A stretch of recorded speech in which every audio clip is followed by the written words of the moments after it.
Welcome, ladies and gentlemen, to the Blast Twitch Invitational. We are back with day 2 of Valorant action as 4 of the top teams in Europe battle it out to take home the lion's share of 50,000 euros prize money and, of course, claim that coveted championship title. And today there is even more on the line as it is elimination day, no less. 4 teams will be cut down to just 3 as either NiP or Liquid will be having to go home. Of course, 3 other people who won't be going anywhere today, the wonderful James Banks, Mitchman, and of course Tom Biz. Gentlemen, it's an absolute pleasure to be joining you guys on the desk once again. James, yesterday was an incredible start to the event, and I think today is going to be even better. Oh yeah, we're looking forward to seeing what's going to happen here. We saw Liquid pull out some of the craziest agent picks. We've seen FPX look really solid. Now they've got to go up against the G2. It's going to be a fun day. It's going to be lots of amazing Valorant action, and we've got to see how much hot air is left within Mitchman as well. I knew you were going to say that, James. I knew you were going to do it. Mitch, are you sharing that same excitement? sharing some of those sentiments, that's for sure. I think we're looking at 3 maps all the way through today. I'm really excited for these games. I think it's going to be probably the best day that we've had, that we will have possibly. Yeah, exactly, indeed. And Tom as well. This is obviously the final Ignition Series event of the season in EU. So I think the teams, they are going to be giving it their all today. Yeah, everything's on the line. The sort of, I guess, bragging rights, you could say, going forward with now being a little bit of a break between whatever Riot plan to do next. It's going to be very, very exciting, and honestly, I can't wait. Well, speaking of which, let's take a quick look at exactly what is going to be gracing our screens today. Of course, NiP versus Team Liquid, our first match of the day. One of these 2 teams will unfortunately be going home. Then later today, it's obviously G2 Esports versus Fun plus Phoenix to see who is heading straight to that grand final tomorrow. Of course, it's going to be a best of 5. Every other game is going to be a best of 3. But of course, we've also got an addition of our show match today. It's going to be Team Spain versus Team Germany. That's going to be happening in between our 2 championship games. And of course, there is 5,000 euros on the line for both of these teams to go to a charity of their choice, which is pretty exciting indeed. Of course, tomorrow it's also going to be Team Turkey versus Team France. So that is going to be very spectacular indeed. And speaking of which, I think we can take a look at the brackets for today as well to see exactly where the lay of the land lies. Yesterday, of course, our first opening matchup, G2 Esports versus NiP. Unfortunately, NiP falling, not even getting a single map against the Giants of G2. They'll be going into the lower bracket against Team Liquid, who unfortunately lost out 2-0 against Fun plus Phoenix. We're definitely going to be seeing some strong matches coming into this. I think it's going to be super interesting to see exactly how today plays out. And of course, it's not just for bragging rights, as you said, Tom. 50,000 euros prize pool. Of course, team number 1 will be going home with 25,000. That is not a small chunk of change indeed. And of course, the team started off their run yesterday to take a step closer to some cold, hard cash, and we witnessed some incredible action going down. Win the game. Go, James. Go. Take it away. Mitchell believes he can get it done. He's coming out with the knives. He starts off strong. He's on the hunt for more. Oh no! Oh, no. He misses it, but he still delivers the headshot. But Looker wants to go through it. He's looking to push on the back of it, gets a kill up close. David P wrecked as Looker. Oh my God, what is that? It's a 2v1 and Artist just waits for a teammate if he wanted to, but it doesn't even matter. It's Artist, he's doing what he does best. He's delivering headshots, he's delivering kills. And G2 take it 2-0 here by getting 13-7 on Haven. Meadow's just hanging strong, hanging tight, looking to sit on position. Headshots being landed, he's getting ready for it. One more to find, but Meadow shuts him down. A huge clutch comes in. FPX are dominating, and Liquid just don't have the answers. They're getting picked apart, they're getting torn to shreds. Only Scream remains, and FPX are going to take this 2-0.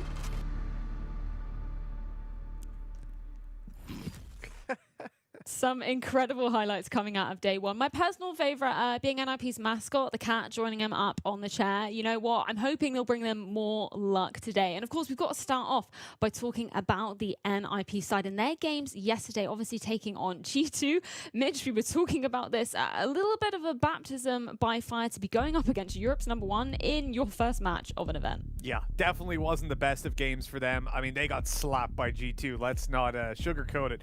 But I was speaking to Hip yesterday. yesterday, and he said that, look, when you're playing up against G2, they're just a damn hard team to play against. They play confident, they get in your face, and they do things you're not expecting. They don't think, though, that either of the teams, they were happy whether they face FPX or Liquid. They don't think that these guys can catch them off guard in the same way. They said they're prepared, they were watching the games, and I'm excited for what NiP can deliver, honestly, because I feel like we saw HIP dominate in the first game. We saw Looker step up versus G2, which isn't something that we've seen all too many times. Now that they're up against the Liquid that, I mean, from what we've seen, no smoke setup, like 3 agents that had flashes but not a lot delivered, there's a real possibility that NiP take the game today. Yeah, I think that's actually a really good point. Obviously, coming up against G2, no easy feat to be starting off the competition. We all predicted it was going to be G2 taking it their way, and of course, indeed, they do make it to that upper bracket game. But James, I'm interested to hear from your perspective. What do you think NiP need to be bringing to today? Obviously, we saw some good individual performances, as Mitch was saying, but as a team, what do they got to be focusing on? Well, the main thing, and they spoke to me about it themselves towards the end of yesterday, just outside the interviews, I was having a chat with them. They're saying they need to get off to a better start, right? It was such a slow start for them. It was very unlike them. They were completely unhappy with what they managed to achieve. Then you come into the second map. Yeah, they showed us a bit more of a fight, but it's on a map that they're statistically never been that great on. It was always going to be an uphill battle for them. So if they can come in a bit more fired up today, I don't know, maybe warmed up a little bit more, decided to practice a few games or just play some extra DM, whatever's going to make them feel most comfortable, that's what I want to see here. And also, they're going to have a good understanding of what Liquid might throw at them if Liquid decides to stick with this crazy agent composition. So that might be something that gives them a tell of like, hey, look, we know what we're potentially going up against. It won't throw us a curveball here. Maybe we can actually prep a little bit harder for it. Yeah, and I think we've also got to touch up on the G2 side briefly, Tom. We were talking about this individual skill that we see from this team that definitely wasn't going anywhere yesterday. And I think that's what's going to be so lethal for them going forward. Yeah, it's always been one of the things that is a blessing and a curse, I think, for G2. Like, obviously, they have some of the best players in the world, so it's going to win the matches.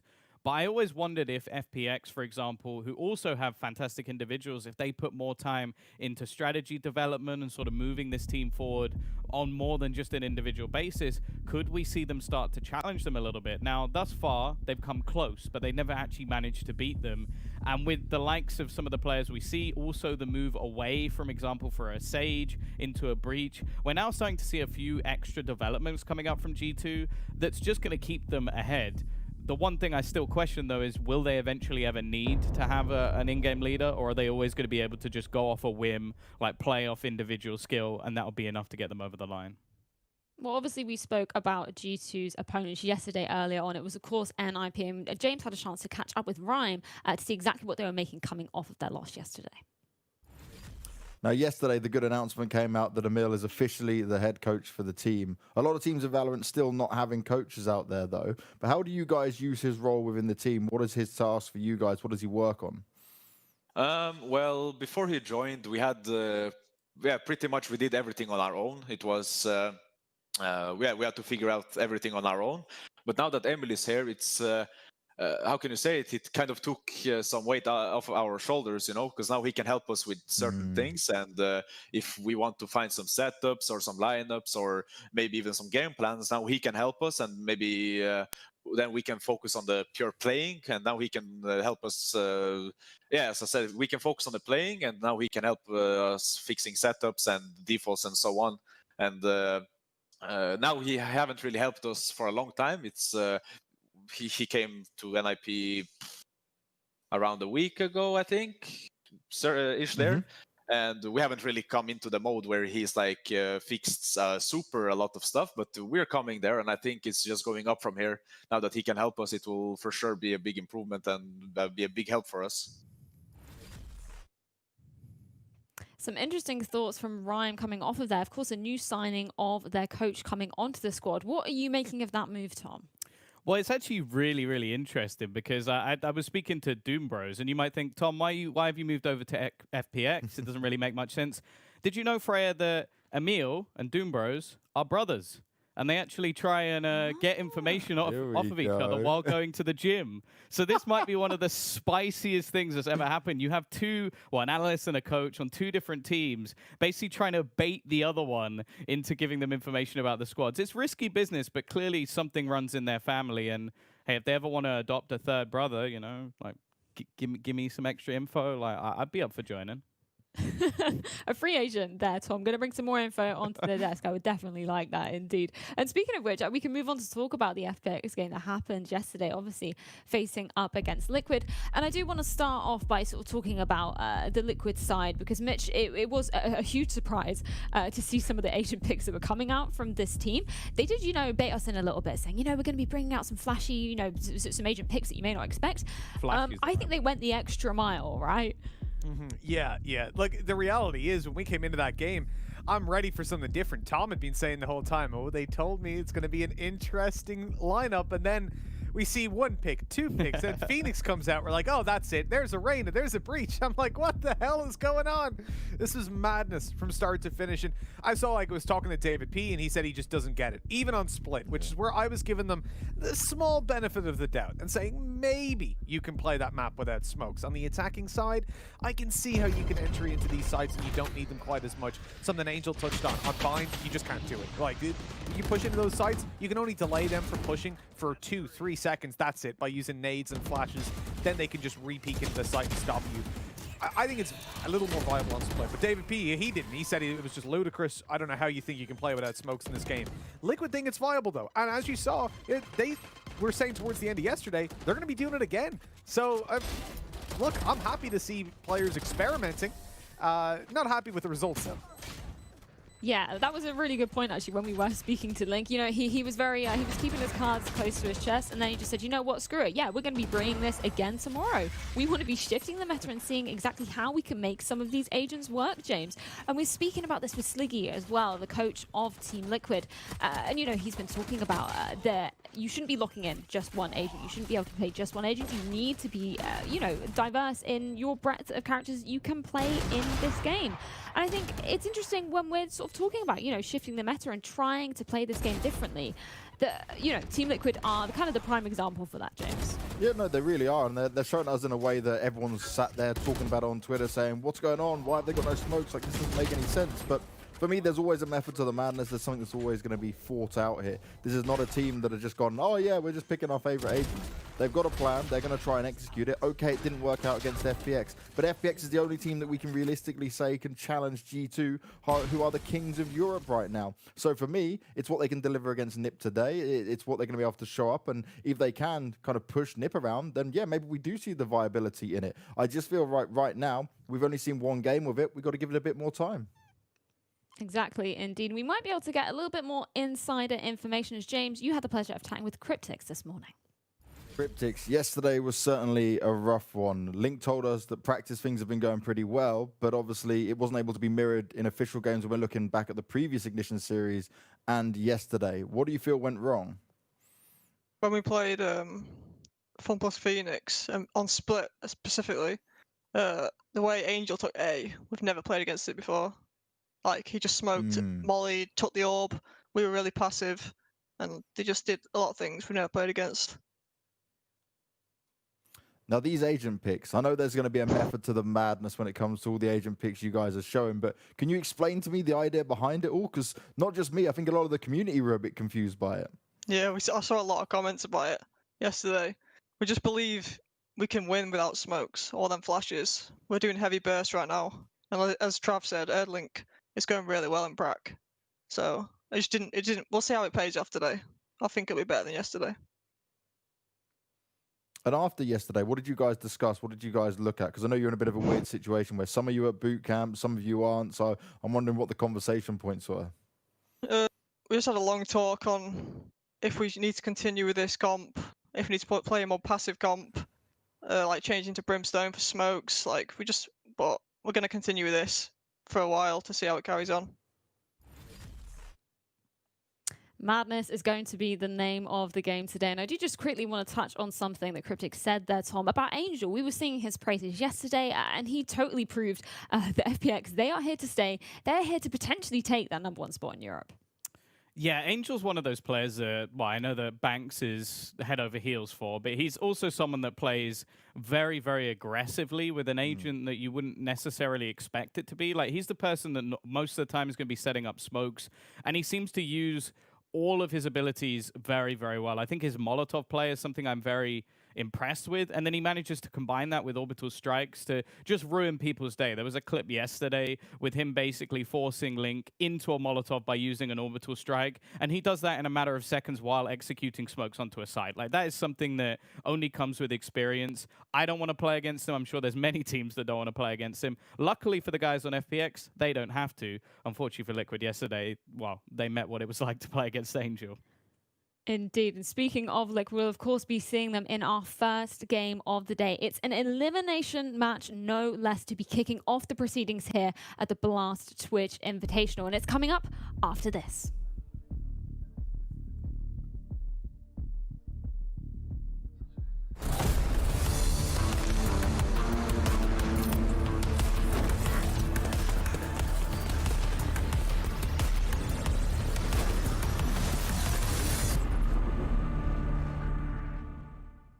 Hello, I am Meadow, and I'm here with Angel from... Wait. You're Meadow. Okay. Today we're going to play Signature Shootouts. Signature Shoutouts.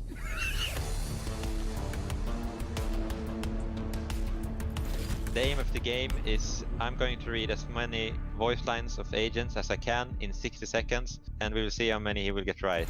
Hey, Phoenix, if I die, Viking funeral, all the way. Viking funeral? Yeah. Breach? No. Red? Yeah. Let's take from them what they took from me. Everything. Viper? Yeah. Faster, stop laughing. Keep them in our sights. I saw. Yeah. We kill everyone, and our job gets a lot more easier. Dream Breach? Yeah, Breach. Why are they so determined to die? Whew, I feel like I forgot few of heroes. I just don't name it. Yeah, I put it on the screen. Who else is having a great time? Just me? Oh, I'm gutted. I'm insider. I'm insider. No, Breach, go Breach. fast. Okay. No, go for it. You said everyone. We show them their place. Now keep them there. Breach, Bream, Cypher. No! Wrong! Oh my god, you just always everyone. naming Bream and Breach. No. Bro, it's just your voice. You're acting, you know? Your voice is like Bream or Breach. I feel like we did awful. Well, okay, we did not that great, Meadow, and we'll see how many Meadow will get right. Are you ready? I'm ready. Now I know how annoying my healing can be. Sage? Yes. Oh, the little machines need help? Take your time. We're ready and still start without you. Killjoy? No. Pass then. I added hahaha. Remember, stay out of the fire. Super high level tactic, remember it, yeah? Brimstone? Fire. Phoenix? Yes. Breach, clear our path. Will keep us safe along the way. Who will keep us safe? Sage? Yes. Nice note! Yes, they call me a monster. Shall I prove them right? Pass. Why? What? There's only one Wait. hero that's called a monster. Viper? Yes. The poor place. It clings to life. A city after my own heart. I have no idea, what do you mean? Then pass. Keep giving us visions, Sova. Yet. Pass. Pass. That's super harsh. It's really hard. Make sure you're following Blast for more content.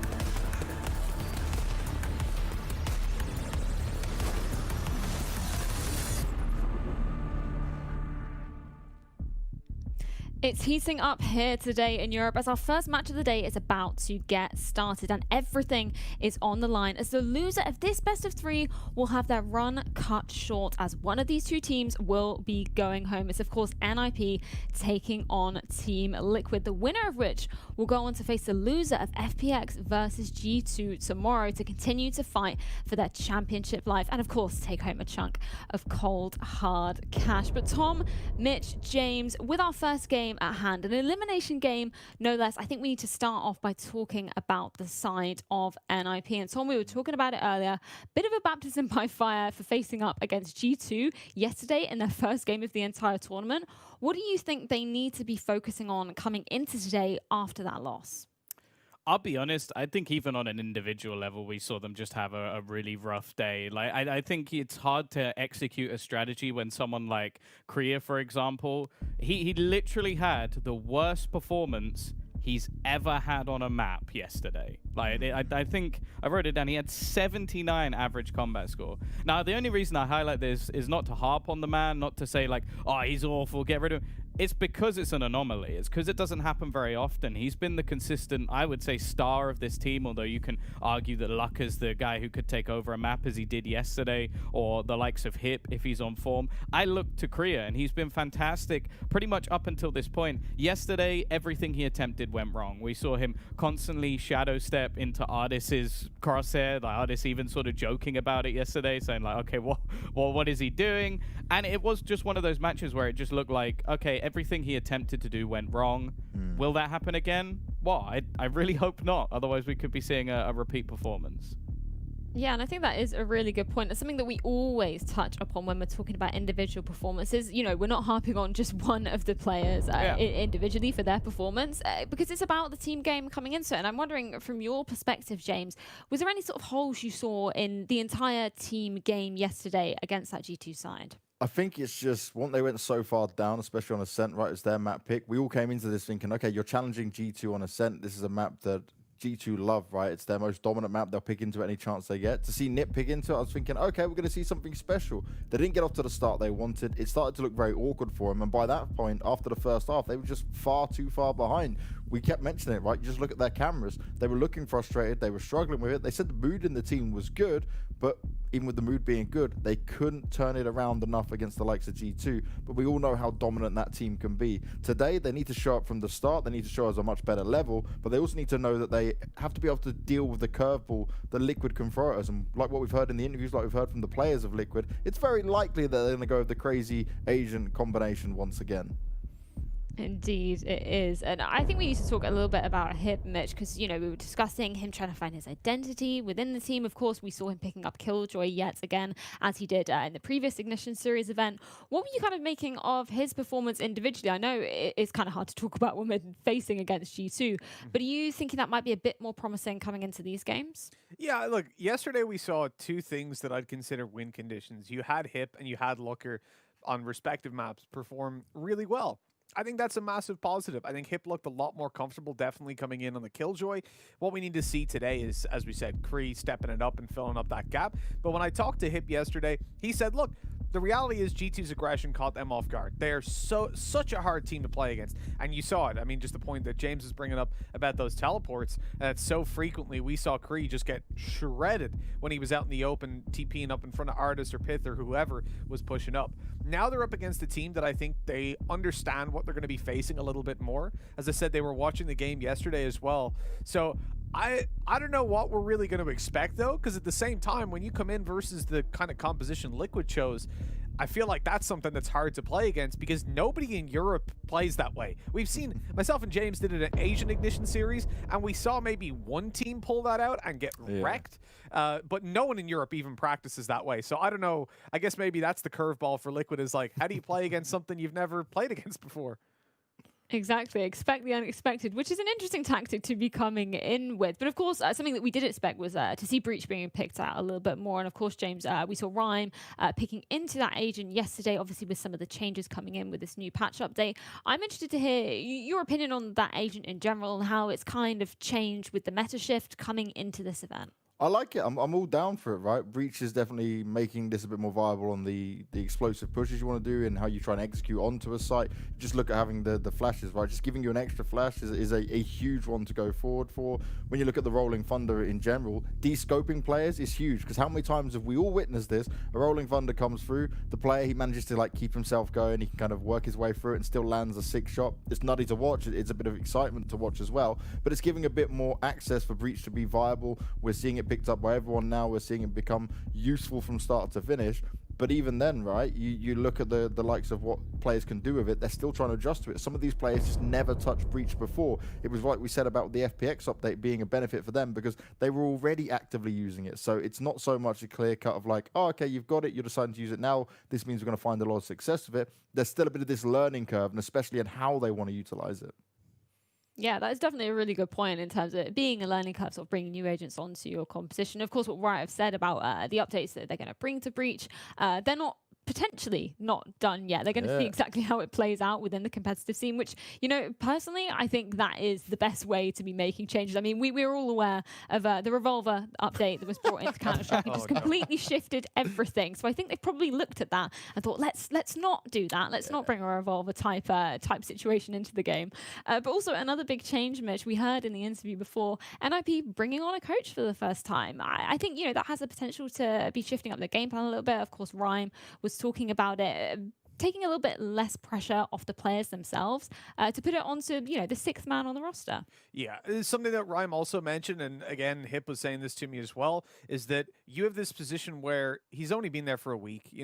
It's not as if Emil's really ironed out all the creases just yet. It's not a miracle cure, unfortunately, but it is something that over time can bring them a lot of success. And I'm a big fan of that. I think the approach that NiP, the mentality they seem to have is very similar to what we see from FPX, but FPX are just delivering way past what they should be early on, which is that we don't need to be number one right now. We don't need to be beating G2. We just need to be striving for that goal, slowly getting there. And as long as we're making progress, that's all you really need. Now, NiP, in a way, they've kind of been hard stuck around this area that they're in for quite a while, like that top four, but they've never really challenged Liquid. They've never really challenged G2, and now with FPX up there as well, we're seeing the same. For them, the next step is to get to that level where they're competing and making these really close series against them, and I think that's somewhere the coach can definitely help them out. Yeah, I think that is a really good point. And Tom, on that same respect, they've now got the opportunity to be facing up against Liquid. This is the next match that is going to be going down. Is there anything you are particularly hoping to see? Maybe some agent changes or maybe some playstyle changes from what we saw of the guys yesterday and what we've kind of seen throughout some of the Ignition Series tournaments? I think the worry for me is the thing that really broke the Ninjas yesterday was how aggressive that we actually saw G2 being, especially on Ascent. They were pushing into middle. Like Ardis and Patitek were almost playing like they didn't have much respect for their opponents. Not that they don't, it's just that that's the style we see from G2. Now, if I look at the comp that Liquid has, they have to be aggressive on the defensive side. There's no choice. They can't just be like, we'll sit back behind our... Oh, no, wait, we don't have any smoke. So just flashbang them as they come into the site. So they have to be proactive. They have to be aggressive. So the one thing I want to see from NiP is that they are being a little bit more aware of what can come in. Because as said, like there were moments where Kriya was sort of teleporting himself onto that little boost spot out on Ascent with no help, no teammates, and just expecting his opposition to respect them. Respect me, guys. Like, you're not going to push into mid, right? You wouldn't do that to me. Well, they did, and they killed him almost every single time. Now, they have to be ready for the fact that Liquid are going to be doing that, because with their current comp, if they choose the same again, they don't have a choice. Well, we'll of course be delving into Liquid very, very soon. But before we do that, James had the opportunity to speak with Rhyme ahead of this match today. So let's see what he had to say.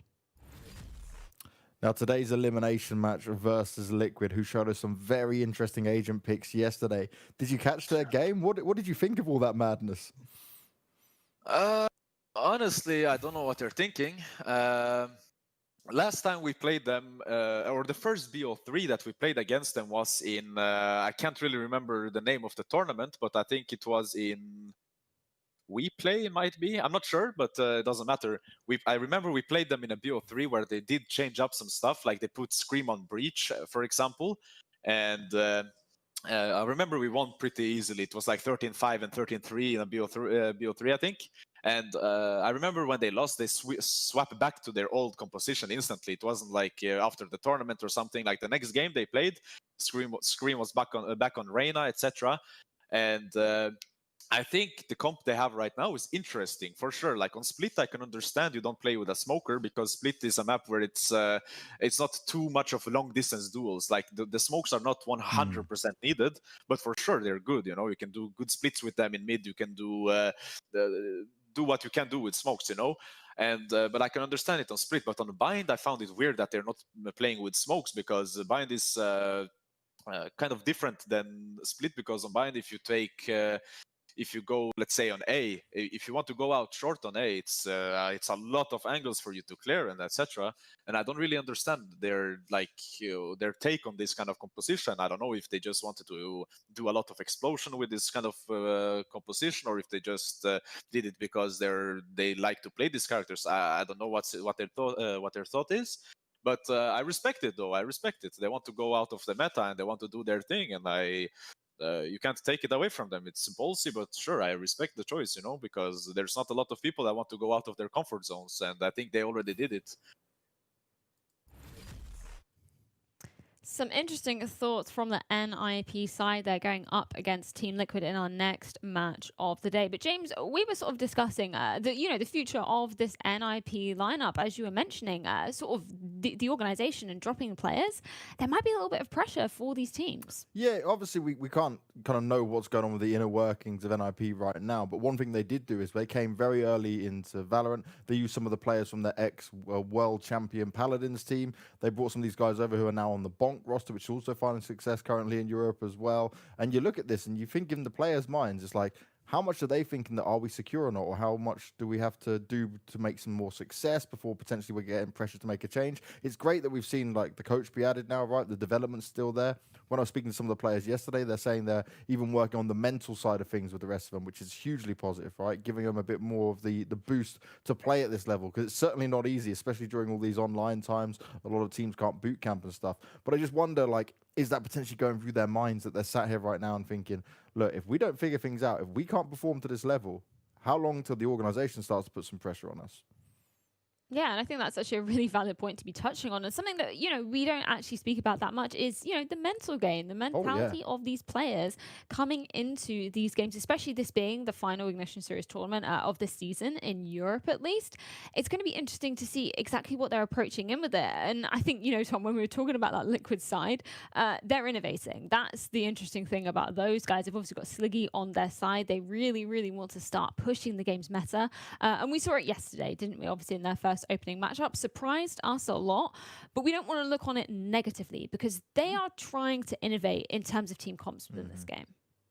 Yeah, for sure. I think if you go into it just looking at, oh, this is how you have to play Valorant when we're so early in the game, that's just silly. Like, I like the fact that they've taken some initiative. There are some things that I think will need to be ironed out, but at the same time, with some of the players that they have within their roster over on that Liquid side, you kind of look at it and go, okay, there's definite opportunities for example, a Scream on a Phoenix. Like that, for me, I know that Mitch, not a fan of the agent in general, but if I think of any player that would make that agent work, it is Scream, like the headshot machine, the man who looks for entry kills at every opportunity. If you go, hey Scream, you're this part of the team and we're elsewhere, that almost goes back to, well, for example, from Counter-Strike, like an old Fnatic style, where you would go, there is Team Fnatic and there is JW. JW will do his own thing. He will be a nuisance. He'll be annoying, and he'll be one of the best players in the entire server.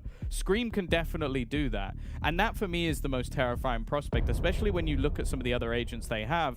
They could easily set him up for openers. So if anything, this, for me, just looks like an attempt to try and play towards their strengths, which is individual skill. The only problem is, from what we've seen so far, sure, Scream, he was all right yesterday, but players like Link, after his agent being nerfed into the ground, I don't think he's quite there yet. Yeah, it was definitely interesting to see what Link made of that indeed after we got to speak to him after that loss. It is interesting, though, going forward, like you were saying, Tom, that reliance on that individual skill. Obviously, we see it work for the G2 side, but Mitch, we harp on about this. You can't always rely on X player to stand up every single game, because it's not always going to happen. So I'm wondering what you're thinking in terms of this team composition of what we saw from yesterday. Do you think it has the legs to stand on in terms of longevity? Well, it's a hard question. It's a very hard question. When it comes to picking the what we're going to see in the long term from Valorant, I don't think anyone can really give an answer to that.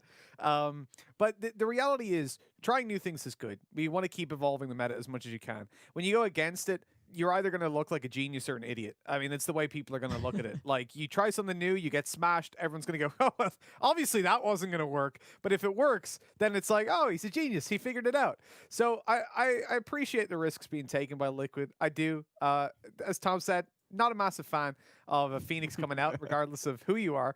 But I will say, actually, just on the point that was made about Scream on Phoenix playing to his strengths, I really like that, because when you're playing on Arena, which is somewhere that we saw him take a lot of individual duels, you'll note that a lot of the times he was taking these fights, he wasn't actually using his flashes. His Reyna flashes were used more as support, similar to how he was playing the Breach, which is something that we complimented him on when it came to him initially taking out that agent. Now, when he's playing a Phoenix, this gives him much more potential to actually entry by himself. The draw time after you throw those flashes, combined with the fact that they curve around the wall, so it's not like you have to passively throw them. You can run out and it'll be on your left as you go, or your right, wherever you curve it to. That brings a massive advantage then towards allowing Scream to entry into sites and take those duels. So I can definitely see it. I think for someone like Scream, definitely it has potential, but it's not the kind of agent that I want to see come in with like a 60-70% pick rate. I would have a meltdown if that was the case. But for certain players, I think it can definitely bring some value. Yeah, I think an interesting thing, I really should have seen this pick coming, because I was listening to an interview with, I think it was Soulcast and Eccles a couple of weeks ago. I think it was before the last Ignition Series tournament. And they were talking about how Siggy is saying Phoenix is so underutilized in EU. And I think, James, you touched on it yesterday, that we normally see him being brought out over in NA. So I'm wondering what you're thinking about, comparing these two regions, because we're seeing two totally different play styles, obviously due to the current climate. They can't be playing against each other. So are you kind of interested to see if any more of the NA tricks will be coming over into EU? So this is going to be an interesting one, because I actually did an interview with 100 Thieves Nitro when he actually moved over, and he looked at the game in a way that a lot of teams just are not doing at the moment. I think this is a big problem. You'll see the smarter teams right now, they're looking at EU, they're looking at NA, they're even looking at Asia, because there is no defined meta right now. Yeah, we're going with what's strong, what the best teams say is the current choices, but actually there's a hell of a lot more that can be explored with this. So I'm fully down to see Phoenix be used, but it has to be with the right player. There's certain players that you would just go, okay, cool, yeah, he'd just never be the one to be making these kind of decisions, right? You can make the arguments for Scream, but say you're not going to make the arguments maybe for someone who's like Meadow, for example, who's just the stable cipher in there, right? It's not his style of play. And right now, you need to find at least 2, maybe 3 agents, depending on how versatile this player is and what you're using, that can actually sit there and they go, look, this agent's my style. This is what I want to do. This is how I see it going forward. And I think with Scream, you've got that at the moment. You've got the perfect balance, because you can see him be able to utilize players in agents, in such a good way within the game. And I'm still such a big fan of his Reyna. Like, I say this constantly about Scream. When he's using the Reyna, he is like the most mechanically gifted Reyna I have seen. The perfect timing on how he goes invulnerable. How you mentioned it, Mitch, right? He'll go in for the flashes, but using a bit more of a supportive element in there. He'll know when to back away when it's time to heal up. He knows when to stay around. And when he gets going on a hero like that, it's like, what the hell? Like, how do you even deal with that? Yeah. It's just insane. Yeah, the point that I would make about this whole discussion and my feelings on Phoenix, just to sum them up, because Tom says I hate Phoenix. I don't hate Phoenix. The way I look at it is this, right? You go back to Scream in Counter-Strike. He's one-tapping everybody, right? And you'll see him go for kills where he doesn't fire the second shot. He'll just swing out, tap him, and he's moving on to the next before that body's even fallen.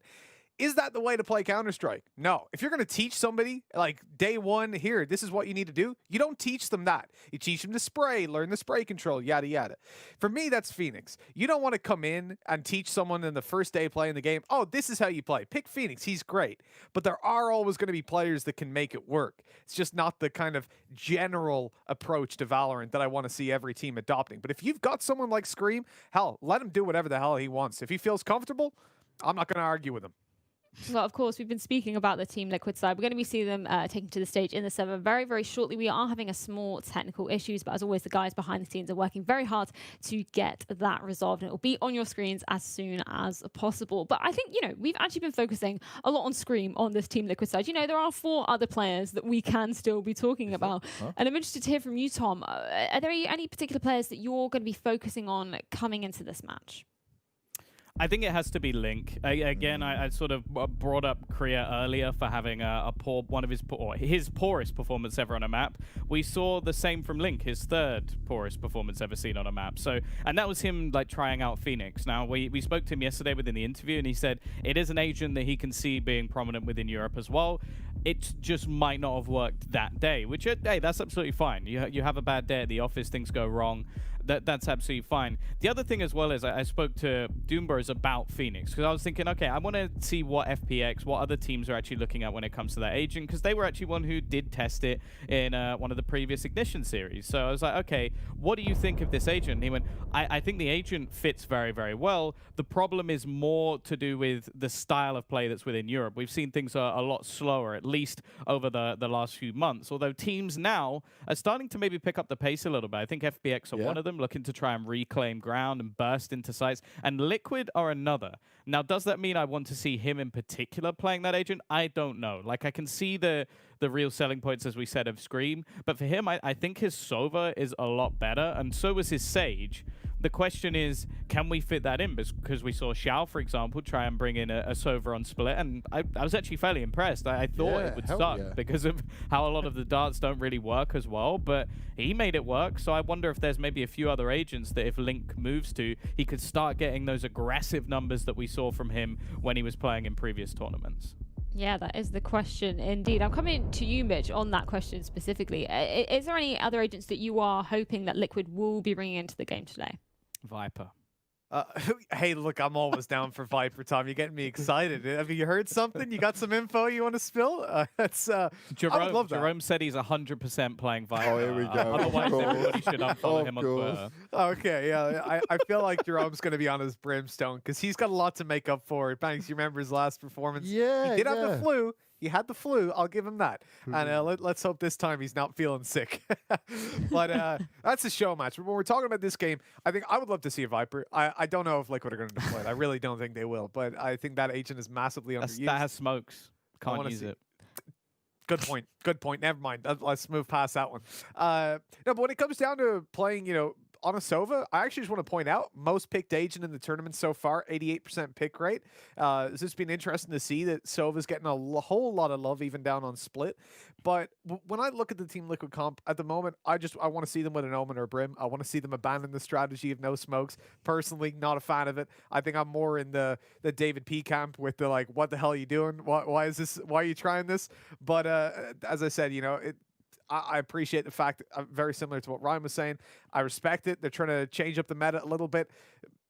You're either going to be right or wrong. And I guess this tournament is a time to experiment with that. For me, coming into a tournament, 4 teams, 50K, I wouldn't be experimenting here. But, hey, look, you got to do what you got to do. Well, we might be able to get some more answers to Mitch's woes. As James, you had an opportunity to speak to Cryptix ahead of this match. Let's see what he had to say. Up against NiP, do you think that's going to be something that is a bit easier to deal with than FPX? Because when we look at G2 and FPX, they're certainly a bit further ahead than most of the European teams in terms of their understanding what they're able to do. But do you see this can be something that NiP will struggle with? Yeah, I don't think NiP will surprise us in anything they do compared to FunPlus Phoenix. I think Angel's just a god.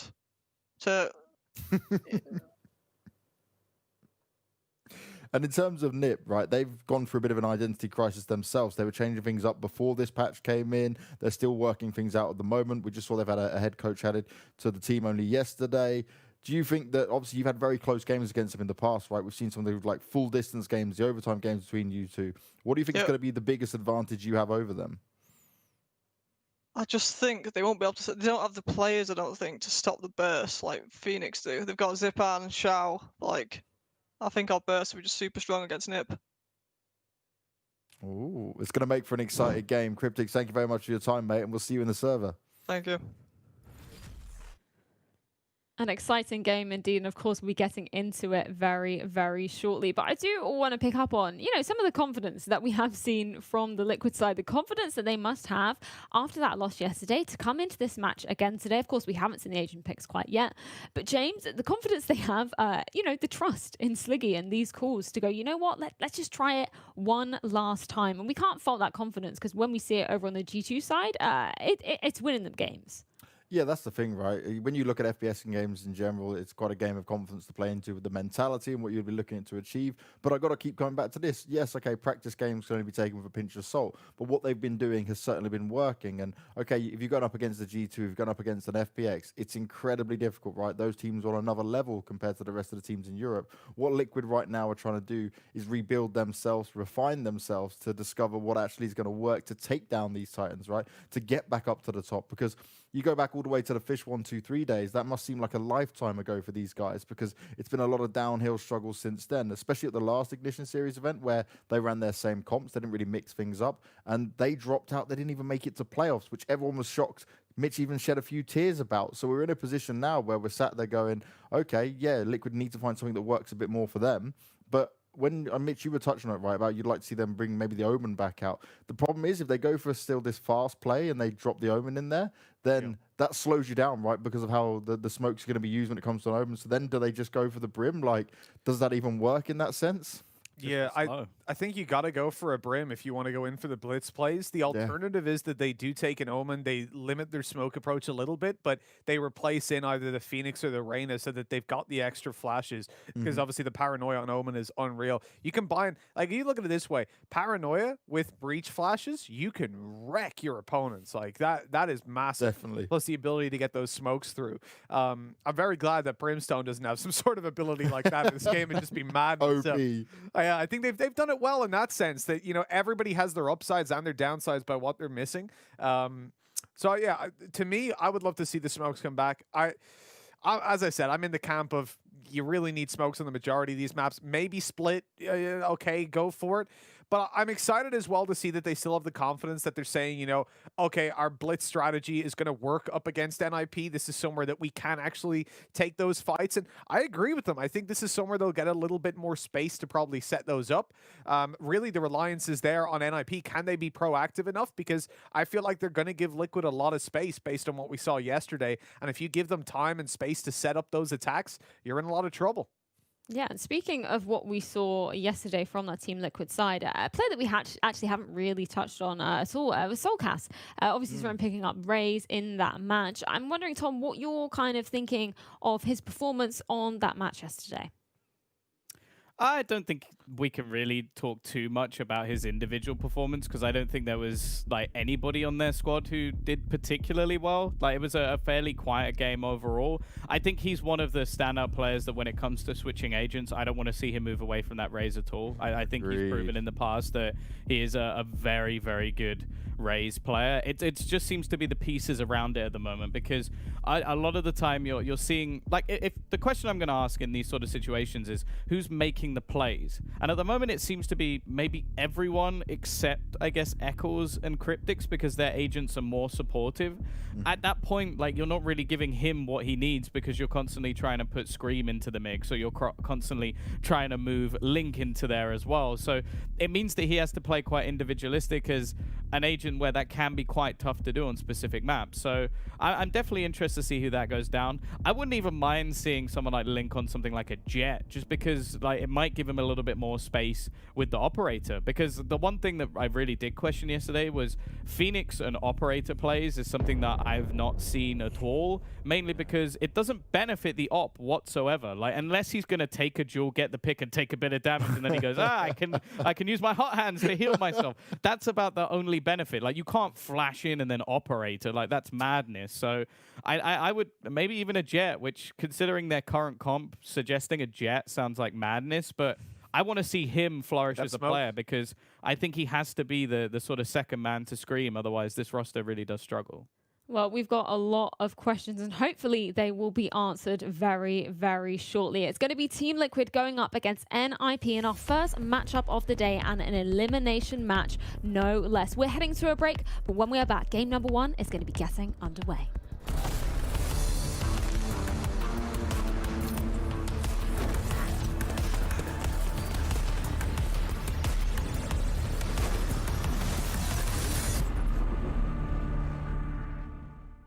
Hello, my name is Lucke. I'm here with Huub.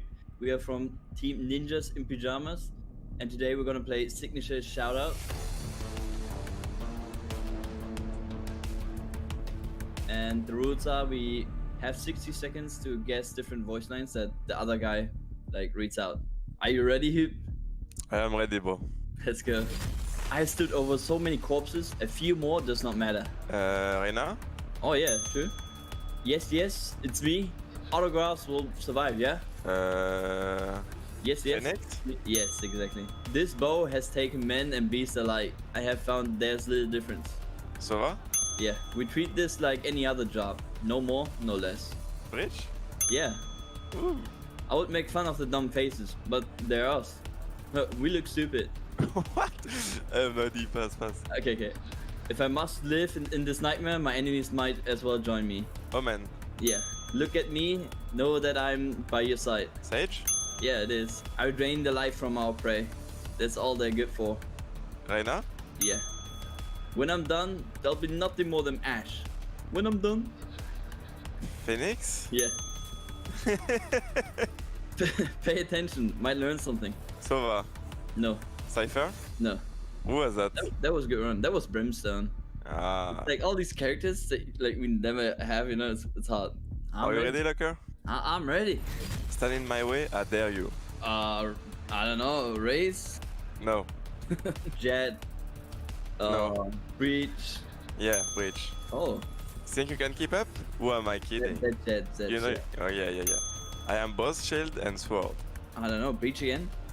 No. Brim. No. Cypher. No. I am both shield and sword. Oh, okay, Sage. Yeah. They have no idea how earthless I am. They have no idea how hard this I am. Yeah. Reina.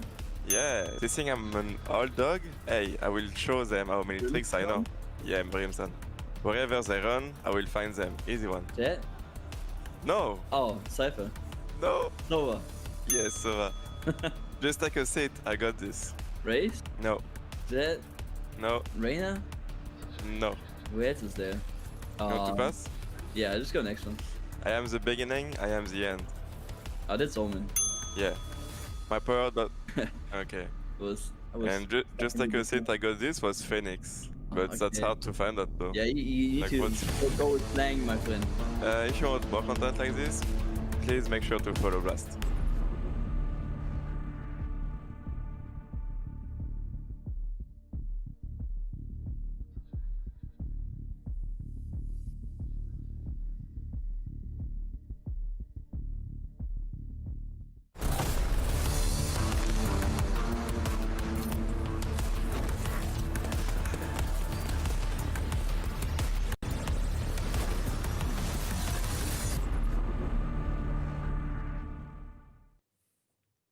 We're bringing the heat here at the Blast Twitch Invitationals. Match number 1 is almost ready to get underway. It's, of course, going to be Team Liquid taking on NiP to fight for their tournament life. It is going to be an absolutely huge matchup indeed. Of course, joining me all the way through, James Banks, Tombiz, and, of course, Mitchman.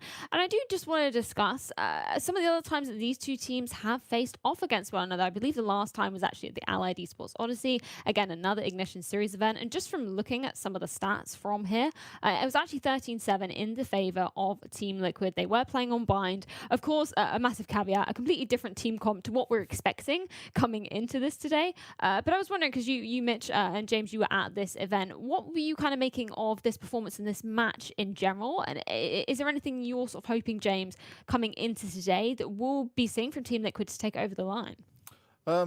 Obviously, like you said, right, the compositions being very different is a huge caveat to add to this. But one thing we used to praise NiP a lot on is just the fact that they can get to a slow start in a tournament and they start to come back into it. They start to look better game after game. Then when it came to this event, Liquid really just showed them who was better when it came to it, right? We saw the close series, then it ended with it being a little bit more one-sided. I think we had that crazy, was it the 1917 game or something like that, Mitch? If your memory serves correct, I haven't got it right in front of me. But it's like, it was a wild overtime game, which I remember seeing and thinking, actually, there would have been a world where Liquid could have lost it. We could have been seeing NiP march their way on forward. And that's when we started to see, I guess, the opening cracks of what Liquid started to show us here, where some of the problems started to really come up. Yeah, Yeah. that was an Ascent game, I think. That Ascent, just yeah. went on forever. Yeah, I remember That's that one. it. We were just describing it as a game of tennis, just back and forth. Yeah, it was wild. Like, the thing is, I think that back then, Liquid looked like a much better team. They just felt more confident. This is before that level, just really flat performance where they got grouped out. Now they're coming in with a completely different approach that isn't working. I don't think it's really time to call it on them yet. There's definitely excuses. BO1's at level, now new comps. Definitely not seeing the full potential of this lineup, but it's more like, how long can you really sit there and say, this is there was a time, remember, where it was G2 and Liquid in every finals, and the question was, can Liquid actually beat them, and who's going to come third? That was all we were there to find out in tournaments. But now Liquid are in a position where, I think if NiP beat them, there's a heavy argument that Liquid are now in the bottom of the top 4. Yeah, I think that is a very good point. We can see just from their last 5 maps that they've played, a lot of red there up on the board. Obviously, Bonk, a team that we haven't actually really talked about, James, but we've seen a lot of good things coming from them. Obviously, they're not in this competition at the moment, but it's interesting to see how this ecosystem has been developing. And I think, the Ignition Series tournaments are really helping shed some light on some of the incredible talent that we do have in Europe. Of course, this being the final one, we were talking about, James, the teams, they want to go out with a bang at this. So I think Liquid coming in with, some new team comps might be a bit disappointing if they don't make it too far, but, they're shaking up the game a bit. Do you know, the reason I'm not too annoyed at them trying out the new agents with it, because this is the last Ignition series, but you see what they were saying. In practice, it was working. How do you know it works in officials without testing it in an official game? And that's what they got to do now. See if it can work against the best. If they've now got to wait, say, a month or a few more weeks before we see whatever the next series or whatever the next iteration of events is going to be coming out from Riot and the other tournament organizers, well, then this gives Liquid a bit more time to prep and get themselves going. I heard from Eccles that Sliggy's actually on his way to the boot camp, so I'm guessing they're trying to get as many players as possible over towards the boot camp to really hone in and work everything out that they're trying to do within the team. But for now, it's like, cool, test it out, fine. If you don't get a good result, it's not the end of the world. Then it's all grind time for getting ready for when tournament circuit starts back up again. And also, they're keeping a close eye on what the other NA teams are doing. There's still a few events for us to look at that for the moment.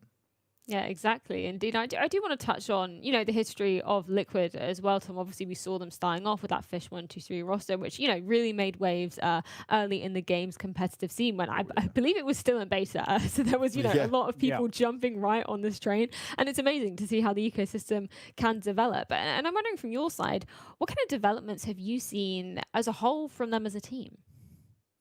Well, obviously, the main development is they have Scream now, which is a pretty big difference to any roster.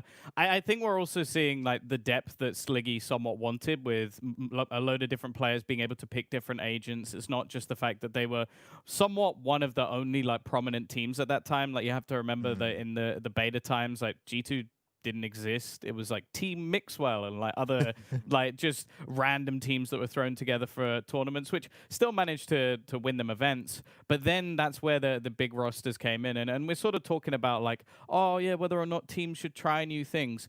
Bear in mind that G2 picking up all of those different players was 100% them trying new things. Oh, yeah. David P, up until a couple of months ago, wasn't even part of this roster. Now I couldn't imagine it without him. You had players like Patitek, who, if we talk about their past and other FPS titles, had achieved very little, if we're being blunt. Ardis as well. Ardis is someone who, he could definitely talk the talk back in Counter-Strike, but he couldn't necessarily walk the walk the way he can in this game.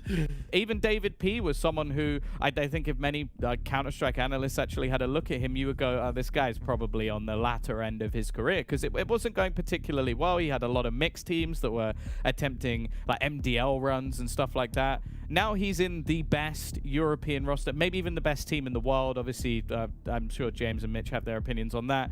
And you could even say the same for Pith, someone who previously was in big rosters like NiP, Mixwell, in the likes of Optic, winning E-League tournaments. They have all come from very different walks of life, different countries all across the board, and they've built a superb roster off of it. If G2 weren't willing to, quote-unquote, try new things, we wouldn't have this team at all, and they wouldn't be currently whooping everybody in Europe. Yeah, Tom, what you're saying there, right, about the fact that they've all come from different countries as well, right, different backgrounds, different levels of playing. That's the wildest thing, that when we hear their comms, we were listening to their comms yesterday, right, and you get the little segments, and you just got artists out there, bro, that's sick, I'm wild. They still look like they're having fun the whole time. The camera shots we get of them, it definitely works, but on paper, that was an experiment that could have just failed horrendously, but it's paid off massively. And you can just see, when we did the last interview when G2 won the last event, right? Artist was sat there and he was like, well, look, I'm just really bored now. I want more maps. I want more competition. I want to play against people that aren't from Europe. I want to actually go further. And they're just hungry. They're super motivated. And that's a good thing because they're not just resting on their background of like, well, we're the champions of Europe. We don't need to try anymore. They're still wanting to push the boundaries another step forward. Well, Yeah, even that's look at what is so. FPX, James.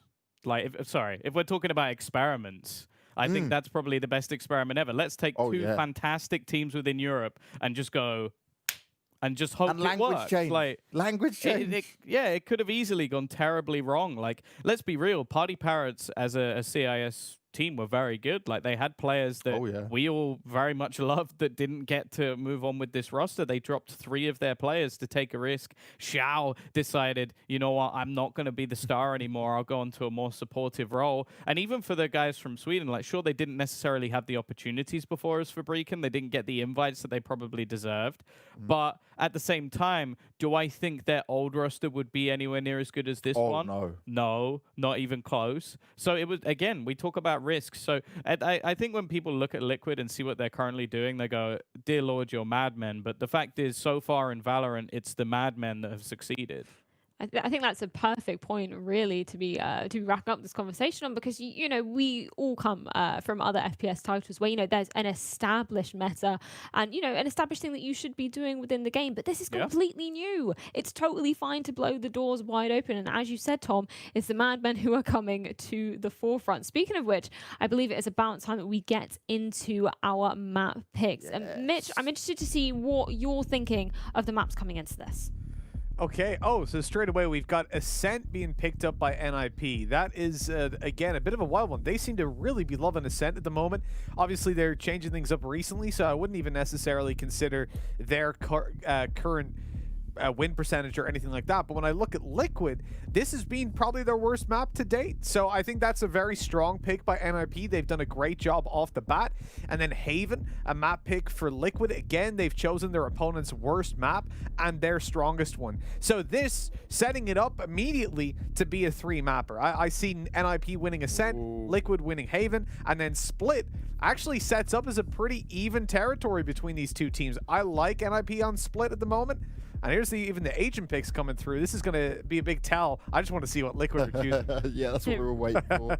Exactly. Get the NiP picks out of the way. We want to see what Liquid are picking. But I do want to touch on those NiP picks, Tom. Is that what you were expecting across the board?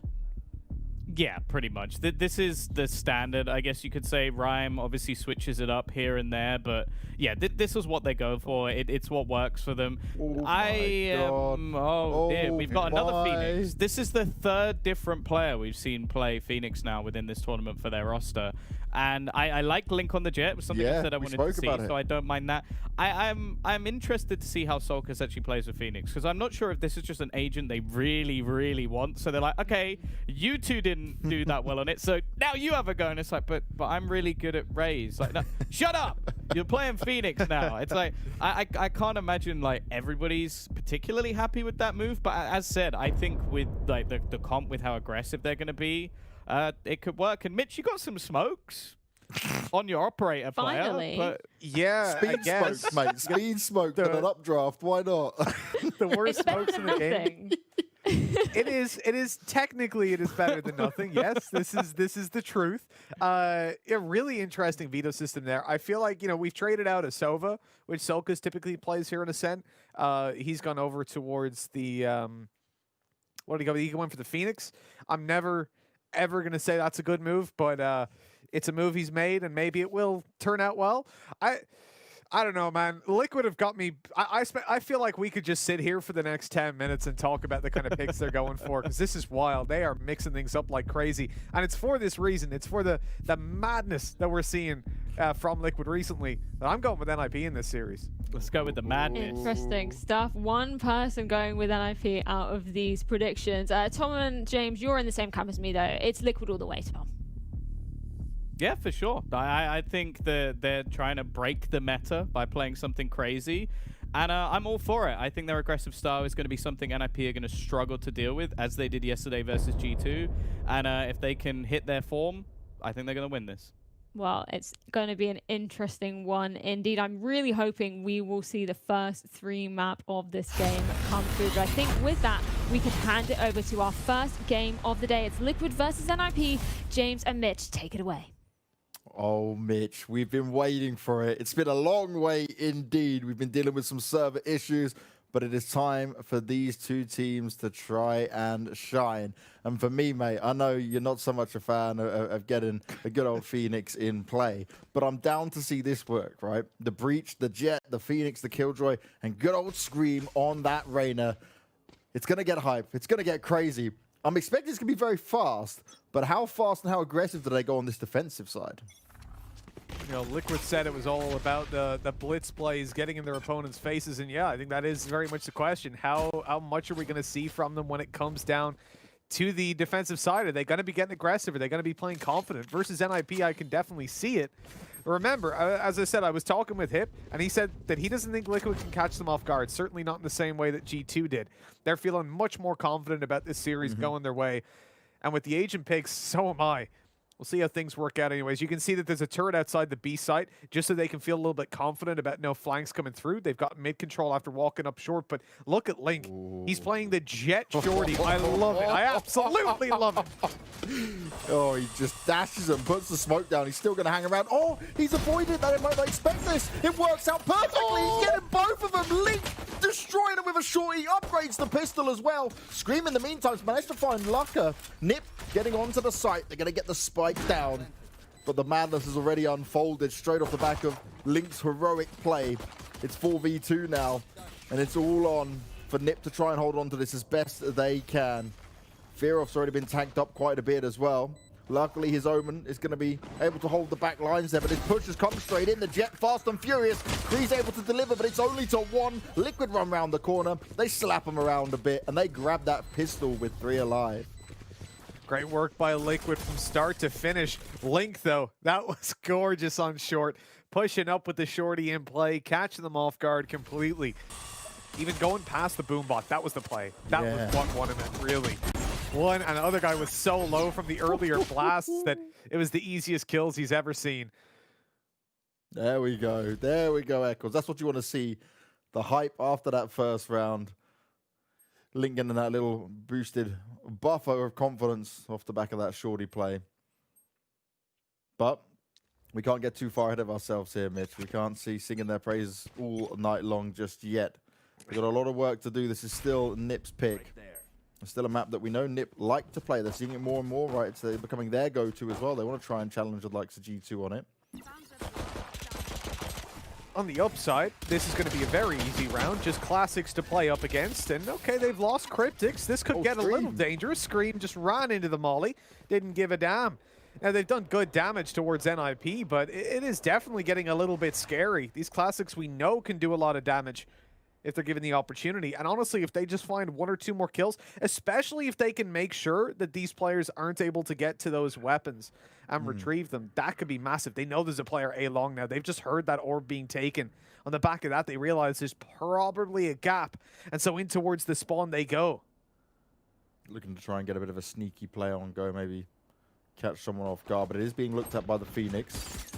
Playing at long range, not a problem so far for him. Eccles skills with Lucka as well. Going to leave Kree on a little bit of health, 47 still to play with, but they've got a good idea of where he'll be hanging about. He's just trying to hold on and hoping he might be able to pick up just 1 more kill. That's the best option he's got here, because realistically, yeah, there's a couple of players low, but it's just not going to work out for him. Scream to finish it off. A smooth 2-0. They were only going up against pistols like you mentioned, Mitch, and now is the real test of their strength. How do they deal with it when all the weapons come into play? Now, this is it. This is where the real damage gets to come on through. You look at a position where NiP get their rifles out. They get their Vandals. Are we going to see anything else from them? I'm curious to see. Do we get it? There it is. Straight away. The operator's been taken out by Looker. So right away, buying that up, we're looking at some early fights by him. I want to see him get aggressive and really bring it to them. He's looking for mid control, and there are some players towards the top. Not yet given him any opportunities, but at this point, look at that. They've actually caught the player at screen, right? Who's up close towards the middle of mid. Now, if he wants to fall back, he has to get a kill so he can use his dismiss to get out of there, or he'll have to dry peek straight on past that operator. Straight up in it. Goes out with as many players facing him. He's unable to land the shots onto Lucker, and Kree deals with him with pretty much ease there. Link goes in for the shot, but it's just going to skip on by. He's stuck his way out of there, and Soulcast flashing his way in. Spots the Sober, but he can't get the kill, and that's a problem. They're getting the information, but they're not finding any success off the back of it. NiP have so much control here at mid. They've got it all. They've got it locked down. And they're looking for the fights as well. Eccles caught up close, but he manages to take down Kree. Kree thought the distraction play would have been enough. The players on short spamming away that he could catch them off guard, but that's not the way. As Team Liquid pull it back into a 4 versus 4, this is much more doable for them now, Banks. They've managed to spread back out into a 2-man hold on each side, but that means mid is completely open. Flash, so good by Solkis. Perfect flash. Link is there to back him up, but they're trading out. It's gone in Liquid's favor, but not for too long. Ryan believes it's his time, and he's now in the 1v1, but with 15 seconds just to go, he's got a lot of work to do. The flash has gone out, but Eccles, he doesn't want to peek on it just yet. They're about to find each other, and it's an easy headshot delivered as Liquid secure the third. But overall, Mitch, you've got to say with it, but that came far too close for comfort. Yeah, oh, it absolutely did. I mean, that was neck and neck the whole way through the round. And from this point, you know, I feel like NiP have already found a couple of flaws in the Liquid defense. They managed to come through with a couple of those opening duels, but really it's the individual level there towards the end to completely swing it back into their favor. Now we need to see NiP answer back up. Are they actually investing into this one? Hip, he went for a Bulldog, now a Stinger. It looks like they're not quite sure how much they want to commit towards this, but it's going to be a fast play out on B. Oh. Soulcast got to be careful a bit on those flashes, my friend. Hip just standing far too long. What is he doing? He jumped up into it, tried to back away, but it was far too late. This is not looking good for NiP early on, but Liquid, they just need to hold on to the site now. They got Soulcast in the back line. He's trying to hold on to Boathouse, but is even going to be good enough. Lucker pushing on forward, but Scream, he's managing to handle it for now. Liquid, they charge on, only losing Soulcast thus far. Fearoff's going to play right off the edge, and this is going to be known. He doesn't have too much health either. He's even going to get tagged up from that as well. And look at the amount of aggression that's just been thrown their way. Eccles comes in to get the last 2 kills. And Liquid, they're showing us that even on the retakes, right, it's very hard to deal with them.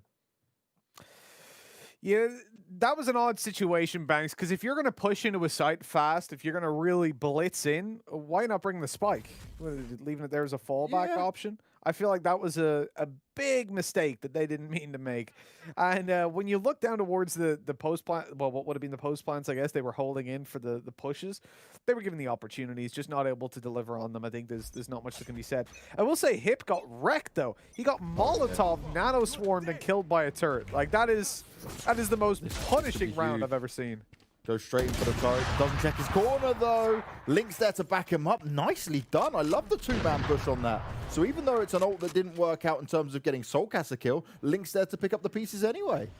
Really nice stuff. That is how you use a Phoenix ult. It's for information, to potentially take a duel, and to set your teammates up for the trades. No. But NiP, talking to trades, they've come through, traded out 2 kills for the bomb site. Now they've got the spike planted, and a 3 versus 3 where all the ults are in play for NiP.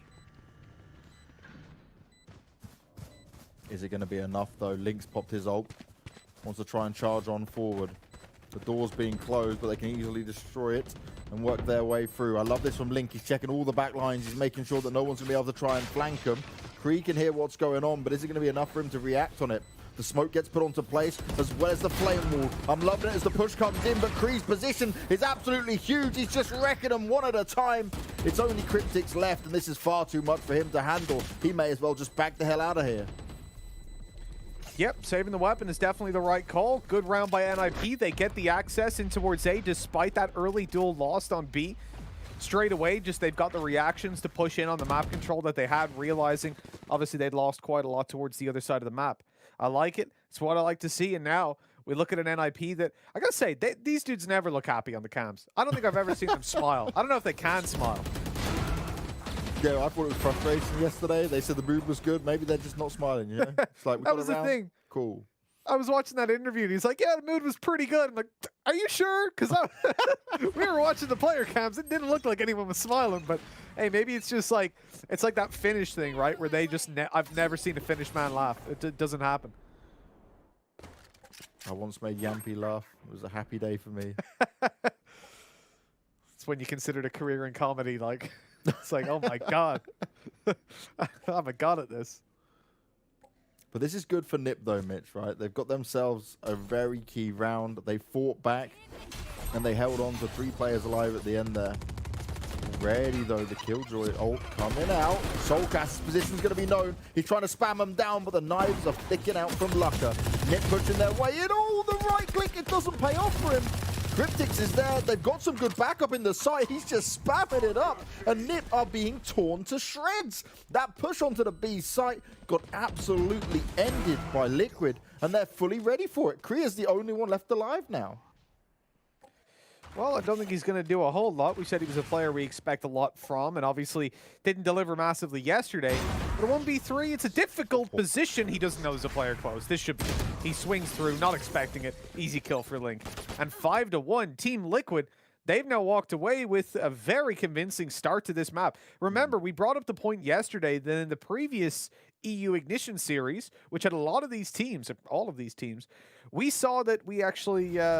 on this map, it was attacker-sided. I think it was about 57%. I'm ad-libbing that one, but I'm pretty sure it was somewhere around that. Yeah, we're seeing a bit of a change-up with it, right? We've seen a lot of defensive-heavy plays coming out.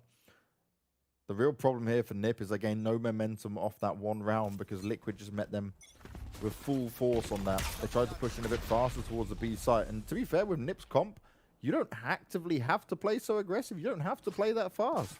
You can almost wait and bait out a lot of the abilities coming out of here from Liquid and then try and use that as your time to strike. Against this kind of a comp, you cannot go. Solkas has been wrecked on that early push. Kree was ready for it. The flash not fully catching all of them. And with that, that's a bit of a disastrous start, isn't it? You even look at where the nano swarms are placed. They're on default and they're towards short, but nothing for that run through the choke point. Eccles bravely takes a fight in towards short now. He's pulled that right back and then ran away immediately. What weapon did Lucka have there? He didn't have an operator, right? Because they just lost one, so I doubt he'd be able to buy it up straight off in 6 seconds. So hopefully just expending a Vandal early on there, but still a big pickup for Eccles to find. Scream's in a good spot, but it's one that can easily be checked. NiP still want to try and commit to this A site. They are ready and waiting for it. Oh, the timing. Oh no, not a good ult from Rhyme. Scream, he's got to be oh so cautious. The timing's working out for him. He still gets the kill onto him. How on earth did he get away with that? But then they line up and get slapped down. It's bowling at its best using the agents of NiP for the test. And at least for Liquid, they're not going to be slowing down anytime soon. I was very worried once that Soulcast Phoenix flash came out and he just went to push forward on it. He got all of them with a flash and still couldn't handle it. I was thinking, okay, this is going to be an easy bust into the A site, but even that wasn't enough. This has been a bit wild, Banks. This start, not what I expected from NiP. Again, they picked this map. They picked it against G2 as well. That is a statement, if ever I've seen it.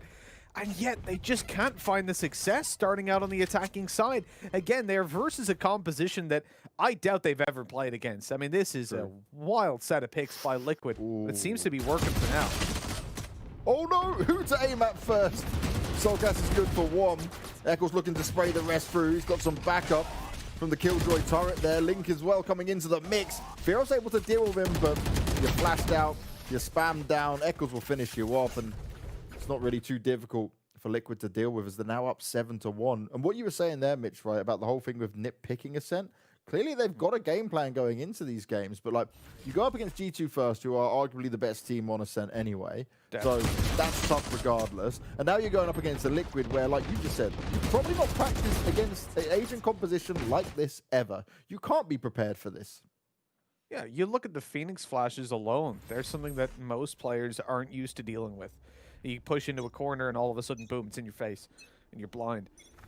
Definitely not something that I think the majority are used to playing against. And then obviously Breach with the latest update as well. You see the amount of re-aggression opportunities that Liquid are leaving themselves open to. Just there in that previous round, the fact that Eccles was able to just keep on flashing. He only used 2, but he uses them much more liberally now that he's got so many. Solkus down straight away. Looker just ran up on short, took that opening. Eccles is still poking, prodding, and trying to take him down. He gets it in the end, but he's being pursued. Kree up close, and he's taken down by the ult, but Eccles has to do it all now. He's already got himself 1, but there's 2 more to get. Oh, look at the spike. Oh, it doesn't matter. Good effort there from Eccles, but it just wasn't enough. He took far too much damage from Lucker at the beginning when he's just trying to hold on to Garden. The second round finally for NiP, but they need to start chaining some rounds together because it's almost looking like a similar repeat to when they faced up against G2, right? That you're just too far behind to have a good chance of coming back into it. I'd love to see a stat. I don't know if the guys at the Spike can get this for me. This is a bit of a wild looking request, for big asks. I wonder, for NiP, when they lose the first half, what percentage of games do they win the game in? I feel like they're, just from watching them, I don't feel like they're a team that makes comebacks all too often. Like, to me, NiP maybe at least recently go into a little bit of tilt mode. That's from looking at the cams. That's from what we were seeing. There wasn't a lot of energy. Now, not all teams are like that, but that'd be my guess. Here's the ult. Through the spawn? Oh, 3. Scream, you got to be oh so careful, buddy. You're being pushed here. How is he staying alive? What is this? Oh, this is why you don't deal with Scream on a Reyna, man. As if he's just bunny hopped out of there as well, like, just doesn't give a damn. Oh, hey, Talk about his mechanics. It's all about the one taps right now. I'm talking about his mechanics all day long. He's so good when it comes to this Reyna. But Rhyme, well, he believes he'll be better this time around. It's only going to be Eccles left as well as NiP actually going to be able to get a couple of rounds here. But it's so back and forth at these beginning parts. Liquid throwing out that aggression, but at least NiP are finding a way to deal with it now. That's one hell of a start for Liquid either way, 7-3, presuming this 1v3 doesn't go their way. In fact, even in terms of attempting it, I don't know. They've won a lot of rounds, but they've taken a lot of damage in the interim. It seems to me that the credits down the bottom are right. They seem to be swapping whenever we switch over players. I think they fixed that in the recent patch. And so off that, I'm pretty sure Liquid don't have a lot of cash. I would rather the save come through from Eccles, but he's evidently feeling confident. He wants to go for it. Has lots of flashes remaining, but yeah, nothing he can do when he just gets one tapped like that. Yeah, Lucka perfectly poised and ready for him.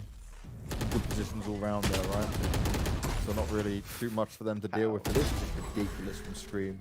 Bunny hops out, heals himself back up, and he's like, yeah, come on, test me some more. I'm here, I'm ready and waiting.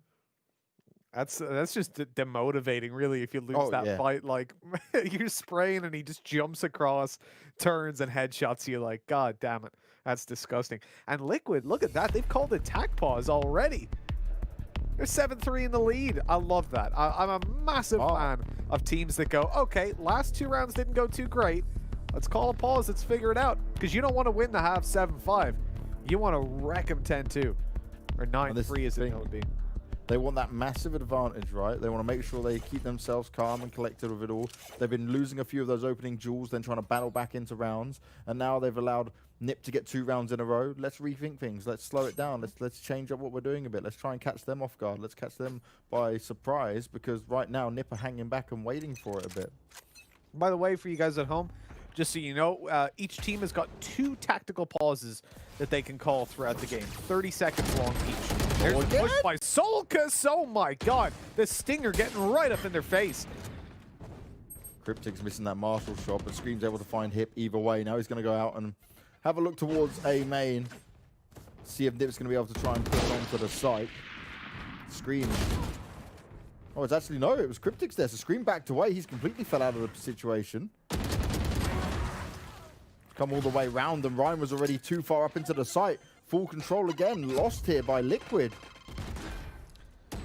Yeah, This was a force buy, a semi-force buy. They've gone in for stingers, marshals. It wasn't the biggest investment they could make. They've still got most of their abilities for the next round as well. So in terms of investment, it won't cripple them. They've called that pause just to make sure they maximize their investment right here and now. Link with a nice opening, gone for the ult, committed it in. He has smoke still. He's trying to distract the player and have it get them to come up behind, but he's clearing out under.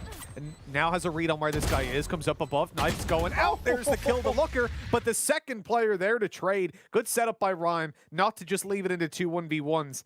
And so they managed to come out ahead in that round. Now 7-4 fighting for the final round of the half. Some impressive knives play at the end. But it doesn't work out. It was a good attempt from Link to try and make that work, especially off such a lower buy coming out there. But NiP, they've really grabbed themselves back into this. Sorry for cutting you off there, Banks. I just want to say that was a massive big brain pause, really, by Liquid, because obviously they thought about what kind of aggression they wanted to go for, but they also got the calculators out to figure out exactly how much they could afford to invest, but still have a perfect buy in this round. That's good, you know, to really assess what your excess is, and not just go, a couple pistols here, and have 1k left over. And the next, that is so dangerous. Cryptix has been hit by every ult on the planet. Eccles and Soulcat's doing a good job of holding it down. It's still in Liquid's favor either way. Oh, but the detainments come in. He's trying to move in time, but it's not going to work out. Lucker's knives are flying, and he started off with 1, but that's all he's going to get. Liquid are pushing back on it. It's a 2v1. They know exactly where Fearoff is. He does have the Odin. He's trying to pre-fire it a bit. Shock dart's going out, but it's not going to connect with anyone for now. Link right on the edge of it. Beautiful work, but Scream. He stands strong. He grabs them the 8th round. But my, oh my, that was far too close. Yes, it was. One hell of a half, Banks, that we've just seen come out from Liquid. They're looking a whole lot better than yesterday. How's the second half going to go, though? Can they keep up the same kind of tempo when they come to the attack? Well, only time will tell. For now, we're going to throw things to a quick break, though. We'll be back with half number 2 in just a little bit.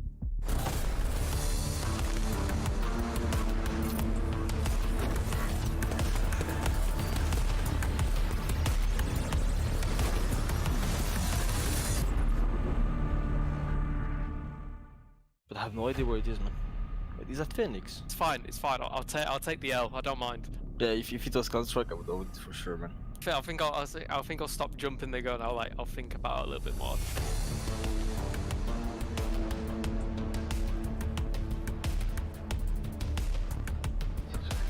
I feel like I've got a good map knowledge. I should. I fly around the maps every day on practice, so I'll be pretty disappointed if I don't. I reckon I'll beat Scream. I feel like there's this thing on every map, man.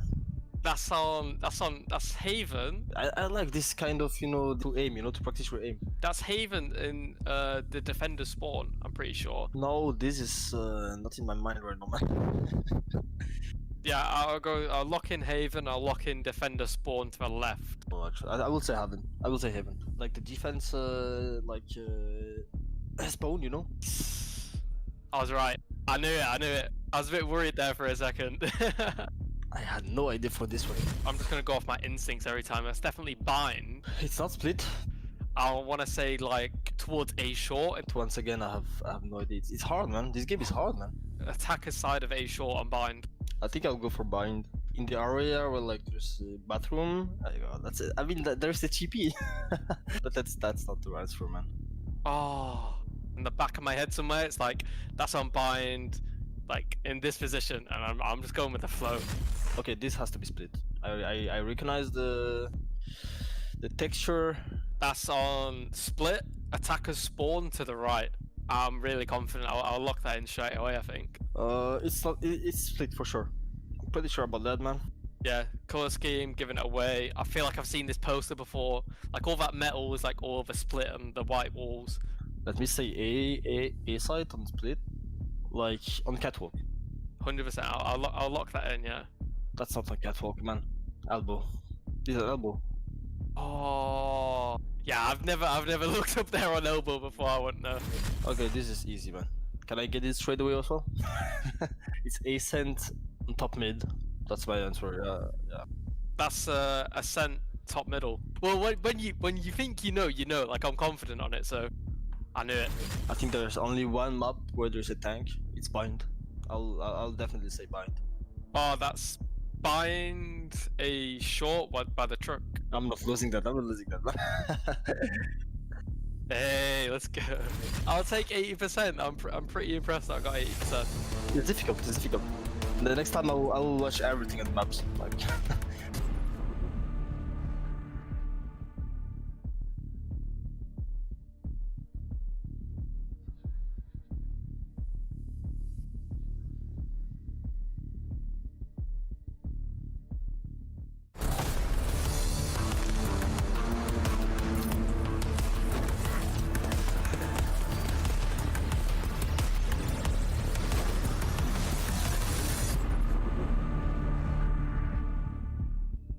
It was an 8-4 first half here in favor of Liquid, but NiP certainly didn't make it easy for them, and they found their way to try and come back into it. Now they're going to have a solid defensive side coming out here, and it's more about can they deal with the aggression the Liquid's agent competition is going to throw at them, Mitch.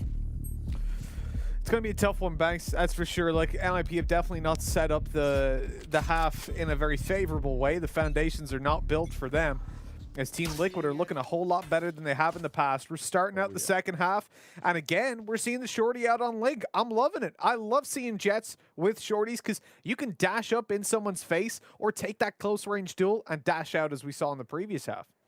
Oh yeah, get up in their grills, put that shorty straight to their teeth and blast away. It's a scary thing to deal with for any player. Ryan on a good timing here for the Boombot's going to get some information off the back of this at least. Oh, could come up with a good grenade. He's heard the ult orb as well. Doesn't want to throw the grenade just yet. Oh, the time if he throws it now as well is just going to be unfortunate. But he's holding back. He's waiting. He's playing it smart. He's not going to waste it just yet. Yeah, I think he was gambling on them faking that out on the initial ult orb take. Great shot by Scream. Now he's got 50 armor to play with as well with that overheal. That's huge, honestly, on pistol rounds. When you see a Reyna get a kill, you know immediately it just got a whole lot harder. It's one extra bullet to the body. The way he did it as well, right? Super convincing. Just didn't take any damage. Boom. Batted him away. And now he can keep himself in a good spot. Rhyme's still holding this angle, though. He's ready and waiting for it. Still expects the B push to come in. Oh, they're selling the fake towards A. That's not going to work out. Great push coming out from Liquid here. NiP didn't have a clue what was going on. Rhymes now getting pushed over by Scream, and it's just headshots delivered from start to finish. Kriya's all alone in a 1v4. That spike going down. He may have 100 health, but still, this is a big ask for one man. And look at the positions. Liquid are everywhere. Yep, that is heartbreak, really. Your NiP right now. Kree not able to do anything about it. And I got to say, really, really well handled. So you see Liquid set up outside the B site, but they were going to flash. You saw Scream, eye in hand. He was ready to throw it on through.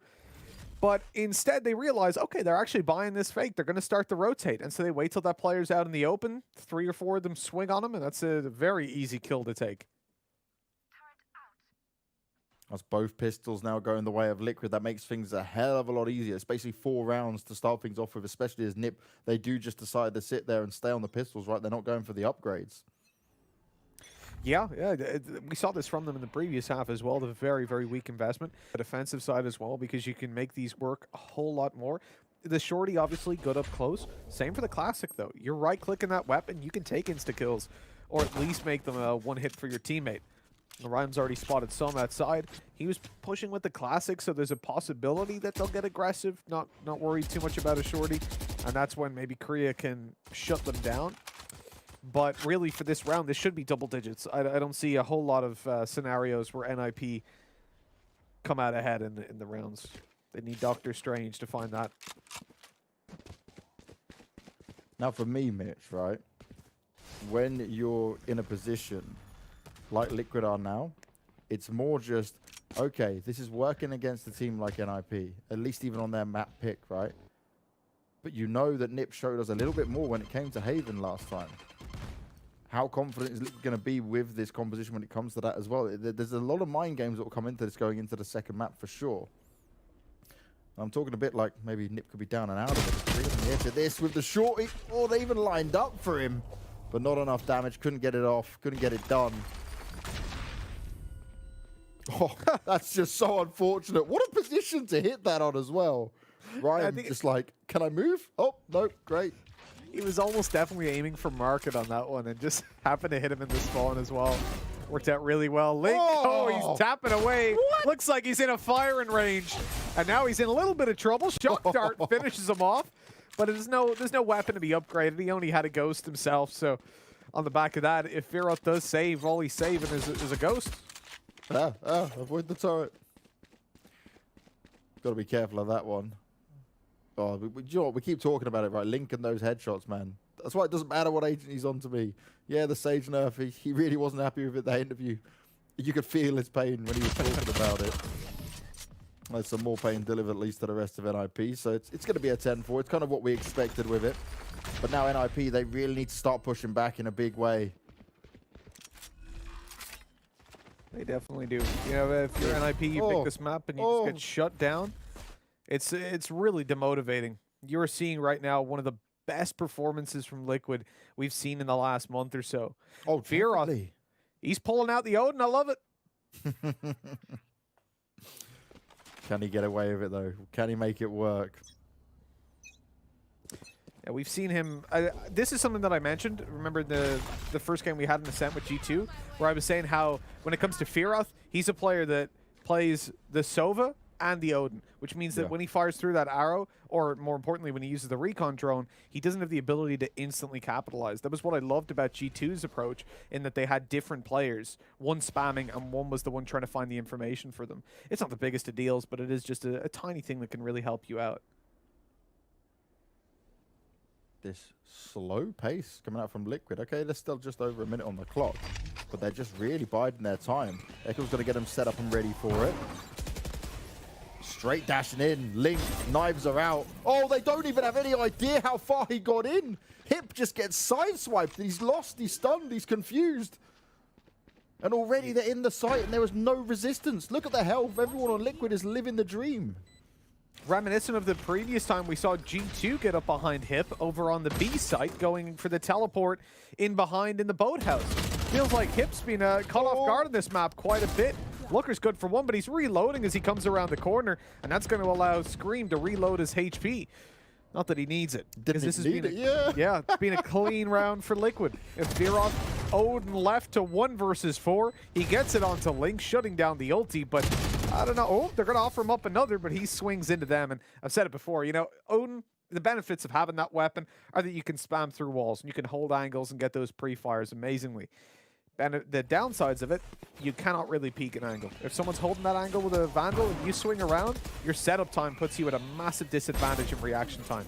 It might, you know, when you're playing in your matchmaking games, it might work just fine for you. But when it comes to this level of competition, that small fragment of a second that it costs you to set back up and be ready to fire is what ends up putting you in a position where you lose that fight. You got to think as well for Liquid, right? Everyone was slamming them yesterday. Oh, you can't have no smoke, so it doesn't make sense. And this wasn't just community, right? This was pro players giving it to them. And they're like, nope, it worked in practice. We believe in it. We know what can work. Sliggy is obviously worked something out alongside the rest of the team of how they want to make this happen. And right now, they're proving it against NiP. They're saying, cool, who's going to have the last laugh right now? Oh, no, Cree. Trying to bunny hop away, but it's not going to work out. You still get tagged up. And look how far Eccles has got. Oh, this could be super dangerous. If this left oh, it's not going to be checked either. Straight away, easy first kill. Right on the edge of it. Hip's able to finish him with a pistol nicely, and there was no backup, so no refrag to come in here.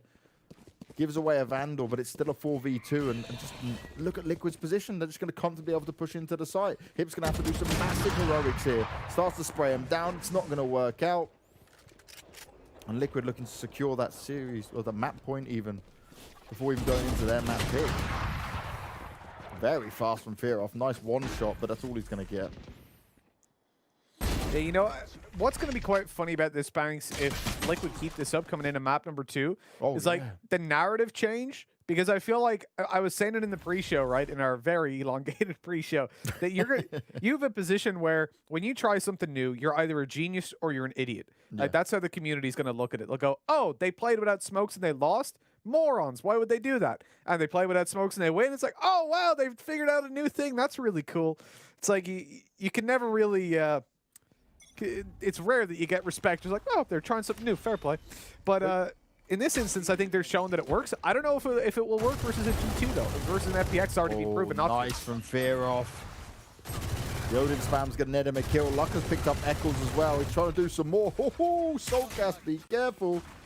He's trimming your hair off with that one.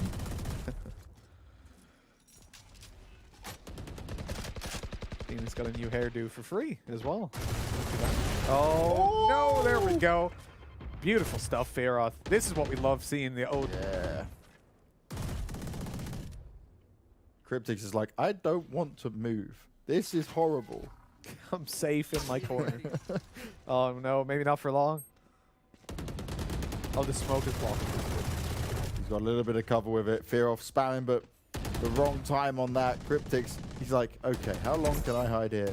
This smoke's going to fade soon enough. Blast Pack's not going to find any success. Scream's just holding the angle, hoping someone's going to make a mistake. Fear Off can just spam away all he wants as well. He's got so much cover from either side. Must be low on ammo. Yeah, he's low on ammo at the moment. 64 bullets. You don't see that every day. He's spraying away, but he's got to conserve it a little bit. Only one player left, though, and easily done. Nice stuff. NiP get their 5th, but at this point, it's almost like a consolation prize, Banks. It doesn't look like they're going to be able to get back in and win in overtime. That is a long, long road. And we're looking at a very offense-sided composition as well. Like, these guys have literally got, 7 flashes to play with every round.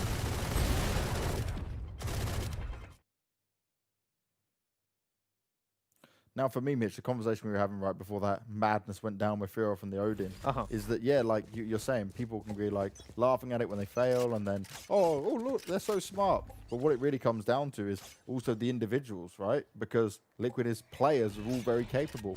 You remember when I said yesterday that you have to give it a lot more time. You can't just be giving it off one game and say, oh, yeah, it's failed and stuff like that. Like, there's no meta that is currently set worldwide that is like, you have to do this. And it's what works best for the players and how comfortable the teams can feel. Ooh, dangerous. The spam starts to come through, but Hip, with no backup there, Liquid just deal with him instantly. No problem at all, and straight away they're on the back foot. For NiP, as I said, it doesn't feel like comebacks is a staple of the game. It's not something that happens all too often. And now they need it more than ever. I love this ult usage, pushing through to try and keep them in position as the lockdown comes into effect. They capitalize on that map control without giving them any opportunity for kills. Looker, he's actually got his ult as well, with his updraft still, so he could get in here and start really doing some damage up above this wall. Oh, no. But he's been mollied out. This is where the ult and the updraft comes in. Surely, no, not yet. No, he doesn't want to do it. Fear Off spamming away again with the Odin, but he's not going to get more than one for now. The rest of them fall around him, and Liquid dominate from start to finish there. There was no real test put towards them on Ascent. It may have been NiP's pick, but it's Liquid that were living the dream from start to finish on that one. And they showed us why these agent picks can work out for them. They absolutely did. This was a great game, far better than I've seen from Liquid in the past month. They are looking much more on form. And again, this is versus one of the top 5 teams, so it's not like it should be an easy matchup. That was the map pick of NiP as well, so that has got to suck. Oh yeah, massively so. For Liquid now, they're going on to their comfort pick of Haven, and it's not been looking good for NiP. They showed us a bit more than we expected against G2, but how much have they got left in the tank after demolishing like that? We'll be finding out after the break and breaking it all down, so stick with us. We'll be back soon.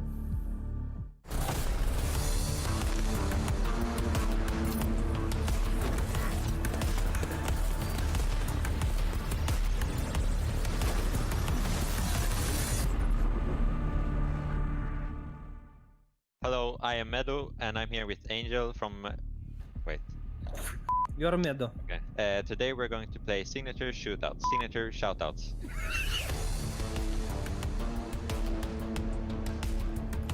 The aim of the game is I'm going to read as many voice lines of agents as I can in 60 seconds, and we will see how many he will get right. Hey, Phoenix. If I die, Viking funeral, all the way. Viking funeral? Yeah. Breach? No. Red? Yeah. Let's take from them what they took from me. Everything. Viper. Yeah. Faster, stop laughing. Keep them in our sights. I saw it. Yeah. We kill everyone, and our job gets a lot more easier. Green Bridge. Yeah, Breach. Why are they so determined to die? Whew, I feel like I forgot few of heroes. I just don't Yeah. name it. Yeah, I put it on the screen. Who else is having a great time? Just me? Oh, I'm gutted. Omen Cypher. Omen Cypher. No, Bridge go Brim. fast. Okay. No, go for it. You said everyone. We show them their place. Now keep them there. Bridge Brim Cypher. No! Wrong! Oh my god, you just Always everyone! naming Brim and Bridge. No. Bro, it's just your voice. You're acting, you know? Your voice is like Brim or Bridge. I feel like we did awful. Well, okay, we did not that great meta, and we'll see how many meta we'll get right. Are you ready? I am ready. Now I know how annoying my healing can be. Sage? Yes. Oh, the little machines need help? Take your time. We Radiant still start without you. Killjoy? No. Pass then. I added hahaha from myself. Remember, stay out of the fire. Super high level tactic, remember it, yeah? Brimstone? Fire. Phoenix? Yes. Breach, clear our path. Will keep us safe along the way. Who will keep us safe? Sage? Yes. Nice nod! Yes, they call me a monster. Shall I prove them right? Pass. Why? What? There's only one hero that's called a monster. Viper? Yes. The poor place. It clings to life. A city after my own heart. I have no idea, what do you mean? Then pass. Keep giving us visions, Sova. Yet. Pass. Pass. That's super harsh. It's really hard. Make sure you're following Blast for more content.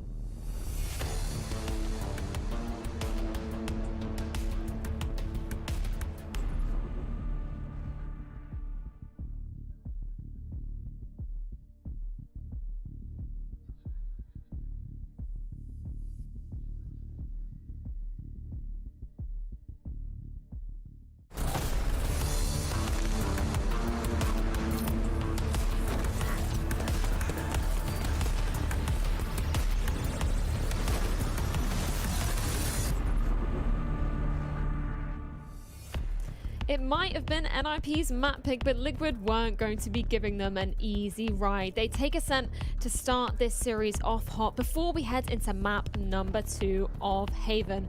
It's going to be a tough road, but it's not over for NiP just yet, as they have one more chance for redemption. But before we do that, we have got to break down map number 1. Of course, joining me to do so, the wonderful Tom and Mitch. And that's such a solid start coming off from Liquid there, Tom. They were up 7-1 at one point, and I mean, we are two very happy people predicting Liquid on the desk. Yeah, two very happy people. Two, as you said, two. Yeah, no, they looked really impressive, and it wasn't just like, I want to kind of move away from the Asian picks, because I feel like we've beaten that horse to death. Like, I think people look more comfortable. I think it's easy to say that. But I liked the way their defense was so proactive. Like, I think there was a point even where James got caught off guard because he goes, oh, and they're going to be pushing into Scream. Wait, no, that's Cryptix.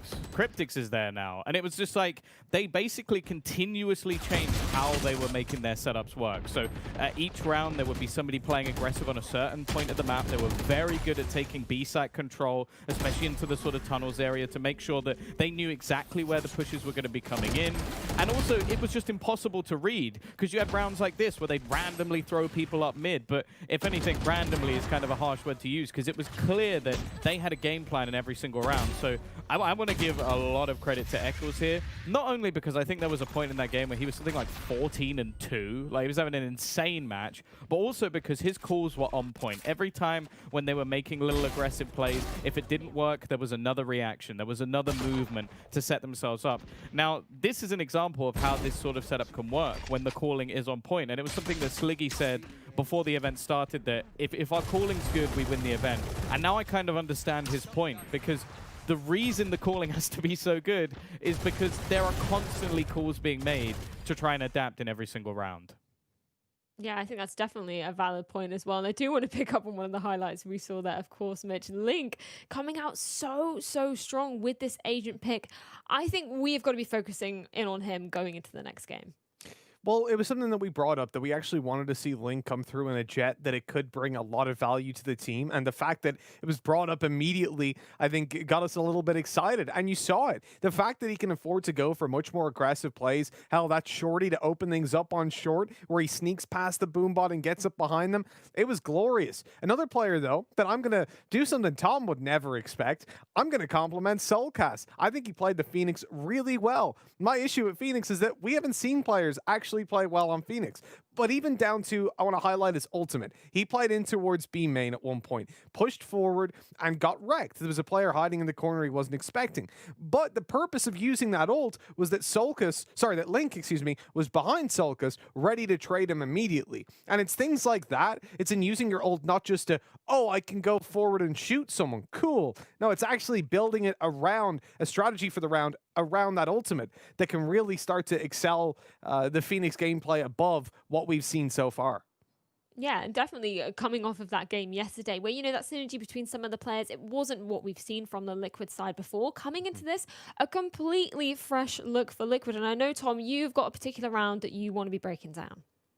Yeah, I've got a couple. The first one's actually more just, it's more of an example of how it became quite difficult for NiP to actually read what was going on. And it was mainly because there was a corner position held by Cryptics where they go running into him, and you see the Nano Swarm drop straight down, and then 2 seconds later, he just knows his angles and instantly gets a wall bang. And it just became so awkward for NiP to play around these sort of positions because you can't check the whole map for utility. And he changed his position every single round. Like, sometimes he was on A, sometimes he was probing into middle once he set up all his utility, and then other times, as you could see, he was hunkered down in the B site, not moving and spraying through walls. Like, you can't read the man, and it makes it really difficult to find out where their utility is going to be. Then we have the last round, and this was something that, as said, like, Mitch, you're not a big fan normally, but this round was sick from Soulcast. He uses pretty much all of his utility to give him an opening duel, and then actually, towards even the end of the round, actually uses the hot hands to stop anybody else rotating. He made it impossible for any real plays to be made, and it was all just off the back of a Phoenix, his ultimate, and extra utility. Yeah, and I think we need to sort of switch over to the NiP side, because we were talking about Ascent, you know, obviously being NiP's map pick. It was kind of a bit of a win condition yesterday, and I feel like it kind of is coming into today as well. We were talking about it beforehand, Mitch. What do you think they have to be doing going into the second map? Where were the holes for you on this first map from NiP? Where weren't the holes really when it came through to this one? NiP were flat as could be. We saw Hip, a player that we complimented massively when it came through to the games yesterday. He wasn't really there. Looker as well, not delivering nearly the performance that he did versus G2 of all teams, but now being punished versus his very aggressive style by Liquid. When I spoke to Hip, he said that, you know, Liquid or FBX feel like teams that won't catch them off guard as much as G2. I think this caught them off guard more than G2 when it came to the agent picks, when it came to how they played it out as well, this hyper aggressive style, whereas Tom said they were pushing every single part of the round.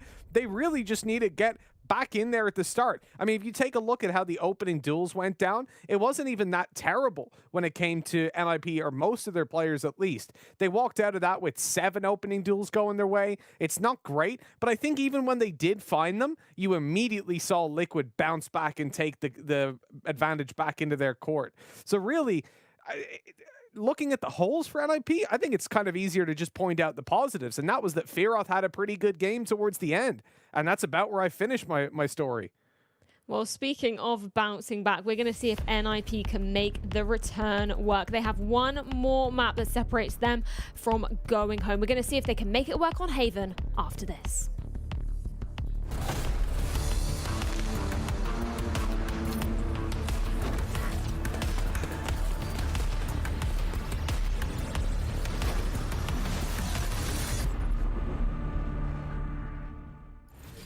I think people still see me as Cream, you know, like the headshot machine. I just decided like this game is gonna be huge.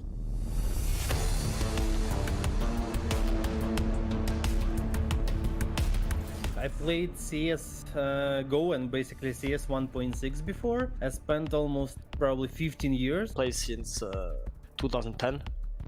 Seriously, you know, like my first event ever was like at 15. Since I was 8 or 9 years old, and today I'm 26, so That's like 18 years of Counter-Strike. Played in a lot of international teams, visited like probably hundreds of international ones, so I kind of have some experience playing this. I played with NiP, and I think the last time NiP was ranked first in the world was when I was playing with them. Before Valorant came out, I was planning to come back, to just grind back, you know, grind back on CSGO for sure. Last few years, I lost my individual form, and I understand that like to compete with the best, you need to spend more time than others playing this game, and to spend more time than others you need to enjoy it a lot. So I decided to try Valorant, and I realized like after 2 weeks that I played 10 hours per day, enjoying the game. So finally I can come back to the grind like it was in my young days. With Valorant, of course it changed everything because I didn't expect it. I was not following the news about this game, but when it came out I played it and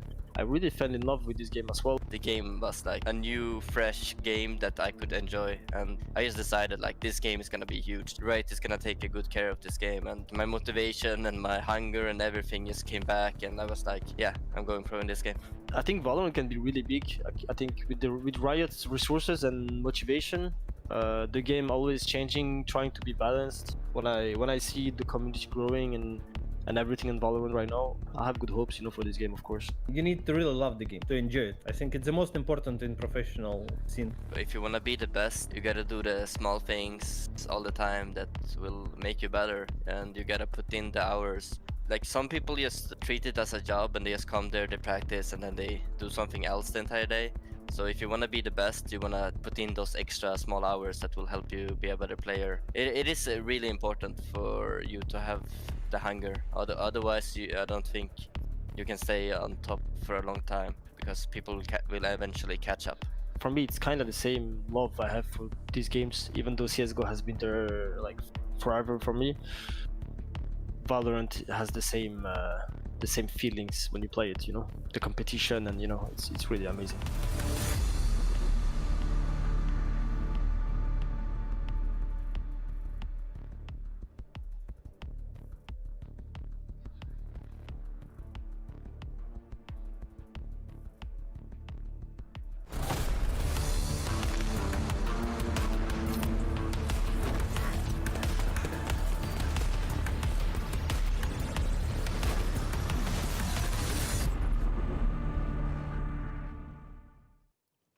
Haven is up next for the second map of the series, and one last chance for NiP to hang on to their tournament life.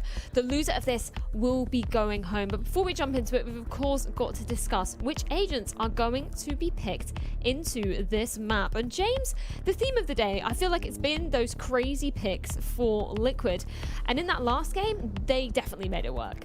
Oh yeah, they showed us that practice may make perfect. Just maybe not against the likes of FPX, right, when it comes to it. But they've shown us that they can get it done against NiP, and they've stuck to their guns. I think that's the thing I love most here, right? They stayed with the confidence in what they believed in and what they think is going to work out here. What we'll see going into Haven, I'm expecting pretty much the same. I don't think we'll see too much of a change come out from them. But if they do want to throw us some more curveballs, hell, God, I'm down for it at this point. For NiP, this is a map that you're not so good on anyway, so maybe you just throw something into the mix which you want to try out for once. I don't know. I know it's elimination time, but like, okay, you played a bit better yesterday on Haven against G2, but you're going up against a Liquid that just absolutely wrecked you. They did better than what G2 did against you. Yeah, that is an interesting point, actually. You know what? This is the last chance saloon for NiP. Of course, the loser of this will be going home. And I'm wondering what you're thinking from your perspective, Mitch. Do you feel like NiP kind of need to spice anything up? I don't know. I feel like they did decently well versus G2, considering that a point that they made, obviously, they need to do better in the early stages of the rounds. They lost the pistol rounds. They couldn't get into it early. I'm hoping that we'll see them bounce into this one. For Liquid, I don't even know what they're going to be picking. Obviously, we're seeing it on the screen here. Wouldn't bother even predicting it, but it's quite similar, yeah, to the previous time. Screen guns, boys. There we go. It's actually the exact same pick, so that's quite interesting. I mean, it worked for them before, so coming into their own map pick, Tom, I feel like you've just got to be super confident in it. Yeah, I think this was a map that was already very good for them. Like, within the bad performances, Haven was normally the one where we go, okay, this is a strong choice. I think we're also seeing the real power of banning first, like being able to choose your opponents not being able to play their best map, and then they don't have a choice about what the remaining ones are. So you get your best map and you ban theirs. So I do think the veto definitely favors the higher seed quite heavily. No surprise, NiP pretty much going for what we expect to see from them.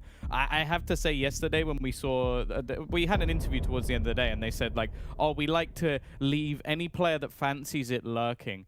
I'm not a big fan of a lurking breach. I'll be honest. I don't see the point of a breach if it's lurking, because you're not. The whole point of that agent is to try and set people up. Very good at stunning people within the sites and leaving them blind. If you're left as the lurker, the only way I can see that working is selling a fake.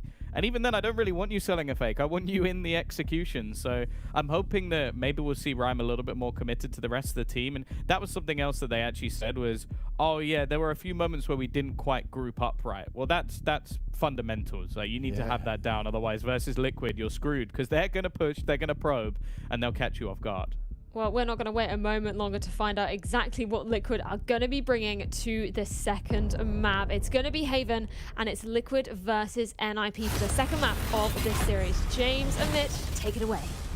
Thank you, Freya. Thank you, Tom. Mitch, we are in for a treat. This is Liquid's home ground. This is where they feel comfortable. How many times, mate, have we covered these guys and spoke about that Sage wall going up on B on the left-hand side, then pushing in? Oh, well, there's no Sage this time around. That strategy's gone out the window. But what we are going to see is a bunch of flashes, a bunch of headshots, and probably a lot of domination. But NiP, they need to find a solution on how to deal with this. And my real worry for NiP is it even possible at this stage? Do you have enough time to find the answers to this? Because you only saw these kind of compositions come out from Liquid yesterday.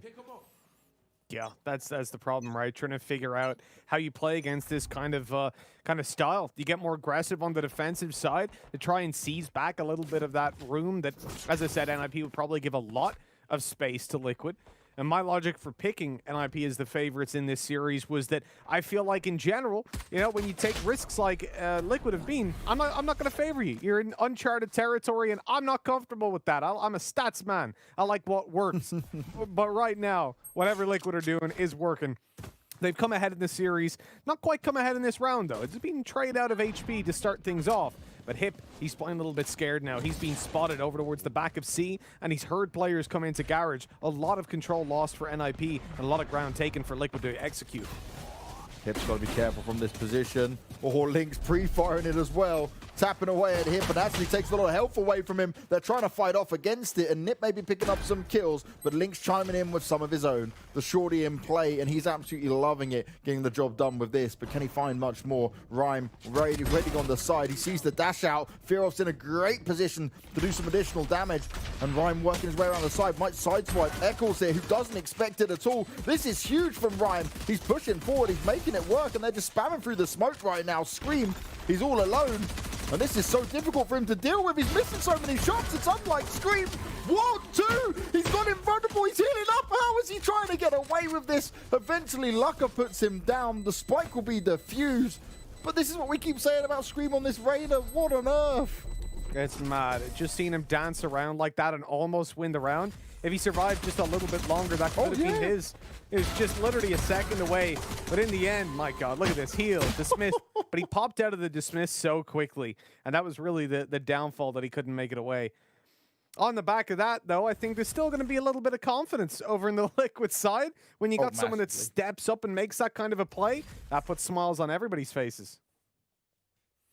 And he missed those first few shots. Imagine if he actually picked up the kill off the first couple of ones that hit. Like, oh, that was very close indeed. But for NiP, they've got a pistol. It's the first pistol they've won of the series so far. Give them a great opportunity in this, and they need to make sure they make the most of it. And that's exactly the start they wanted. Lucka finding a kill. Kree may be able to get one as well. Liquid trying to tap away and hold position, but a big advantage sits with NiP. Oh, that stun is perfect. The fault line puts a massive fault in Team Liquid's attack. Good flash through. Doesn't fully catch Scream. He's just off his screen, but he's still blinded up for long enough to allow Hip the advantage. There we go. 2-0. Cleaned up the second round. And yeah, massive problem for NiP has been those early round starts, as we've been saying, as they said themselves, that are early game starts, excuse me, in the halves. They haven't been able to get themselves on the board till, 3 or 4 rounds into it. Now they've got that little injection of rounds. Is that going to be, is that going to be enough because now they come up against the full buy of Liquid. Okay, there might not be an operator in play, but they're just as scary when it comes to these rifles. Now, one thing, Mitch, you forgive me if I'm getting this incorrect, but I remember many times we've watched Liquid, and their defensive side has been the one they've had the more dominant performance on. When it's come to their attacking side, we've often seen them get off to slow starts in this similar kind of fashion. And actually, I thought with this composition, it might be a bit of a difference with it. So I'm really excited to see how it might pan out for these buy rounds here. And their defense versus G2, I think that's where they had like an 8-1 scoreline to close out the map. That was an insane defensive side over in the Allied Odyssey. And for Liquid, that's one of the reasons we were looking at them is potentially being able to take down G2 back then. It's been a long time since they've felt, or since we felt that comfortable in their performance. But oh my, look at that is a very aggressive peak with a Marshall. Yeah, I'm guessing he didn't expect him to be that pushed up on it. But Hip's in a good position to do some serious damage. He starts off with one, but the rest of Liquid swarm the site. No problem at all for Eccles. The spike's going to go down, and with guns in their hands, NiP didn't have the upgrades in, but it doesn't seem to even matter because they just tore him apart once again. Liquid, they'll get the bounce back. Losing those first 2 rounds doesn't affect them too much. And for NiP, it's not too much of a big worry though, right? You don't have all the upgraded weapons. You can sit there and buy up into this round. This is the one that's going to be the real test of it all. Yeah, absolutely. You know, if you're NiP, you can write that round off 100% and just say, hey, look, it's fine. We only had the weak weapons. Who cares? This is where they've got to really make the stand.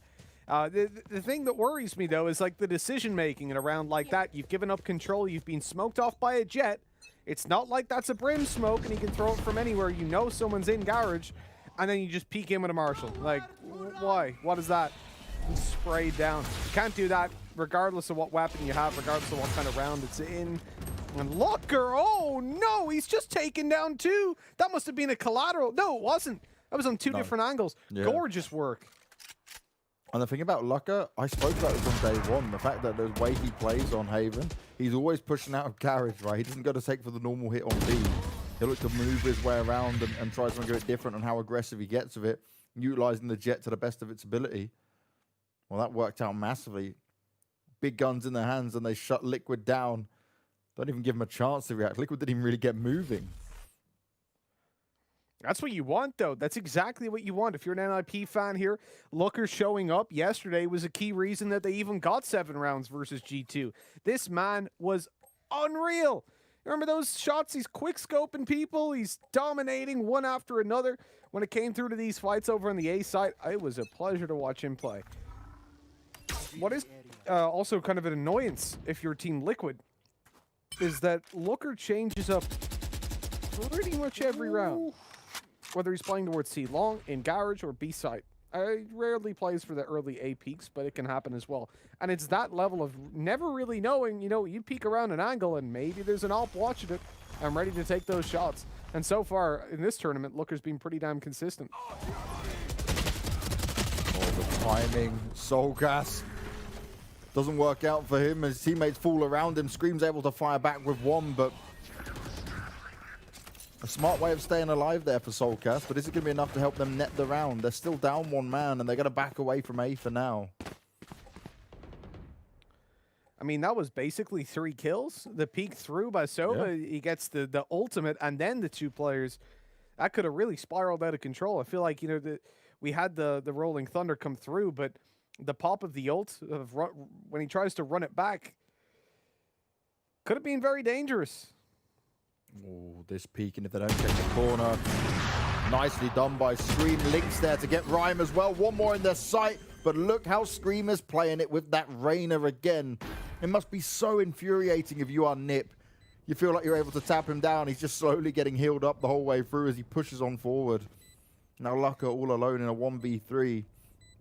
And unless he gets a pick early on, he might just back away, hold on to this operator and save it for the next round because it's still very close. It's still been quite back and forth. And yeah, looking at it, he decides against it. He doesn't want to go for him.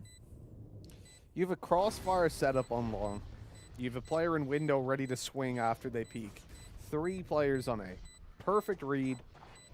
Pretty much perfect setup as well. Yep. Screen walks through, takes the opening kill. The window guy's like, hey, I got this. I'm going to swing. I'm going to take him down. No, you're being watched by Link on the operator from long. The other guy in the corner is like, well, they've killed 2 of you now. They'll never expect me. And Scream just swings in like, bonjour, how you doing? I'm going to just take you down real quick. Come on, ça va? Not too good anymore, my friend. Look at this. He just goes, I'll just check the corner. Why not? What else would he be doing? There's no other angles to check as he pushes through other than window, which was dealt with. That is clean. And you can see like the Liquid must be so surprised that they even got away with that. That was one of these rounds where you're just like, Scream, you push forward. I'll cover you. Just see what you can do. And he's like, I got it. Do your thing, baby. Do your thing. Let's fly. But still very close in the rounds, right? 3-2. Okay, you got the pistol and the follow-up for NiP. But then when you lost the next gun round, it was the buy-up after that helped him stay within it. Ready, Lucka popping the ult. Fear off. Well, he's able to get one, but then straight on top of it is Scream. Lucka tempting fate with that. You don't want to peek into it. With the knives popped, the ult's already been spent. You might want to play a little bit more defensively in a round like this where Liquid are directly looking for you. Yeah. Well, obviously off the back of that opening, so first of all, the reason that Looker didn't have the operator, he has his ult, so he gave it over to Firith just to get an extra weapon up in the round. Firith gets the kill, but he can't dash out of there because he's a Sova, so he's stuck in the open, just wrecked. For Looker, he wants to get aggressive because they spotted out that long players, this could be very dangerous. He cannot afford to waste his ult. Oh, up close. He can't even get them off. He just thrown down another smoke. That's so unfortunate for Looker. But Kree, he's in the corner. He gets one. Oh, no, it's falling apart. Liquid maintain the advantage. And now, they're not even pushing out to C. They're taking their time. They're hitting the brakes. The smokes, the flashes, the confusion was there for all players that were involved, but Liquid can back away. They do need to get their skates on a little bit, though, with 25 seconds to play with. Cryptic's looking to lead the charge and push on up. The turret's up high. They'll easily deal with it, but this could be huge from Ryan. This could be the thing that saves them. Tries to make it work, committed the ult, comes in with a spray, but Link still deals with it. Operator in hand, they've only got Hip to find, but is his position going to be checked? He starts with a spam, he's got himself 2, and Hip! It's incredible! He holds strong, delivers 3 swift kills, all headshots. They never expected him to be so close. Disgusting work, my God, Hip. That is gorgeous. Pulling him right back into that one. And look at Looker's timing. Again, this man is the least lucky person on the planet. I'm calling it now. I've seen so many times where RNG just comes to haunt him. Second he puts the smoke down, they push into him. That's disgusting, but Hip. Oh my. I think that we might have the names backwards because Hip seems like the Looker in this situation. Man, Liquid were not impressed with that. You saw that they were pushed for time, so Scream wanted to jump straight in and get the plant on go. And already in this round, it started to go fast and furious, but this time in NiP's favor. Fear off. Oh, he can't escape that in time. Walks back into Soulcast's molly. The fire at his feet. And this could actually give them a chance to play with this. Lucka playing it smart. Doesn't want to be tagged up by the turret at all. They're going to have a good idea of where he's gone, though. Oh, man, Fearoth's just been aftershocked. He got molly. He's not Irish. He can't keep saying, oh, man. My man. My beautiful Irish boy, Fearoth. But yeah, he got wrecked, mate. He got hit by everything under the sun. He was already like 6 HP as well. This push through, it's dangerous because Looker's got the timing. He snuck into Garage, coming up behind them. He might just get this spike and stop it from being planted. He does. Gets out of there. Time now on their side. And a 4v2 as well. Liquid need to gain some ground. And this is a great opening by Eccles, actually. Good start to it. Now they can actually afford to... Oh, with these no flashes, he really needs to pull the operator off the angle, but instead it's just going to be the dry peaks that are working out. Only for a second. Get the early advantage there for NiP, and they managed to hold on to it. Great decision-making from Lucka there as well, right? He hears the footsteps. He doesn't want to over-poke into it. Waits for them to start the spike plant when they think it's safe, and they're not even looking towards Garage. He gets away with literal murder. Yeah, that was fantastic work. All in all, the fact that Looker was able to get up there is what won them the round. Yeah. It was really just down to timing, him being able to be sneaky, because otherwise they would have played that much more passive, but they had to push. Cryptics had to try to cross the site in Looker's sight lines. Eccles had to push spawn because they needed a plant. They needed to create some space to allow that to happen. And this is this defensive side again that we saw last time around from NiP when they were going up against G2 that we were impressed with. How many more rounds can they net here against Liquid? Oh, Kree going to be forced off the position. He's done a nice bit of damage. Can't find the kills just yet. Link's got to be careful. Those shock darts coming out towards him.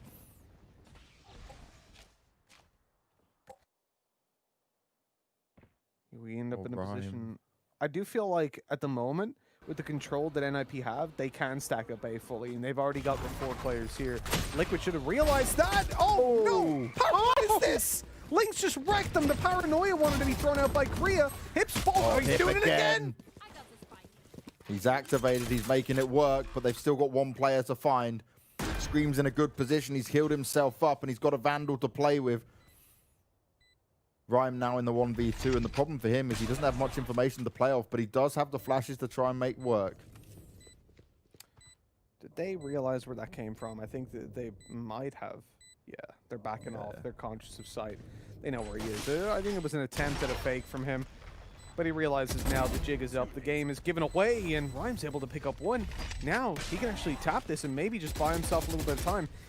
They're not going to peek him, though. Scream will just tuck away in the corner. And this should be it. There's not really much time left. Scream's just going to wide swing on this. Easy kill. An easy round for Liquid. Really well played, despite Hip's attempt again at pulling that round back. He found another 3K, but it just wasn't enough. Hip is going full beast mode. When the going gets tough, Hip really gets going, and he's going full charge into the Liquid players. He's trying to make it happen any way he can. But this time, it just wasn't enough. Liquid, though, just off the back of Link being able to ult like that, it worked out perfectly. About as perfectly as it could for them. You know, it was still a very close round, obviously. The fact that Link went through and found the double. Yeah. We're seeing him on the jet. We're seeing him pull out something that you asked for specifically, Banks. You wanted to see Link pull a jet out. Here you go. You saw it last map. You're seeing it now. And I think we're pretty damn impressed by what we're seeing.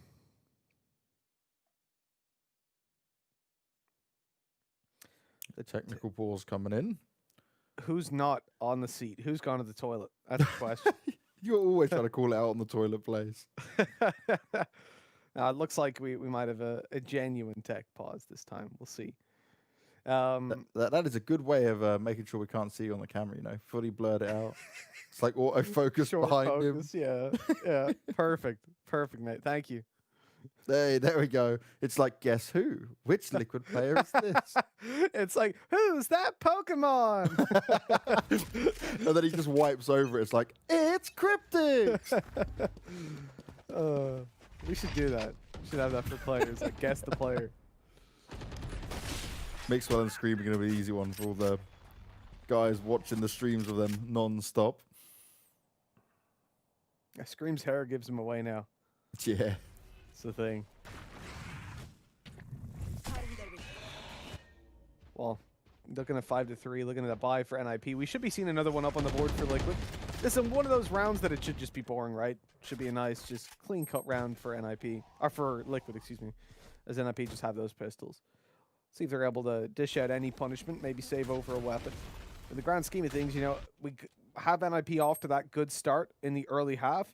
Mm-hmm. Now they need to show that, you know, that was the problem, that they just couldn't get those early rounds up. Because if they allow Liquid to build up that momentum and really pull back into this, it could be very dangerous. Solkas opening this one up nice and cleanly. Oh, it continues. The flashes are just perfect. Liquid bundled their way into the B site. No problem at all to get the spike down. Yes, they're only going up against pistols, but just the execution when you look at it. It's like everything that NiP were trying to do to just find an opening, find an entry, even shoot a little bit, was delayed by flashes coming straight up in their face. And now Hip, he's just holding down the end of C-Long. They know exactly where he is.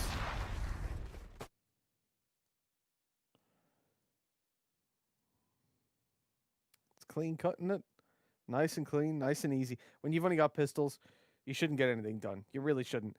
Those are the rounds where, if it's not boring, I'm worried. I'm worried about why it isn't and why it's interesting. Here we go, though. These are the rounds that we live for. Pretty even by, pretty much exactly what we expect. When it comes to ultimates, though, you can see Liquid are miles ahead. And considering the comp that they have on the attacking side, their ults are really scary. We've already seen the combination of Lockdown alongside Phoenix's ult to just run through and find those kills while the players have to fall back. I'm curious to see if we see that again or some more takes on how to use Lockdown. Oh, Fearoff trying to tag up as many players as possible, soften them up for later on in the round. Not going to work out the way he would have liked it to. Kree still hanging around, hoping that someone might push up into him. But Liquid, they're keeping it defensive. They're well aware of what's going on, but will they expect Lucka? Oh, the position! The timing just didn't work out for Lucka. He just got there. But that will mean that NiP have a good idea that they're not towards A long for now. And it could be just another B bus coming straight in. Fearoff on the edge, he's ready and waiting for it. Creed teleport himself in. Is it going to be enough? The flashes once again. But the Phoenix ult's going to be destroyed. Go the TP up top. It's dangerous. Kree's been caught out before by this kind of stuff. He's trying to shoot the spike. That's not quite how it works. He's being pushed into the back of the side into safety, but he's not safe enough. Solka's still able to hunt him down and put a 2v4 on the board. For Liquid at this point, it should be an easy spike plant, then even easier because they're pushing into the A site, which is completely open. Again. You love this from Liquid. They do it so many times. They'll hit B, they'll hit B. You've seen them this on their previous compositions of agents, but this is a tried and tested strategy from them. Get B site control, understand where they might be playing from, and then work your way into A, where you feel a lot better from them having to struggle to retake it. Thanks, we're getting one hell of a game. This is kind of what I expected starting this series off. Liquid, they're playing much better than I thought. NiP get off to a good start, and so they end up tied up 5-5. But a close map is what I want to see. And right now, I'm honestly not convinced we're going to get one. Because although it's been close so far, it's the context in which we've gotten here. And I think in the buy rounds, Liquid have looked far cleaner. They forced down a double Marshall buy from NiP as well. A very weak investment, saving over for the next round. But Liquid have also got so much money right now. They can invest into everything they want. You might even see double operators come out in the next round just at the start, depending on how many weapons they save over. Because going into that final round, they can do whatever the hell they want. Creed would have heard the footsteps jumping away. This might give them an opportunity to get very aggressive, further than what he has done.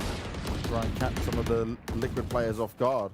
They're fully focused towards mid and B for now. It's all going to come down to how fast Liquid want to take this. Lucka right on the edge of the knives in his hand. This could be huge. Oh, he misses on the right click. Scream doesn't have a clue where he is. Lucka still gets the kill, but that's all he's going to get. He continues to just be so unlucky with the right click. He thinks it's going to hit and they just dance all around. Fearoff hoping he can chime in with a bit more of that Marshall, but still the weaponry is heavily in favor of Liquid. They've got the site control, and Fearoff, there might be a slight time he can work with here. But Link already got the cover fire on go. That was a little bit messy. It was a little bit dicey, and poor Scream, I think that was the most confused we've seen him as Reyna. I've said it before, and I'll say it again. Looker is the unluckiest man alive. He cannot get away. The right clicks that I've seen him miss, it's just something else. And yet when he left clicks, he just headshots everyone. That's why I wish he just unbind right click. Obviously, as an operator player, that probably wouldn't be ideal, but if maybe he can figure out some sort of a way to unbind it for his ult, because it's not doing him any favors. Well, you said about the potential for double operator setup, and it is in play for NiP. They want to make it a 6-6 first half here. It started off so well for them, but Liquid, they found a way to make it work. Fearoff takes a shot in the dark as the flash goes out, but he's not able to make it connect. And Liquid now at least will regain control. Fearoff wants to try and poke onto it again, but Link, he says, I dare you to poke me, and I'm always going to win that duel. I know your game, and I'll play you at it all day long. They're playing over towards the A site. That's the game plan for Liquid. Echo's in a little bit of trouble here. He gets peeked from top mid. Easy kill. But Liquid are just going to blitz out to A on the back of that. They know they've lost a player. They've lost their mid flank. And so it's all about playing that very two-dimensional approach of just running up through long and short. The ultimate goes down for Cryptics. The lockdown keeping his opponents. Look at where it's pushed them to. Wow. The far side of B as the spike is planted, and only now can they start making a move. That has bought them so much time, and it's even allowed Looker to, or not Looker, excuse me, it's allowed their Jet to get right up into heaven. Link has got a great position there to lock down the post plants. Still a chance here for NiP. It is a 3v3, but Link, he finds Lucker. And he's not going to be finishing anytime soon. Free looking to avoid the rolling thunder, but Scream there, ready and waiting. Link's just flying out with the knives to end it all. 7-5 first half. And Liquid, it may have not started off the way they wanted, but NiP, they slowly but surely let it slip away as they struggle once again on Haven, despite putting up a better defensive side. It's been a great showing by Liquid all in all. And as you said, Banks, a struggle for NiP. Can they come back into this map to keep themselves alive in this tournament run? Only time will tell. We're going to a break, folks. When we come back, we'll see if NiP have what it takes on map 2 to keep themselves alive.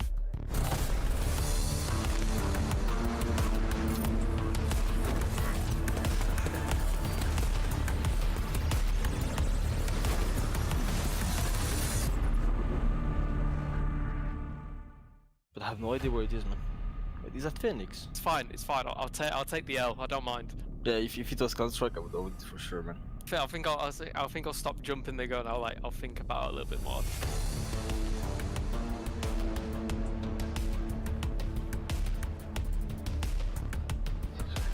I feel like I've got a good map knowledge. I should.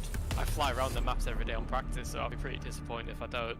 I reckon I'll beat Scream. I feel like there's this thing on every map, man. That's Haven. I like this kind of, to aim, to practice your aim. That's Haven in the Defender spawn, I'm pretty sure. No, this is not in my mind right now, man.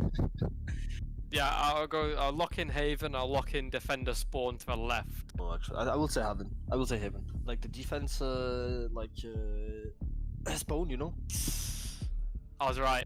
I knew it. I was a bit worried there for a second. I had no idea for this one. I'm just gonna go off my instincts every time. It's definitely bind. It's not split. I want to say like towards A short. Once again, I have no idea. It's hard, man. This game is hard, man. Attacker side of A short on bind. I think I'll go for bind. In the area where like there's a bathroom, that's it. I mean, there's the TP. But that's not the answer, man. Oh, in the back of my head somewhere, it's like that's on bind, like in this position, and I'm just going with the flow. Okay, this has to be split. I recognize the texture. That's on split. Attackers spawn to the right. I'm really confident. I'll lock that in straight away, I think. It's split for sure. I'm pretty sure about that, man. Yeah, color scheme, giving it away. I feel like I've seen this poster before. Like all that metal is like all of a split and the white walls. Let me say A side on split, like on catwalk. 100%. I'll lock that in. Yeah. That's not on catwalk, man. Elbow. This is an elbow. Oh. Yeah, I've never looked up there on elbow before. I wouldn't know. Okay, this is easy, man. Can I get it straight away also? It's Ascent on top mid. That's my answer. Yeah. That's Ascent top middle. Well, when you think you know. Like I'm confident on it, so I knew it. I think there's only one map where there's a tank. It's bind. I'll definitely say bind. Oh, that's bind a short one by the truck. I'm not losing that. I'm not losing that. Hey, let's go. I'll take 80%. I'm pretty impressed that I got 80%. It's difficult. It's difficult. The next time I'll watch everything on the maps. Like.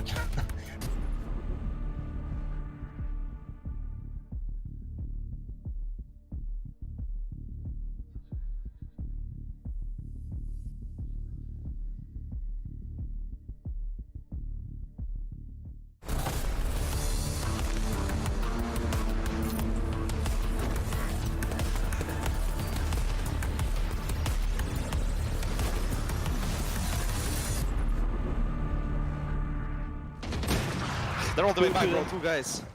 1 second.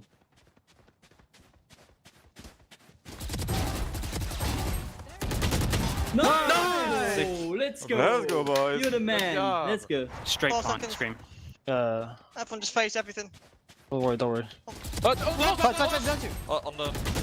Oh, I can straight plant, but he's there for sure. Okay, okay. oh, Okay. 120. Well. A mix of comms coming out from both sides there, Mitch. But Liquid, they stand strong after the first half.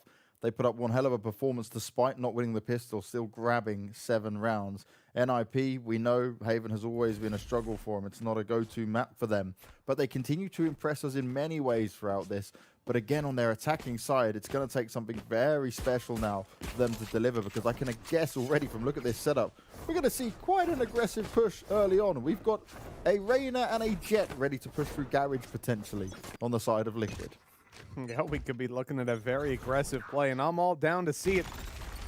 Liquid, a team that obviously NiP are used to getting aggressed by after that previous map, certainly. And it looks like they better be used to it, because Scream, he goes out, he pre-fires it, and then just bails on back 2 bullets later. Oh, the bait as well, because Link's there with the shorty. Is he going to be checked by the drone, or Reyna deals with it? If this isn't checked, Link is going to do some serious damage. One goes down, and the second, Link with the shorty plays again. He's going to try and get out of there, and he does escape with 13 health. Link, the Jet, I'm loving it from start to finish. Tom said he wanted to see it. Well, so do I. I want to see some more of it, because Liquid right now, they're in their comfort zone, and they just slapped NiP on the pistol round. They didn't even get a look at it. Look at Scream's face. He's like, easy, bro. I got this. He's so happy. You love to see it, man, because the faces of Liquid, they weren't so happy yesterday. But now they're showing that they've got what it takes to compete, certainly with an NiP. And yeah, you're saying that Tom asked for Link on the Jet. I'm pretty sure he was just copying you, Banks. He just heard you say it and he thought, yeah, I'll say that too. Do. I'm used to it at this point, mate. You know, it happens. I'll allow Tom to have a couple of these things in there. You got to throw him some breadcrumbs, you know, every now and then. But yeah, look, NiP overall, it's not like some of the losses we've seen from them so far have been like Korea not being there, HIP being really flat. This is like the whole team are just having a all right performance. No one is really stepping it up, and that's what we need. And it's not like this is a very two-dimensional team where we look at, you know, these 1 or maybe 2 players are the guys that can do the damage. Everyone on NiP has shown capability in the past. It's just not quite there with the likes of FPX, G2, and then Liquid. And it is kind of deflating, you know, especially considering, as you brought up that great point about how the previous NiP roster, they didn't exactly survive very long. So with these kind of results, where the previous roster are essentially almost overtaking them, even with the lineup changes, obviously that's a bit different. But yeah, you know, are they really going to stick by you? Are you feeling comfortable right now? I don't think so. Oh god, this is chaotic. So many pistol shots coming in, but still, somehow, some way, the kills are going the way of Liquid. Yes, they have the upgraded weapons, but there was so much damage just done there by NiP. Absolutely Lurking. He might get shredded himself. Yep. No. They expected it. They were waiting for it. A flawless round, and the smiles continue in the Liquid camp. But it is now the all-important round. It's what NiP can get done with some big weapons in their hands. And if they can get easy access to the B site like that again, then maybe that's an option for them. But it depends how much they want to speed it up or slow it down. NiP need to show something that Liquid does not expect. You know, Max, when I look at the position right now for NiP, you lose out these early plays as well towards the second half. The buy rounds have looked way better for Liquid as well. I don't really know what I'm thinking of as a positive. They need to win this round. They 100% need to. There's not a single rifle in play for Liquid. And I feel like, you know, often you're going to upgrade 1 or 2. You're going to look for a little bit more future-proofing in there. Oh. I think this is just sheer confidence. And straight away 1-for-1 trades, that's perfect. That's like a round like this, if you can find 1-for-1 trades, Liquid are over the moon. Sadly, though, for Soul Class, he might have been able to escape had he not been blocked by his teammate. It was a little bit of quick decision-making that couldn't go in their way. With the 1-for-1, you'll take it given the weapons. Eccles looking to try and get on a flank here, and he's actually able to pick up Rhyme. That's a huge pickup. Lucka now trying to turn the tide for him. Does have the better weapon to deal the damage with. And the numbers will stay in favor of NiP as Fearoff tries to sneak round. Link's in a great position, but he just gets caught trying to move around. It's all on Scream, and it's a 1v3. You can't expect much from him in this. More some damage control, picking up a weapon and seeing what he can do. See, the weapon he has right now doesn't allow for the one-taps, but look at what the machines just managed to retrieve. He's making sure he's safe to pick it up, clears the wider angle, then goes back for it. The thing is, the time isn't great. It's against him for sure. And you know you're going to be running into crossfires, so there's no need to go for this. Really, he's now being spotted, and so running in towards the A site's the most likely play. And yeah, he's just going to create a little bit of space and look to save this weapon. Well, this is good though, right? NiP, okay, you lost the pistol, so out of the whole series so far, we've had 4 pistol rounds, they've only won 1. But you bounce back on a buy round. You don't allow it to get too crazy, too out of control from the Liquid side. Problem is, Liquid will have enough money though, and especially with this save Vandal, it's not going to be a problem for him at all. Yeah, I do really love the approach of just saving over the weapon, realizing when you're in water that's a little bit too deep to be a swimming in. For NiP, winning that round is, as I said, it's a requisite. If you cannot win rounds like that, where you're up against 4 Spectres and a Stinger, well, you're not going to win rounds where they've got rifles. That's for damn sure. And even then, the confidence in the early fights that came through.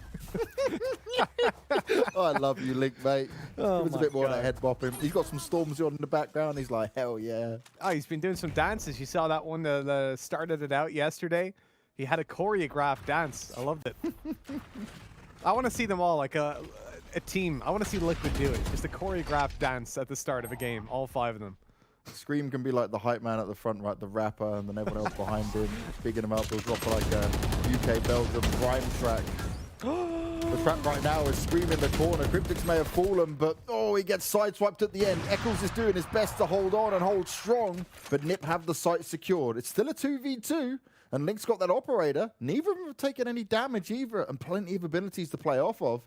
And for NiP, they're very cautious on this. They know when they have to commit to getting that spike. Oh, this could be next level. If Soulcast is left unchecked, he's prone, he's ready. He's hoping they're going to fall for his trap. They're looking to expect it. Oh, hip! Nicely done. Headshot landed. The mind games aren't going to pay off. And Fearoff, quite happily, planting the spike now. He's got the opposition, but for Link, he's looking for the turret. It's actually a new spot. Throws out the smoke. He's going to be tagged up a little bit by it, but they'll be well aware of his position for now. That's a shame. That's a real shame. I love the approach by Link. Oh, he's being wrecked. There was no way he was getting away with that. No. I love the approach, though. So he smokes the spot where they've typically put it up on top of that box. Then he sneaks down just to make sure it's there.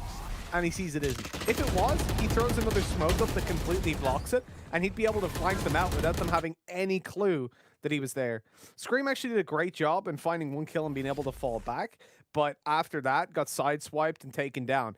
Really, credit goes to Hip in that round for cleaning up the site. But then more importantly, being able to expect that player's Soulcast to be tucked in towards the spawn.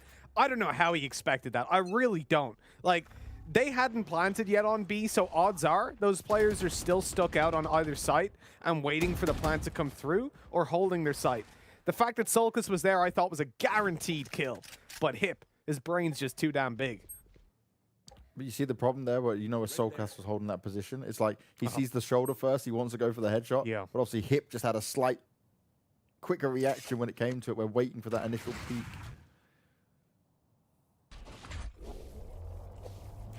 I mean, look, they've not gotten away with the win just yet for Liquid. It is still in contention, but this should be another round really going over towards the NiP camp. I would hope, at least. You've got some weaker weapons to play around. Scream obviously didn't need to invest in the previous round, so he's again got himself that rifle, but the rest of the team are really struggling for cash. And so, realistically, NiP come in with a big advantage. Ult popped by Looker as well. It's an interesting one. Now, if they open up A, I think it's pretty much locked down, but they need to go quickly. There's already a heavy stack coming in. 3 more players on the rotate, and Soulcast up close. He's spotting out the shorts clear, but whoa! Maybe his left clicks aren't so good. No, the left click's not working out, at least initially. They're bundling away. They're going to run back to round C. They're keeping Liquid guessing, and they don't have a clue what's going on themselves. Plenty of time to get the spike down still. We played the old switcheroo. We went back and forth, and NiP, they're picking up the kills either way. Liquid spent far too much time having to run around. Ripper's coming in with a pistol whip, looking for some more, but Kree's going to comfortably deal with it. And Scream with that Vandal will look to just try and hold on to it, but Hip, he's not allowing it. He's not having it. You're not saving over any more weapons, my friend. Nothing given, nothing granted, no quarter. That's what you like to see. For Liquid, as I said, that's a round they should have lost. They came in with a very weak mix of weapons overall, and so they won't be too deflated. Really, at this point, yeah, NiP are putting up one hell of a fight. They're definitely doing well. They had their good first half start, but then fell off towards the end of it. And I'm getting real worried then that Liquid are just going to dominate the buy rounds and close it out. Really, this is going to be the swing round. This is where NiP get to dictate whether they're actually fighting for this or whether Liquid are just going to steamroll them. This buy round has to at least be close, preferably go their way. Nice aftershock through. Solkas gets out, but look at the HP he's lost. Yeah, he's going to have to pop it and heal himself up. Early on, having to spend that ability is less than ideal, and they didn't achieve anything for it.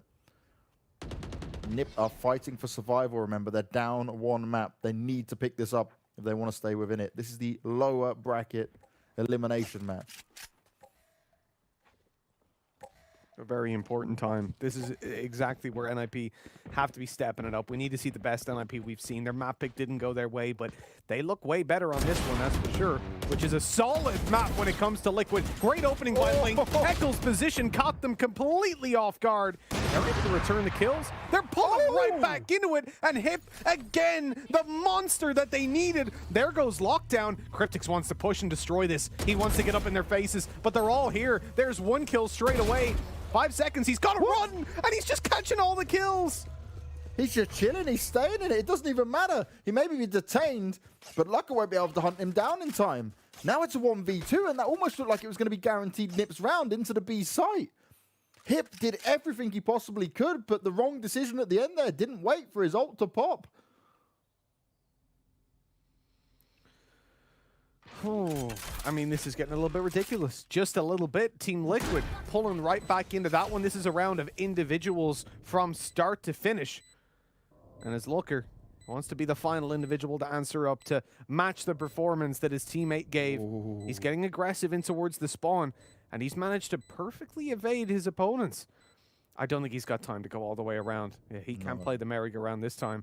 And they've actually managed to creep on in and get towards the spike. Oh, There's no. committed. It's nice and passive, but it's enough to keep Looker away. He has a dash, so he could go in right after this is popped.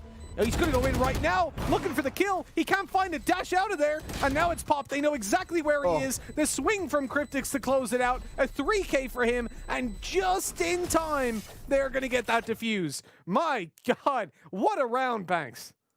Lucka tried all he might there. Was playing it smart, was trying to bait them out to force him to take the attack going in there, but it just didn't work out.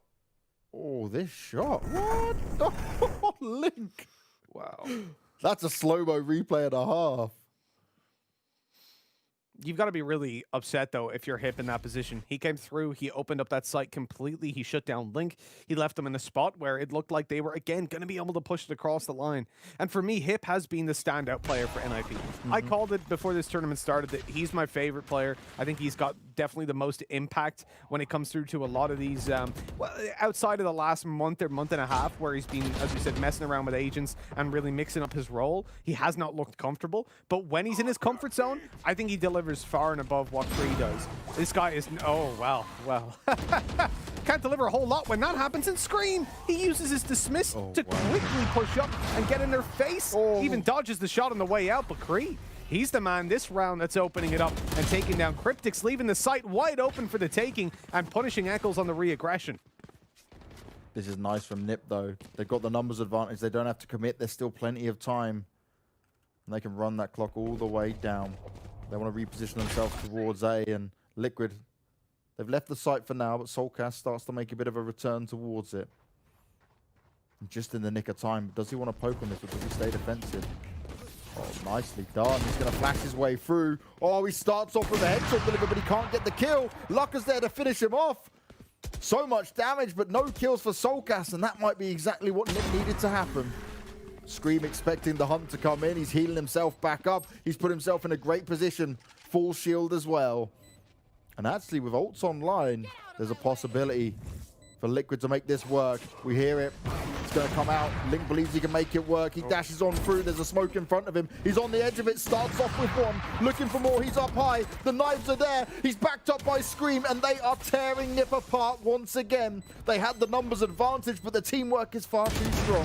Fear off on the edge of it, but Scream deals with him. No problem at all. The defuse will come through and go. Well, Scream, you've proven it in one game. You're looking to do it in another right here, right now. Unbelievable. You know, it's not just down to the shots that Scream is hitting, it's that decision-making in the last second. So, first of all, he swings through and gets the trade, right? Realizing this player is focused up above. But right here, right at the end, when he swings through, he lets his teammates stick it for just a second and then wide swings, realizing that this guy is no longer holding the angle, that he's probably making that move to push in and deny that defuse, and that's when he swings and catches him completely off guard. It Scream's such a smart player as well as such a mechanically and aim-wise just gifted beyond belief player. What a play from the Liquid side. The teamwork working out. NiP, they're getting so close, but how much more of this can they take? They start to close the gap, and whoa, here we go. Scream wants to make this work, and he does for now. Backs away, plays it smart.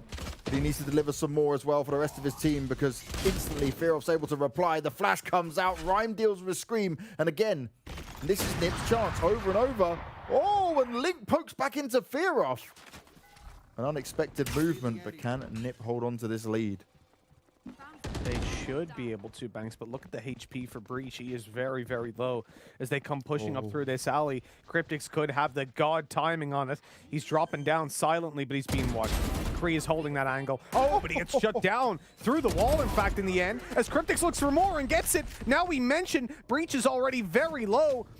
Rhyme can't get a whole lot done, really, when it comes to straight-up aim duels, and he's even got a Bulldog. Hasn't upgraded either on his way back out. That is an odd position. They're going to start pushing on through. Solkus looking for a fight, looking for a duel. Nothing offered up for the Molly. No! This is huge. He's pulled back at just the wrong second, though. He still gets Rhyme. They might think it's clear now, though. They've got to go. That time is very low. Hip in a 1v2. He's the player that's made these happen before. He swings and he misses. That is Team Liquid getting the defuse, and 12-8. Try as they might, NiP cannot win this in regulation anymore.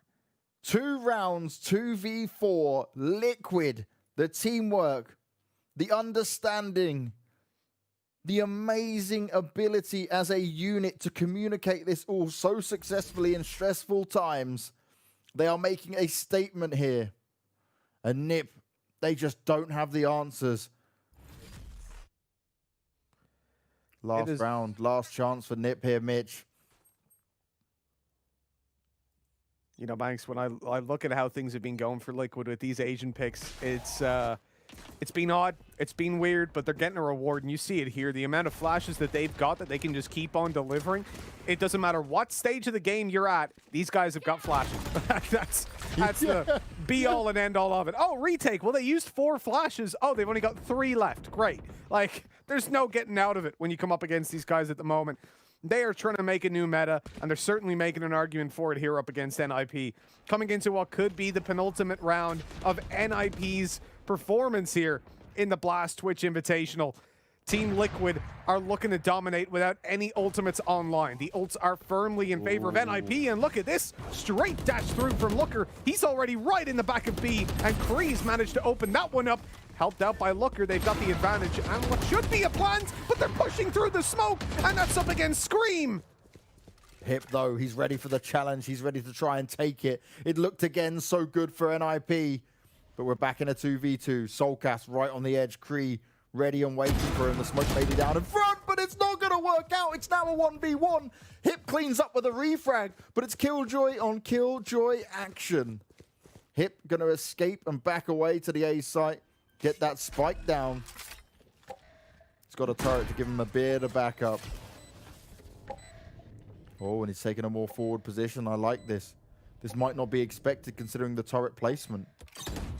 It's unconventional, but Hip, he's got the brains, he's got the smarts, and he manages to get the job done. NiP stay alive, they hang in there. But so much pressure is on Hip's shoulders over and over again for him to have these phenomenal moments in the game. That's exactly it, Banks, and that is the reason that I guarantee NiP do not feel happy about winning that round. Like, yeah, we got a round on the board, but again, it's not repeatable. If you cannot rely on that kind of thing happening every single time, you're not going to have a smile on your face. And right now, Hip has got 18 kills in a game that they are 12-9 down in. He has been pulling this team up by his bootstraps, and the reality is you can't support all that weight by yourself. We need to see more consistency because there are 3 rounds left before we hit an overtime. A tactical pause by Liquid as well probably makes them sweat even more. This is a team that, okay, it's not like you're looking at this lineup and saying, oh, well, are they going to push us here? Are they going to do this? They can do anything. They've got 7 flashes. These dudes can just wreck you in the early game without really losing all too much late round potential. And that brings with it, Banks, a lot of fear because they can push anywhere on the map at any time. They can sell fake push info. They can do whatever the hell they want. The strat book at the moment can be so damn deep for Liquid. For NiP, though, they're fighting tooth and nail. Remember, we could be looking at a scoreline where those 4v2s both went the way of NiP. Then we'd be seeing 11-10 right now. If my math's any good, you know, quick maths, all that stuff. I don't pretend to be good at maths, Mitch. That's why you're here. 11-10. I'm with you on that. Hey, there we go. I'm following. Yeah, NiP could be in the lead. Exactly. I 100% agree with you. And that's a pretty scary position, right? That I think Liquid have pulled themselves back into it quite a bit, but they seem to have the consistency and the depth there at the moment. For me, this is the Hip show, and we need to see some more of Looker. We need to see some more of Kree to really believe in NiP. And that Killjoy being put down very early on. He tried him going for a poke around. He wants to find some more information. Just gets detained right on the edge of it. Soulcast has found fear of, though. Kree dance around in the back line, and Leek's just going to escape. Oh, this is huge work. How is he getting it done? With just the Spectre in his hand. He upgrades to the Operator, and they're in a good position to do some more. NiP now in a 5v2. Ryan trying to push through. He knows he needs to even up these numbers. He grabs the spike. He just can't run away. The flames are at his feet. Soulcast is delivering more. He's not done yet. Eventually he falls, but it's still 3v2. And Scream, he's making this possible. He's doing it all once again as Ryan is running away for his life. 10 seconds. He's got to commit to the plant. He pushes into B. He's just going to be wrecked. They've already got the rotate on. They're watching him cross. They flashed him. No way to get out of there. That is Team Liquid knocking out NiP in the Blast Valorant Twitch Invitational. My God, Liquid have looked good today, Banks. They've come in with a composition that many would question, many will question, and many have questioned. We did question it. Yep, but not anymore. We questioned it. Liquid have proven. Shocked.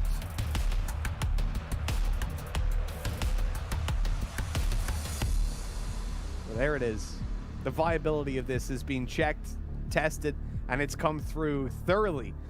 As NiP have got to feel a little bit upset. Because really, they showed us a better performance, I think, than what we've seen recently from them.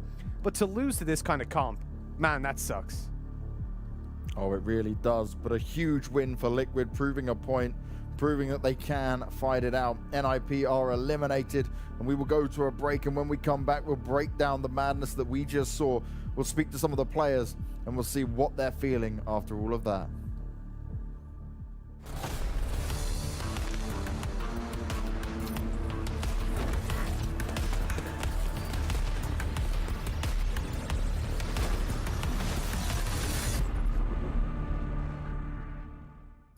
It's not fair at all. What is this? Nice. Oh well, unlucky. Oh, heaven.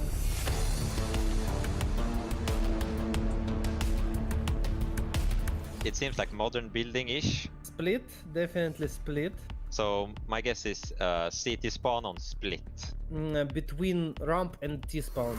Yeah, I almost guessed it. No! So close, so close. But it's unfair. You're like showing me the building which not even on the map. That's a hard one though. It's fine. 1 point for a split, right? Oh yeah. This is Ascent, I think. It's Inferno, of course. I'm 100% sure on this one. A-long, I think. Yeah, should be. What maps do we have? Split, Heaven, Bind, Ascent. Okay. Yeah, let it be A-long. Yeah, that's yeah. Yeah, it's A-long for us. Nice, nice. Ooh. And I'm 95% sure I was aiming through these flowers like to find an arrow. It's a hard one. But now I need to remind myself what map it was and where it is. I'm thinking a center bind.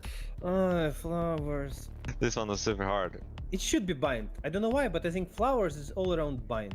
Or Haven maybe actually. A main, like close to A main. Tunnel, basically. Entrance to tunnel. There is only one tunnel. I'm gonna guess like outside of A main on Haven. No, it's long. No. Oh well, unlucky. It's actually harder than I expected. If I'm correct, I think I usually place a camera here. Definitely Haven. If I'm correct. I think this is Haven seaside. You can lock my point already. Oh wait, no, wait. It could be A as well. A or C connector, I would say, right? It must be Haven. Okay, split on B side somewhere. Quad maybe. What? It's split? Oh, I had one right at least. It's not fair at all. See, the guy's flying up to see this texture. How can I answer this? There's so many green boxes though. Can I swear in Russian? I'm gonna be honest with you, I have no idea right now. Ooh, Haven. Can't be B side on Haven, it can't be C side. So there's the roof, green boxes. It can't be A. Oh yeah, it could be everywhere actually. Or it's B. Ascent B side. Whew. It was really hard. What is this? You don't even look up there. Did he guess B side on Haven? He's so smart. He's much smarter than me. I will laugh at him after. I'll take the loss on that one.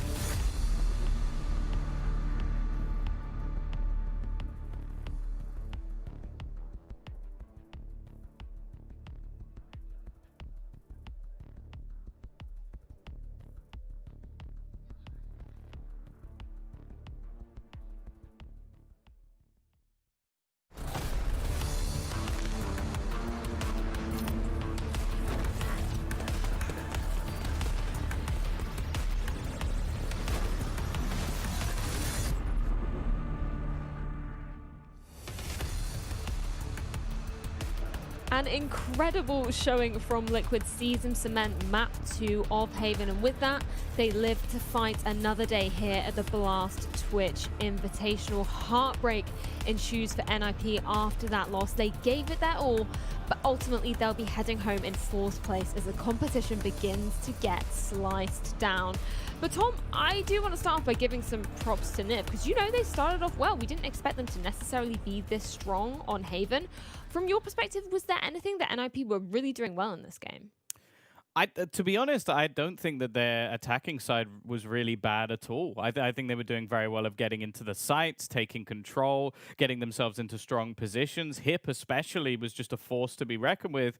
The problem was after plant positions. That was the thing that seemed to go very wrong. Like, there should never be a case where you lose a 2v4. There should definitely never be a case where you lose a 2v4 2 rounds in a row. So you remove those rounds, and then you're like, okay, this can go either way. Like, this is a very close match. You add those in, and they looked a bit deflated. Some of the players didn't necessarily step up to the level we were hoping they would, and unfortunately, that was enough for Liquid to take things over the line. It was unfortunate indeed. Speaking of which, we've got HIP on the line after that unfortunate loss. Commiserations to you guys from the NiP side, HIP. Thank you so much for taking the time to speak to us, though. I do want to focus on some positives, though, from that game. We were just saying, you know, Haven was actually incredibly close, closer than we all really expected. And there were some incredible moments from you on that map. Can you kind of talk to me about where you thought the holes were within your own team? Because it did look like you were potentially going to close that one out.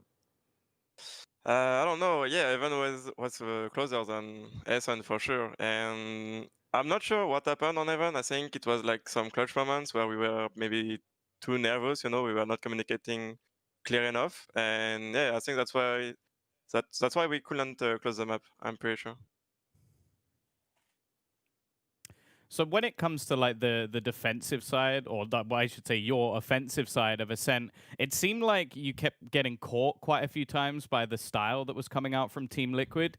Did you feel like the comp that they played was just throwing you off, or was it just how aggressive they were being that you seemed to struggle with a little bit? It's a good question. To be fair, I'm not sure what happened on attack. On defense, for sure, we were not ready for their flash composition. Like, they had few execute where they had all their stuff, all their flashes, and it was super executed from them. and it felt like we couldn't do much. Like we should have been probably more aggressive in defense. But yeah, our attack side was definitely not good, and I don't know, it was hard. I felt like we did good rotation sometimes, but maybe we were just not killing, like getting the kills when we needed them, you know. But I didn't feel like we played differently. Maybe we were a bit, I don't know. Honestly, it's really hard to say about what went wrong on our attack.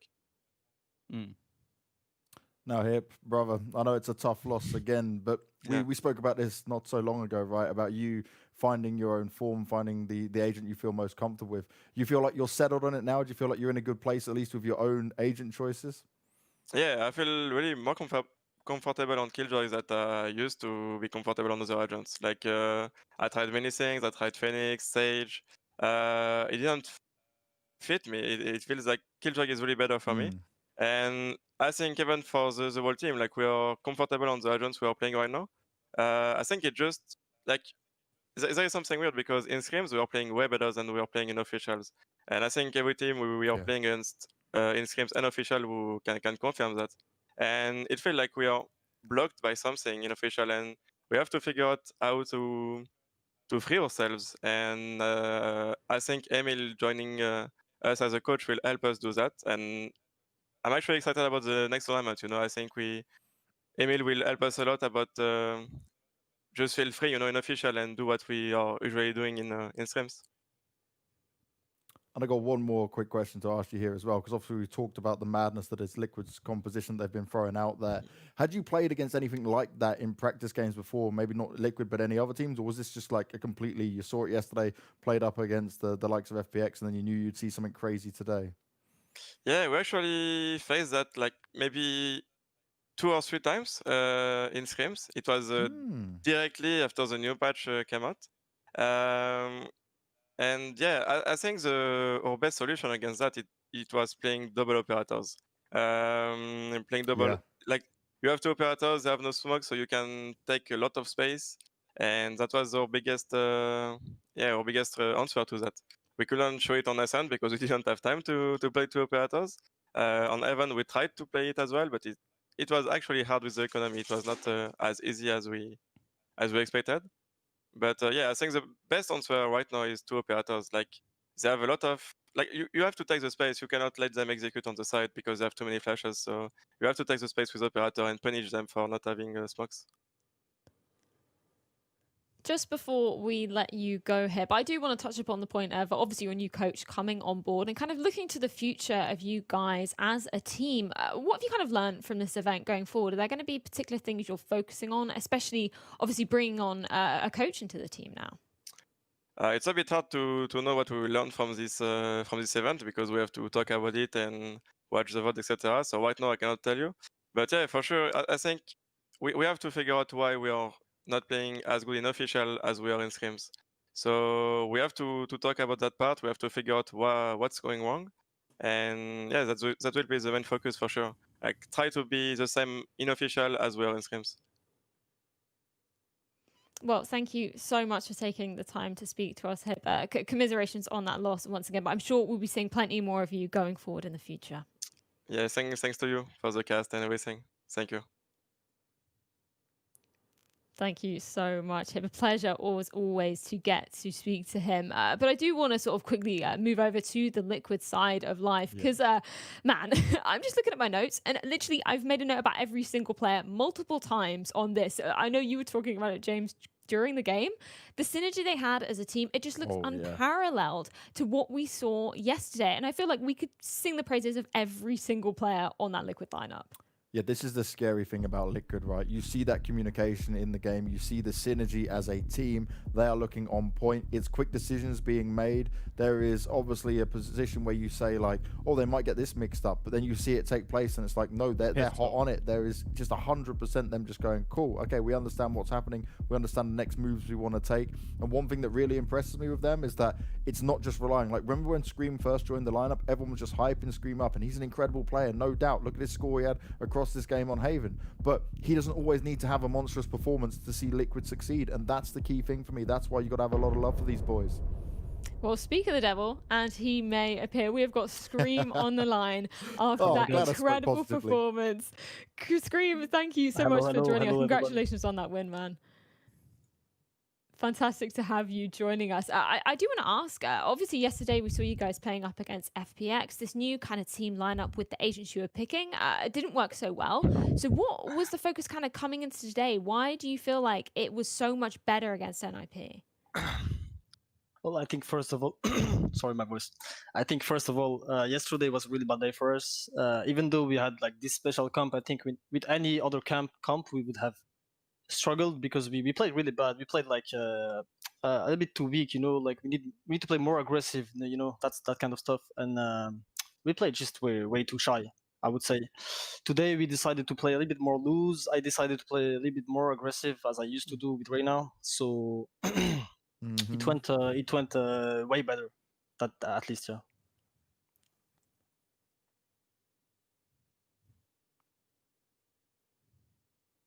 Is Tom there?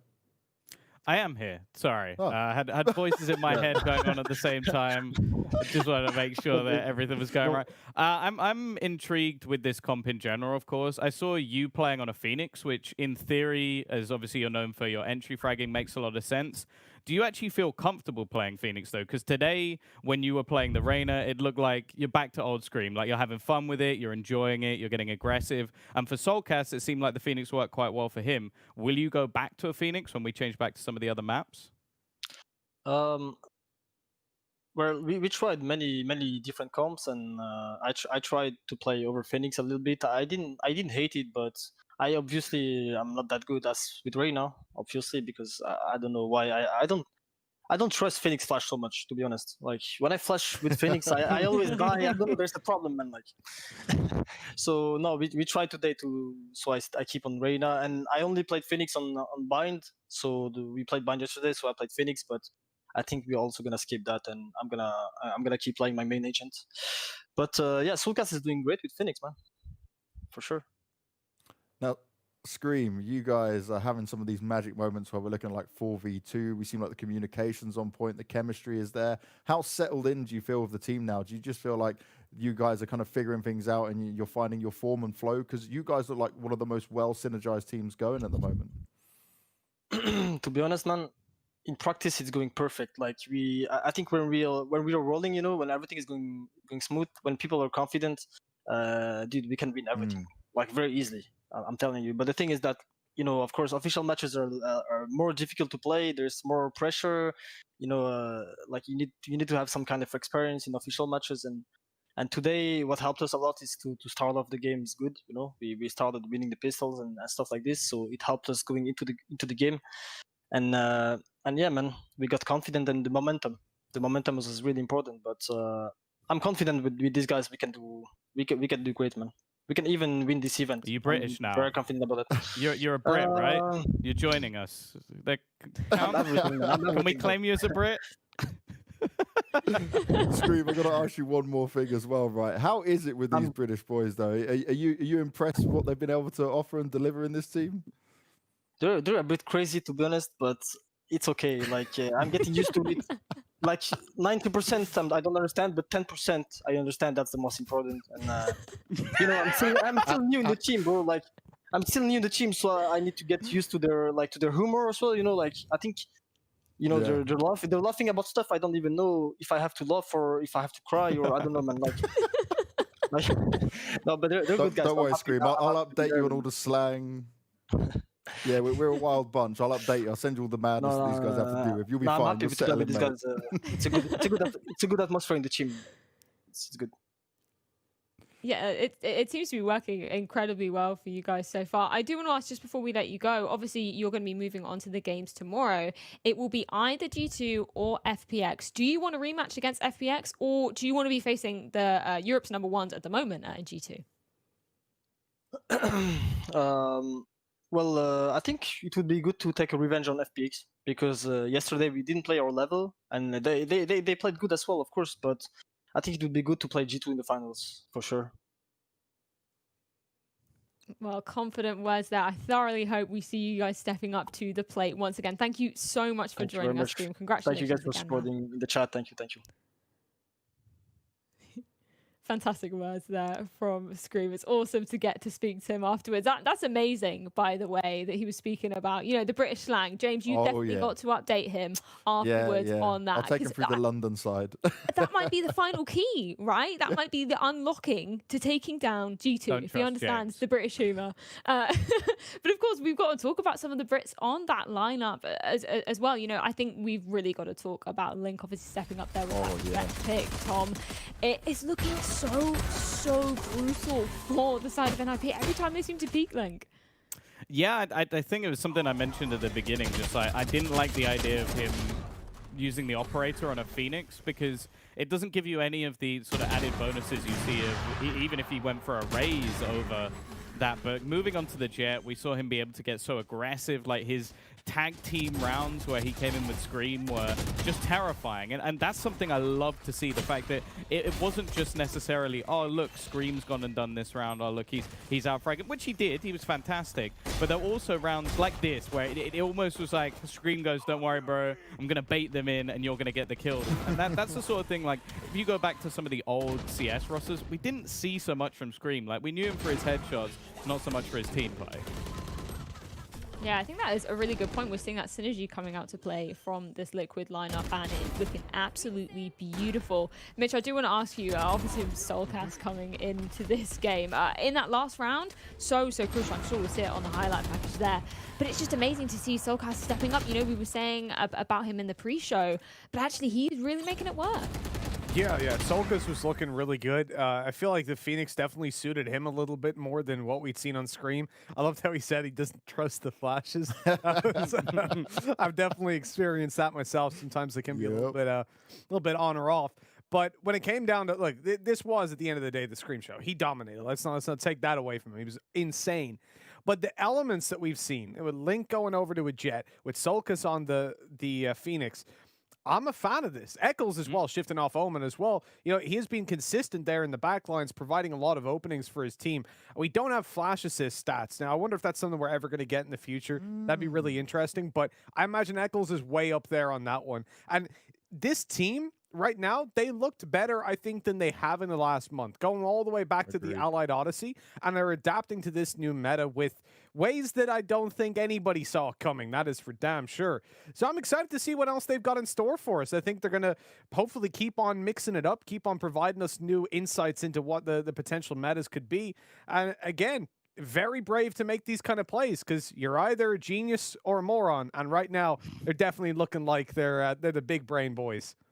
Well, with Sliggy on side, I'm sure these big picks are always going to continue to come out. And I love that you touched upon Scream there, because we saw some of his stats out there. It was thoroughly impressive seeing him go back to that Reyna, James. Why is he so good with this particular agent? What kind of impact does he have in the server? So when it comes to the Reyna, right, a lot of people just aren't quick enough to be making that decision on, do I want to heal myself up? Do I want to go invulnerable? They're making the wrong decisions when it comes to it. The way he's able to utilize that, I'll continue to say it. And Mitch, you'll back me up on this. I've been saying this now for months. He is the most mechanically gifted Reyna going. Some people argue some of the players out in NA, cool, fine, we'll wait until we get to that tournament side. I may be incredibly biased, but after watching how Scream utilizes this agent, it is almost played to perfection, and he only gets better with it. One of the main criticisms I got is sometimes we just don't see him pop his ult. It's almost like he forgets it's there. But in general, he's just able to duck in, duck out, and because he's so good with the razor sharp aim, when he's going invulnerable, when he's healing himself up, when he's making these decision making, when he pops back out and goes at a fight with you, 9 times out of 10 he's winning it. It's just incredible. It's actually so good to watch. It makes me hate myself when I play Reyna because I can't even get anywhere close to it. Well, I think it is the perfect time now, Tom, to crown our Gillette MVP of the match. And I don't think we could be giving it to anybody else. What? Do you want to just bring it up? Come on. Everybody knows it's going to be Scream. I will be honest, there were some moments within that match where I was considering giving it to Link because I think he played very, very well with an agent that we haven't actually seen him before. So I wanted to give props to him especially, but then Scream just started putting up rounds. Like in the 2v4, obviously he did have Link alongside him, but he killed 4 of the people, so it's kind of hard not to give him the round. And he did perform fantastically well. So average combat score of over 300, we're always going to pretty much rant and rave about anybody with that. And if he can keep that sort of form up versus the top 2 teams within this tournament, maybe we could see them at least challenge versus an FPX or a G2. The problem is those 2 teams so far in this tournament have looked unstoppable. Well, it makes sense as well. You give it to Scream because look at his beard, right? He needs the Gillette razor in there, right? If you're going to give it to Link, he's just fresh shaven, yeah? So for Scream, it's like getting all the edges, making sure it's all perfect. He looks beautiful all the time. A new look for Scream. I would absolutely love to see that. And it's been thoroughly exciting to see how he's developed over the course of this tournament so far. And of course, we can take a look at the bracket to see exactly how that has been developing too. Of course, with that leaves Liquid in the consolidation final, which will obviously lead into the championship final. It will be G2 versus FPX later today in the upper bracket final to decide who goes straight to the championship final. That is a best of 5, and to decide who will be falling down to be facing Team Liquid tomorrow. James, it is either going to be a bit of a grudge match against FPX for Team Liquid, or it's going to be G2 versus Team Liquid. I mean, I can't even decide out of those 2 matches which one I prefer to see. They would both be fantastic. Oh, they really would. I can't wait. This is the matchup everyone's waiting for, right? This G2 up against FPX with the new patch coming in. FPX is supposed to be their patch, but they also continue to improve and look better. Angel says he's playing the long game with this team. G2 say they're unstoppable. And Artist says they walk on water, so you can't be touched in this game. We're about to find out, you know. It's all going to come down to this one. I am so hyped and ready for this. It's going to be a banging game from start to finish. We knew this tournament was going to be absolutely excellent, but man, it's delivered above and beyond so far for me. And it's going to keep delivering as we actually have 2 more games coming today. Of course, it's going to be our show match after the break. It's going to be absolutely incredible to see who is going to be taking home €5,000 for a charity of their choice. We're going to head to a short break, but when we are back, it is show match time.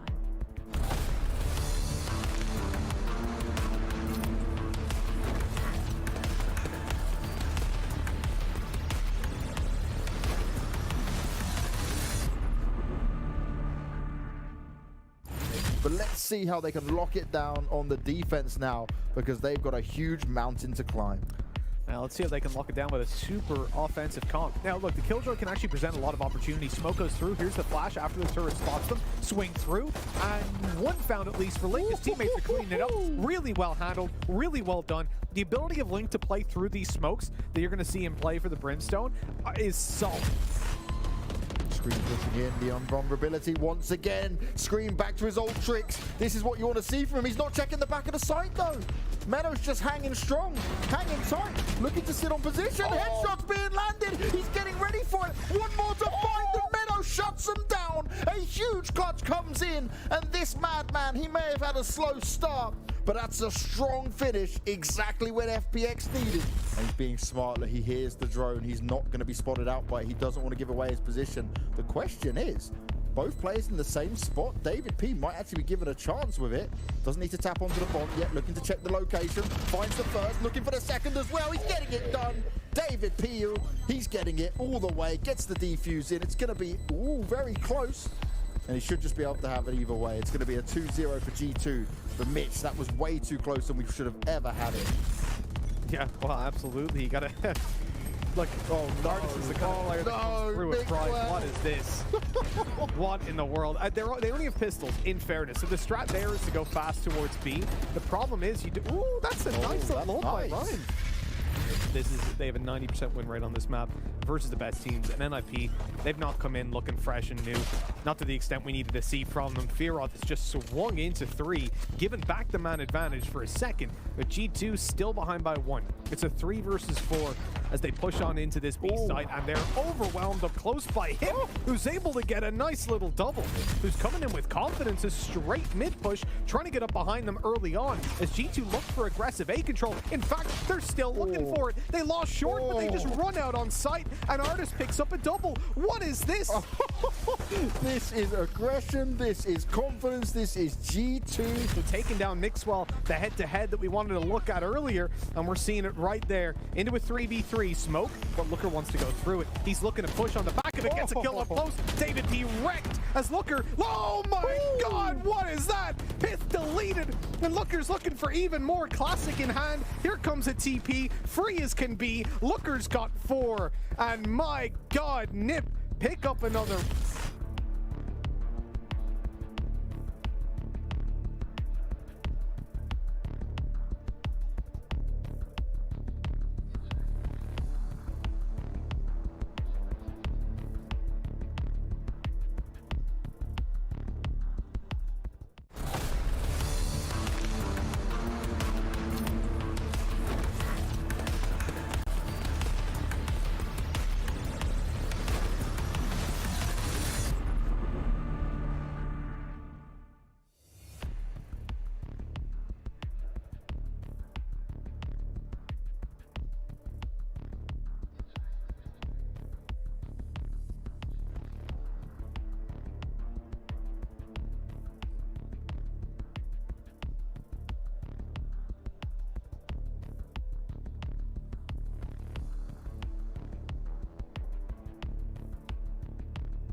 I am Meadow, and I'm here with Angel from.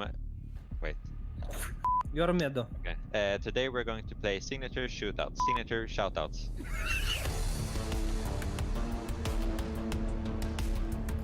The aim of the game is I'm going to read as many voice lines of agents as I can in 60 seconds, and we will see how many he will get right. Hey, Phoenix, if I die, Viking funeral, all the way. Viking funeral? Yeah. Breach? No. Red? Yeah. Let's take from them what they took from me. Everything. Viper? Yeah. Faster, stop laughing. Keep them in our sights. I saw it. Yeah. We kill everyone, and our job gets a lot more easier. Dream Breach? Yeah, Breach. Why are they so determined to die? Whew, I feel like I forgot few of heroes. I just don't Yeah. name it. Yeah, I put it on the screen. Who else is having a great time? Just me? Oh, I'm gutted. Omen Cypher. Omen Cypher. No, Breach go Brim. Okay. No, go for you said everyone. We show them their place. Now keep them there. Breach Brim Cypher. No, wrong. Oh my god, it's Always everyone. naming Brim and Breach. No. Bro, it's just your voice. You're acting, you know? Your voice is like Brim or Breach. I feel like we did awful. Well, okay, we did not that great, Meadow, and we'll see how many Meadow will get right. Are you ready? I am ready. Now I know how annoying my healing can be. Sage. Yes. Oh, the little machines need help? Take your time. We ready and still start without you. Killjoy. No. Pasta. I added hahaha. from myself. Remember, stay out of the fire. Super high level tactic, remember it, yeah? Brimstone. Fire. Phoenix. Yes. Breach, clear our path. Will keep us safe along the way. Who will keep us safe? Sage. Yes. Nice note. Yes, they call me a monster. Shall I prove them right? Pass. Why? What? There's only one hero that's called a monster. Viper. Yes. The poor place. It clings to life. A city after my own heart. I have no idea. What do you mean? Then pass. Keep giving us visions, Sova. Yet. Pass. Pass. That's super hard. It's really hard. Make sure you're following Blast for more content.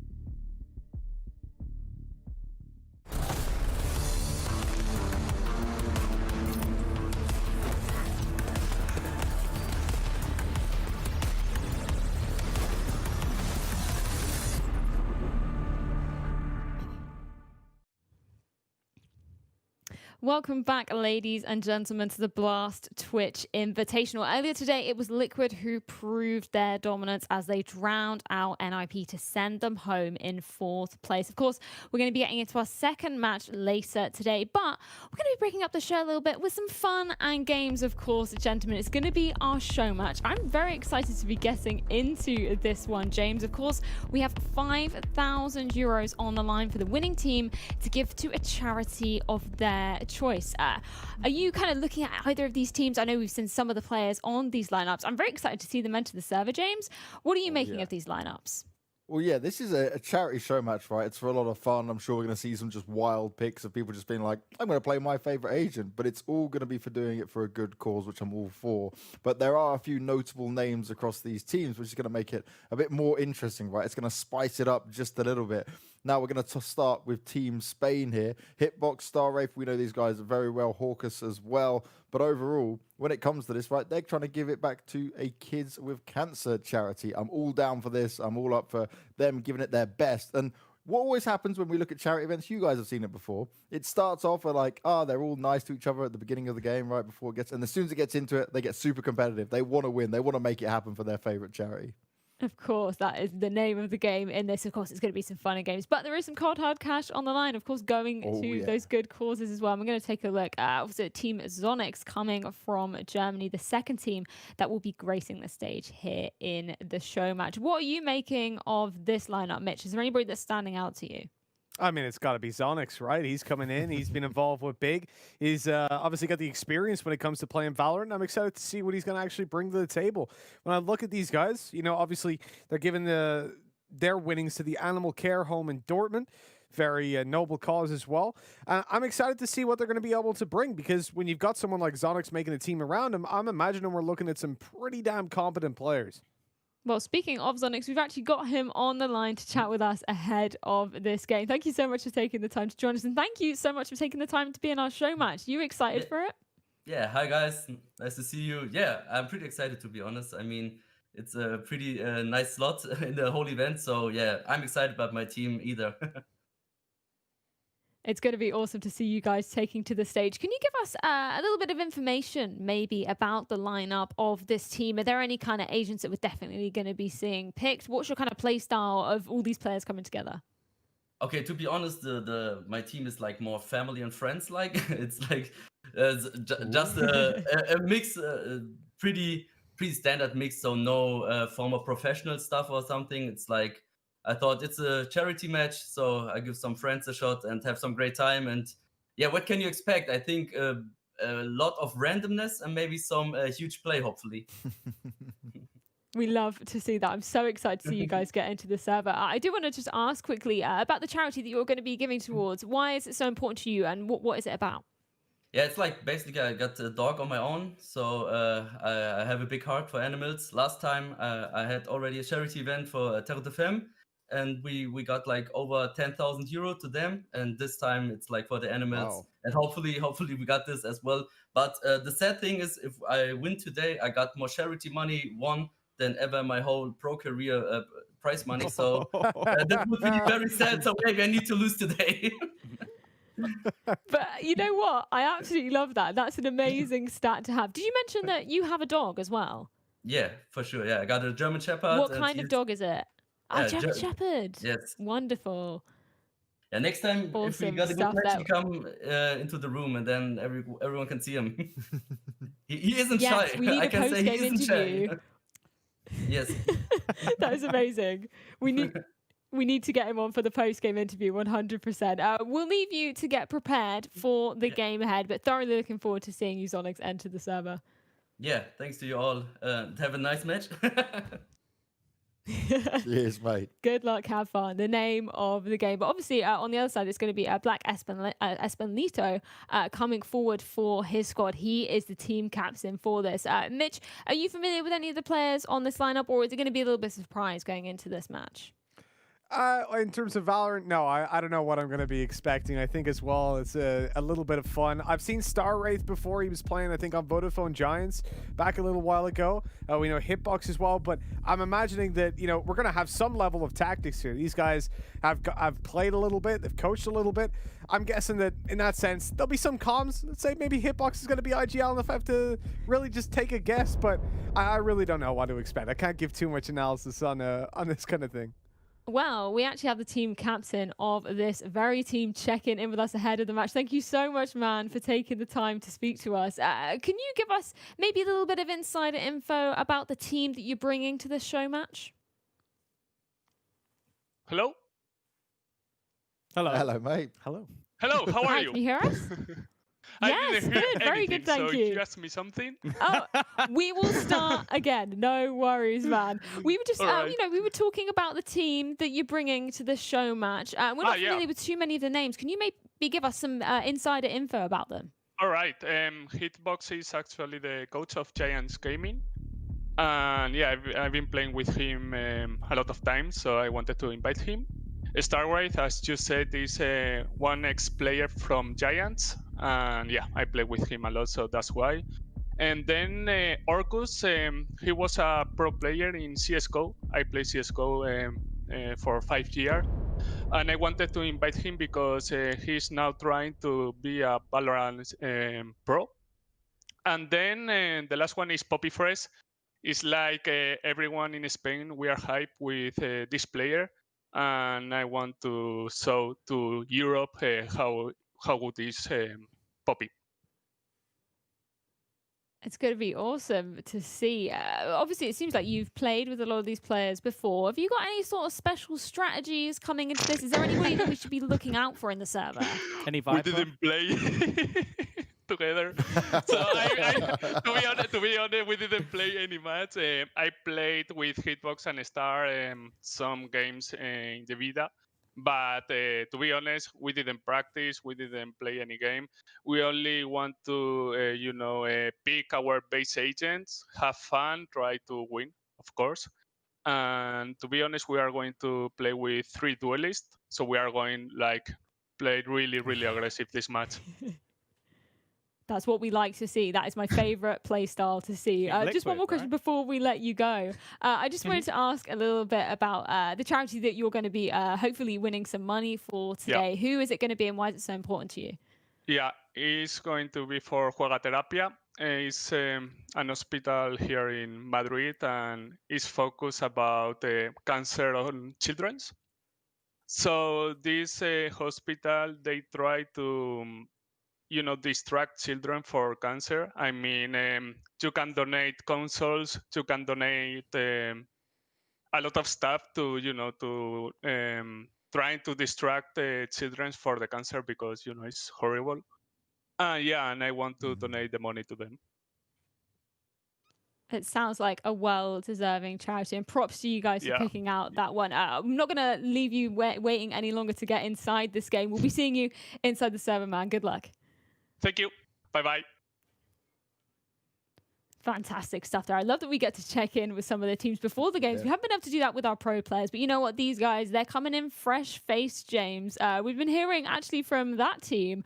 It's going to be their first match together. So I'm interested to see, do you think there's going to be any spicy agent picks coming out?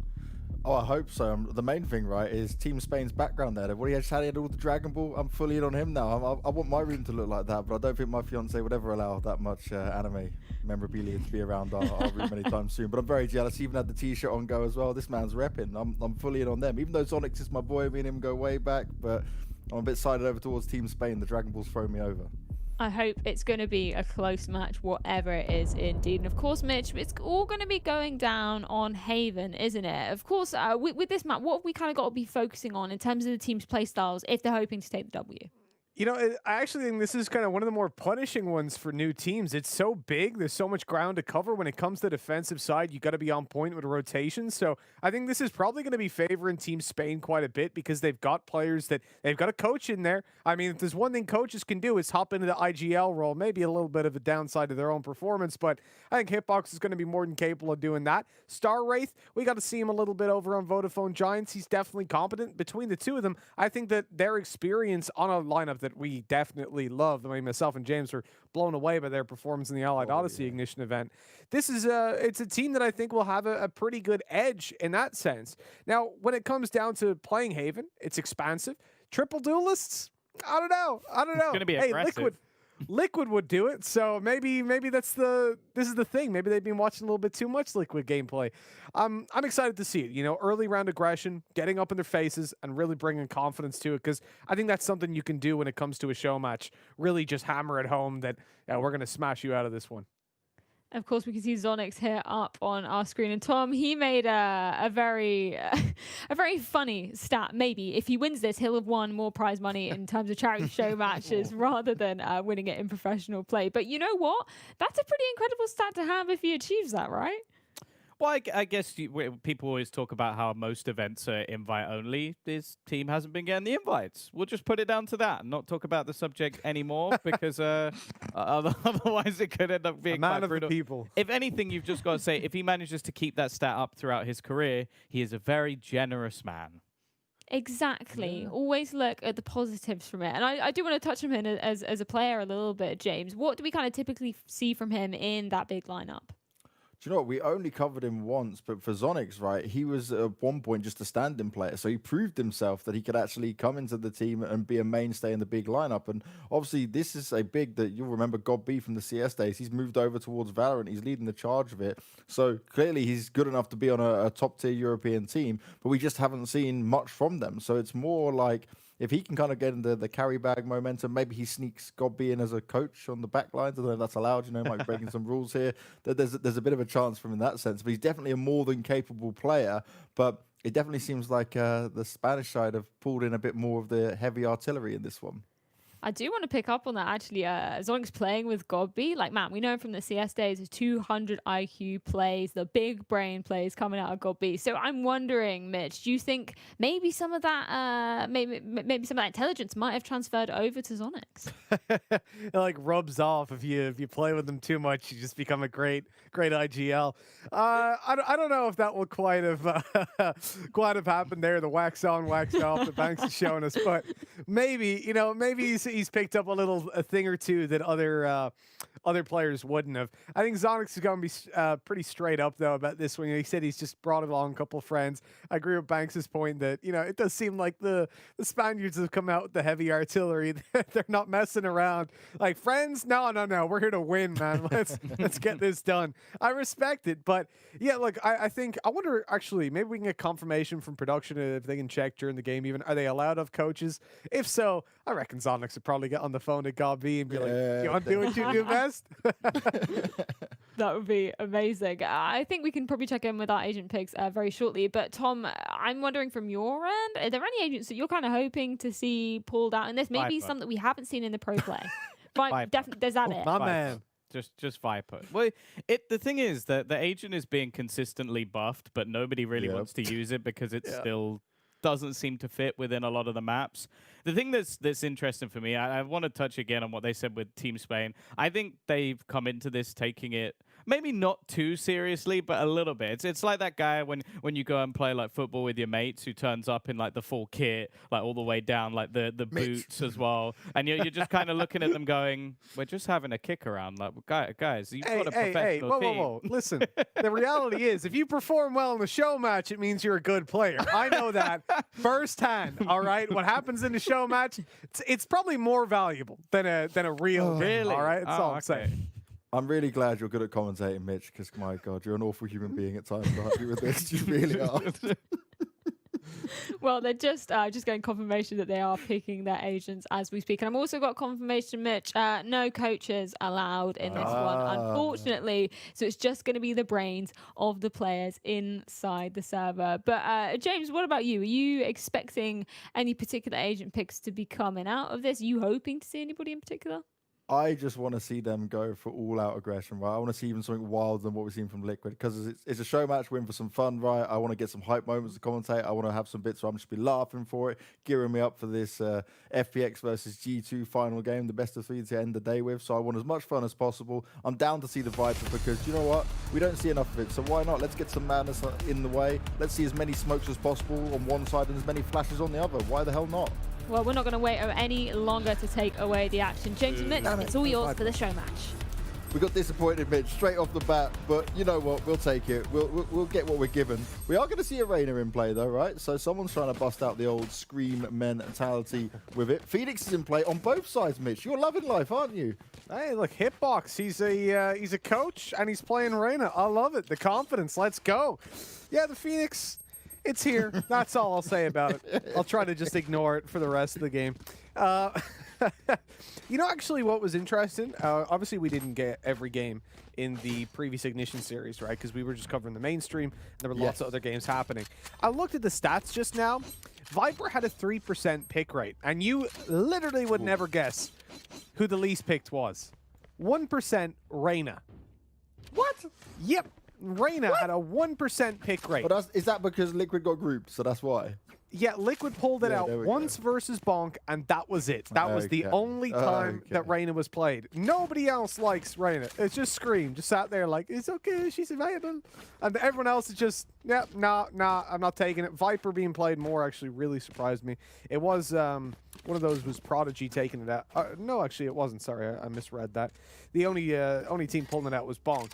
But still, they pulled it out in both their split games. So that's pretty interesting. That I would have pinned Reyna as way more favored, certainly from what we've seen in previous tournaments.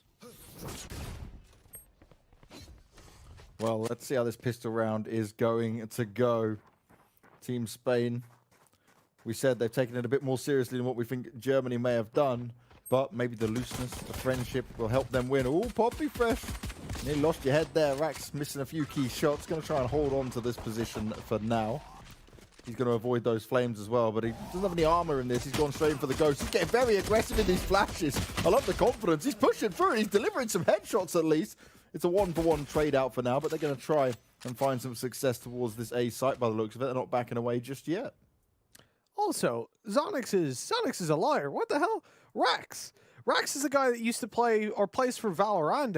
That is, I mean, I would consider him a professional. Okay, within the German scene in CS, he didn't exactly play. I think he was playing on Wise Wizards. You know, they're not a massive team. They're only playing within like the 99 damage leagues and all that sort of stuff. But VALORANT is a pretty prestigious team to be playing on. I don't know about this one. So he's sneaking some players in under the radar.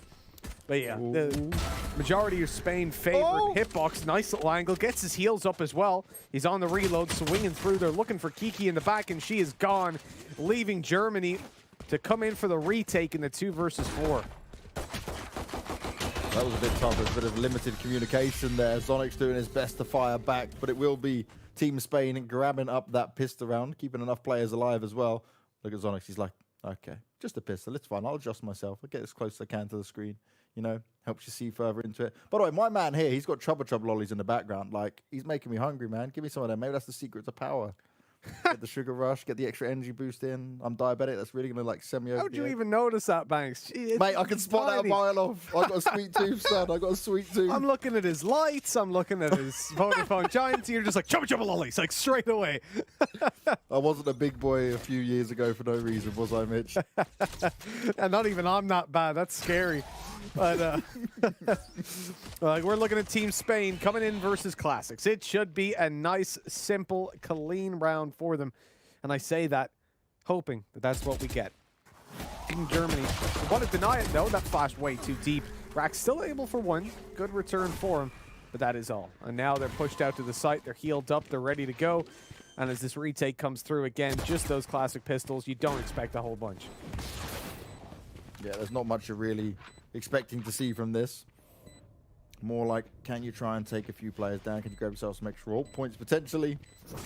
Zonix hoping he might find something. They may not check it. The flashes come out here from SPDR. Zonix still picking them off. He's landing headshots at least. Looking for some more, but Hitbox is just there spraying away with the Reyna. He was fully upgraded straight off the back of it. There you go. Look at those chubba lollies. I'm waiting for him. Do you know what he needs to do, right? He gets to get a big win, a big clutch. He just pulls one out and starts like, yeah, this is my power source. You're really hanging on to those. No, I'm really cooked. Yeah, look at it. He's hyped up. He's had some. He's even looking over to him at the end. That's his reward. I used to do that. Yeah, you get like Cadbury's buttons or something, and you spill them out. And it's like every time I win a round or I get a kill, I get to eat a button. Surprised I was fat because I never get killed. But oh dear. Ooh, Zonix gonna start off well though. Do you know, I actually like the fact that Zonix is the one on the raise. Because like, if he's gonna frag out and do well, just pops that out and has extreme success, able to cause a lot of damage. But Hitbox, he's a nuisance right now for Team Germany. Poppy Fresh is gonna be delivering as well, and Hitbox is not stopping, not slowing down. Look at him just push on forward. Even decided to pop the ult early because he's thinking, I'm just gonna frag out like crazy. I'm gonna have my ult up most of the game. Oh yeah, this is just sheer domination. I love it. I do love, like, round 3. It's their first buy round. Let's pop the ult. Let's just get in their face and wreck them. That's exactly what's going down. Team Spain, again, 4 versus 2. But this time with weapons in their hands, I expect Germany to go in for a save. Zonix wants to get a little bit aggro. Where's your inner God B, Zonix? You know what he'd be saying to you right now? He'd tell you to save, but now they can go for this. One away from his ultimate. Nade in towards the back. Doesn't do any damage. There's the shot from Horkus. And that will be the end of the round with Poppy Fresh coming through and a nice fresh kill. 3-0 for Spain. With no weapons saved over, Germany ain't looking too good for this one. I lied terribly. I was like, good nade, and then didn't go quite deep enough. I just hit the wall and bounced off. A little bit further, Zonix. Little bit further here. Ultimately, right, this is a incredibly one-sided affair, and I don't expect it to change too much, Mitch. What I would like to see, if Germany realise that it's starting to look seriously bad, just completely rush them. Just while they're trying to mid-do something, just go, yep, cool. 3-man, push down, C long, why not? Yeah. You know, I remember I spoke with, who was it I was speaking with? I think it was Dexter from Renegades, and he was saying that, like, over in their region, they don't even get a chance to set up anymore when they play scrims. They literally just get rushed. It's like everyone pushes them. So he's like, yeah, we don't get to practice much because we just go into a scrim, and it's like, oh, 30 seconds in, round's over. Cool, cool. So, yeah, their executes are still being worked on, shall we say. And when it comes to this is somewhere that, okay, a team like Renegades and Counter-Strike, they're able to deal with that. But in a show match, I feel like if you're approaching it a little bit too strategically, if you're not playing loose, you can really pressure a team by just rushing them down and getting in their face. Because, well, they're like, okay, so I'll set this smoke, and you push, and I'll fly. Oh, they're in our face! And all of a sudden, you maybe got 2 or 3 kills. Well, Zonix, I said about using that raise. Managed to get the ult off. It's going to work out for him. Black, you're not kind of checking that fully there. Maybe you thought that was your teammate. I'm not too sure. You paid the price of it, but your teammate's going to be picking up as many kills as possible. They're playing in the back lines, but Zonix with the Sheriff, he believes he can get it done. Another grenade going out. Ooh, and it's forcing Hitbox away. A lot of damage done, but he still stands strong. And this could be it. This could be the round for Germany. Can they make it work? Hawkers, you're 2 scoped in, looking towards the bomb, and Zonix delivers with the Sheriff. He's going to put a point man. He's going to be the stand-up player. He had to pop the ult to make it happen, but he's probably not too far away from getting the ult back in play. Well, you know, the reality is at the moment, I think Spain are looking like the better team, that's for sure. But coming into that round, all the damage done, we just saw Zonix commit the ult straight away, and that kind of surprised me, I gotta be honest. You know, it's not all too often that you'll see when you've just got those weaker weapons that you'll go, hey, I'm just gonna pop a showstopper, see how it goes. But they stuck to it, and with Zonix up on 7 kills, maybe he can be the player to make the change, to make the difference in this matchup.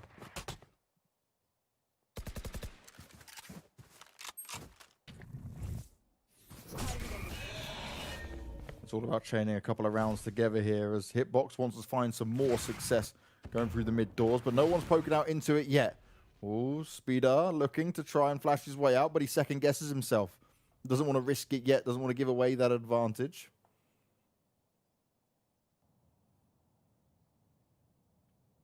Good cam from Rex. Won't be able to see anything just yet, might have just spotted it.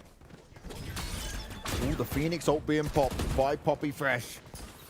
Popping the ult, Poppy Fresh, but will he get any kills or will it just be wasted? Rax on the edge, 2 headshots, looking for another as well, but Hawkus will quickly shut him down, operator in hand, but they need to try and get that spike down. Germany are all over him right now, and the Spanish side can't stand up long enough. They try to back away, but they all fall apart. Things are falling to shreds, Banks. Hey, we're here for a little bit of fun, though, so it's not like we're going to critique it all too heavily. Look at this position by Raxo. He had a sneaky little play.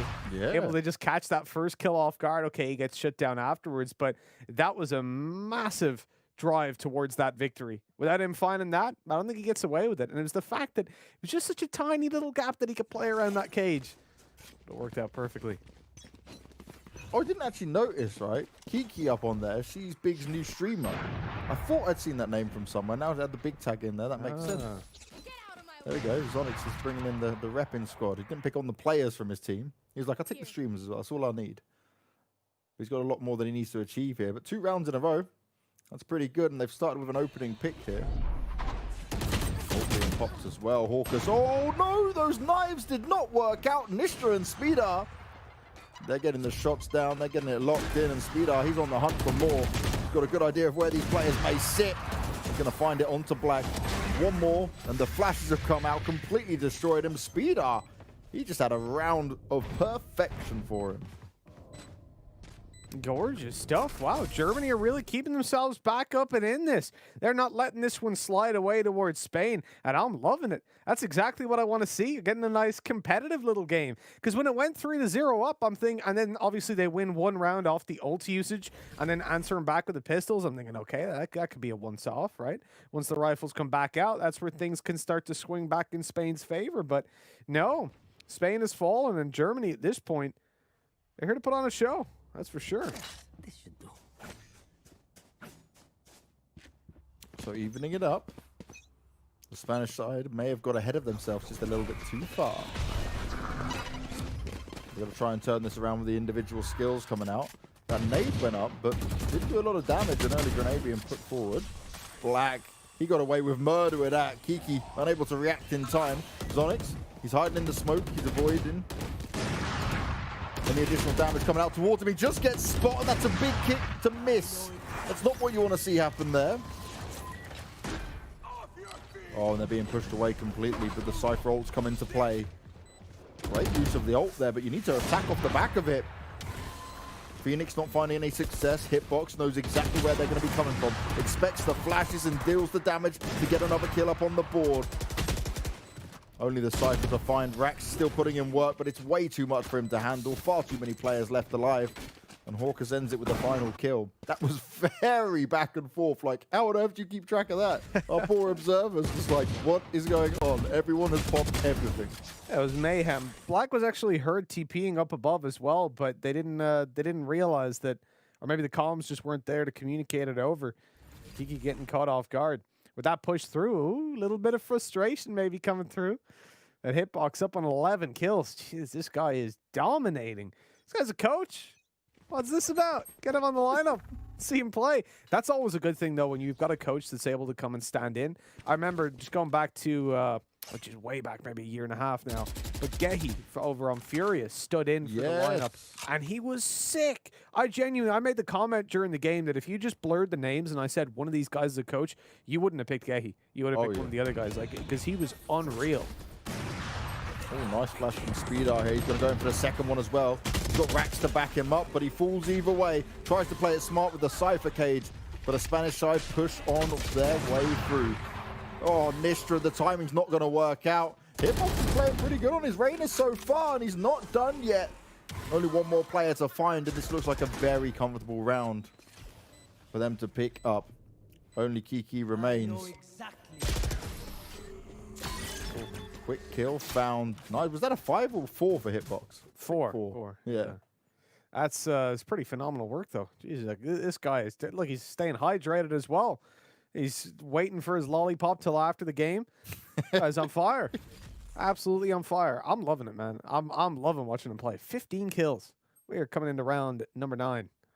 So you're forgiven if you think that stat is wrong, but nope. He's got as many kills as the rest of his team combined, including a player formerly on the Vodafone Giants lineup.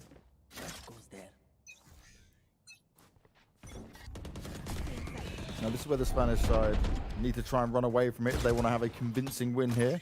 Because Big have shown that they can be, well, the German side, I'm just calling them Big off the bat now, right? Just got 2 players on it, just throw it out there. Just give them the free promotion on the charity game. Zonic starting off really strong. God. There we go. Now it's coming into full effect. And he's got the ult once again. Fires it out, but he doesn't actually have the information to fire it forward and find some success. Only Black to find. And at least his position will be known for now. 1 kill from the ace. The nade kill. Zonix is actually coming in for this fight as well. It could be his, could be ace, but no. Black's faded through that smoke. Problem is Spike's down. You know, they lost it on long with the nade that came in, and on the back of that, all this presence he's making in towards the window really gets him nothing. Maybe he can catch Zonix off guard, or maybe it's going to be the opposite way around. Zonix is being heard reloading, but he's looking the right way, and he's aced this one, closing it out. Fist bumps in the air. The man is happy, and you sure can't blame him. Fist bumps in the air. Wasn't just shaking his fist. How do you fist bump in the air? Fist bump the air, bro. Listen, I didn't have friends as a kid. You gotta figure it out. You just fist bump the camera, don't you? You don't fist bump in the air. You don't want to damaging your damaging your hardware. This is why I have so much fun commentating with you, Mitch. Moments like this. At least someone's enjoyed. Oh, the face is like, why? No. It's giving him the ace. There we go. Fist bump in the air again. Imaginary friends. Hey. It's got spider ghosts above him. Well, listen, when you don't have friends, and you think fist bumping's cool, you got to figure something out. I do it with my cats. That's just called animal abuse, James. And just I don't hit him. Oh no, Speeder! Look how far he's got, Mitch. Oh, he spotted him as well. The question is, will it be left unchecked? Oh, he's playing it smart. He's not gone aggressive. They're surely not going to check this. Oh, trigger discipline. 1, 2, 3. Is he going to get some more? He's He's on for an ace of his own, but Hitbox says no. You're not going to have any of that, but the hype continues, and he'll take a swig of his drink as well. Bloody hell, that was a big glass. The size of his head. Yeah. I mean, we Smart talked note, about... you should always drink a lot, right? Exactly. So, there we go. Hydrating drinks. That's the important part. Should always consume beverages responsibly. But yeah, you gotta stay hydrated. That's exactly what he's doing. He's about his body weight in water there. That was gorgeous. That was brilliant. Little spray down afterwards as well. Shame he didn't get the ace, but yeah. There you go. This is what the show match is all about. Getting nearly back-to-back aces in there. Go on, show us his drink again. Damn it. Ah, we just want to see the gigantic drink. We could do a little guessing game. You know the way at carnivals they do like how many jelly beans are in this jar? We're just gonna do it like what's the liter content of that glass? We'll start the bidding at 5. How much are you supposed to drink a day, right? Because I've got one of these big like 2-liter cups. I think you're supposed to drink like 4 liters a day, is it? It depends on the temperature. When we were in Egypt, we had to drink. I think it was 6 liters we were supposed to. So it depends what temperature it is where you are. Out. And if you're going to be in the sun, if you're going to be doing activities, it's very different. You're going to be sitting. The fast plays. Speeder though, he's not slowing down. He doesn't even need to make the fast plays. He's just going out all guns blazing. All the paranoia's got him. He couldn't see what was going on around him, but Big, they're looking to fight back in style and try and take the lead in this game for the first time. Nistra's making it possible. Joe, this is why show match is so fun. It's just literally manic plays and hype from start to finish. That's it. It's always going to be wild. Kiki's been spotted on long, so they're waiting to go in for this swing. Not able to get the kill before she goes down, and Poppy Fresh, he is coming through and dominating in those fights. 6-5. We're keeping it close. We're keeping it even. That's what I love to see. Max just did a quick Google for you there. So it's good man. 3.7 liters for men and 2.7 for women. So I'm about 1.5 a day is all I need.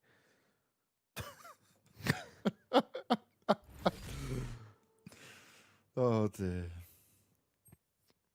Yeah, you're close. I thought it was 2.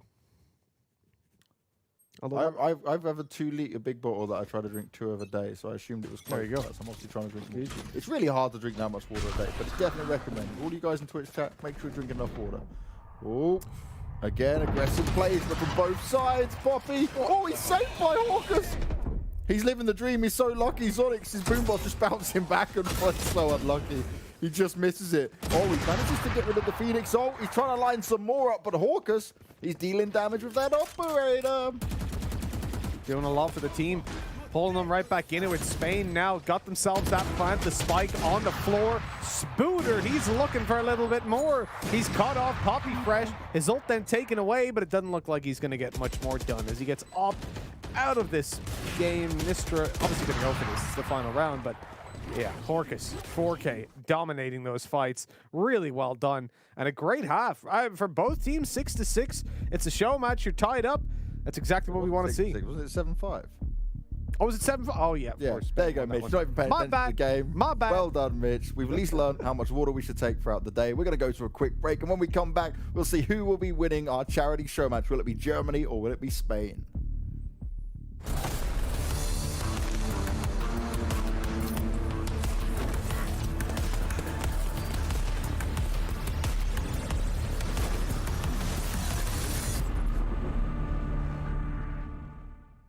Hello, I am Meadow, and I'm here with Angel from... Wait. You're Meadow. Okay. Today we're going to play Signature Shootouts. Signature Shoutouts.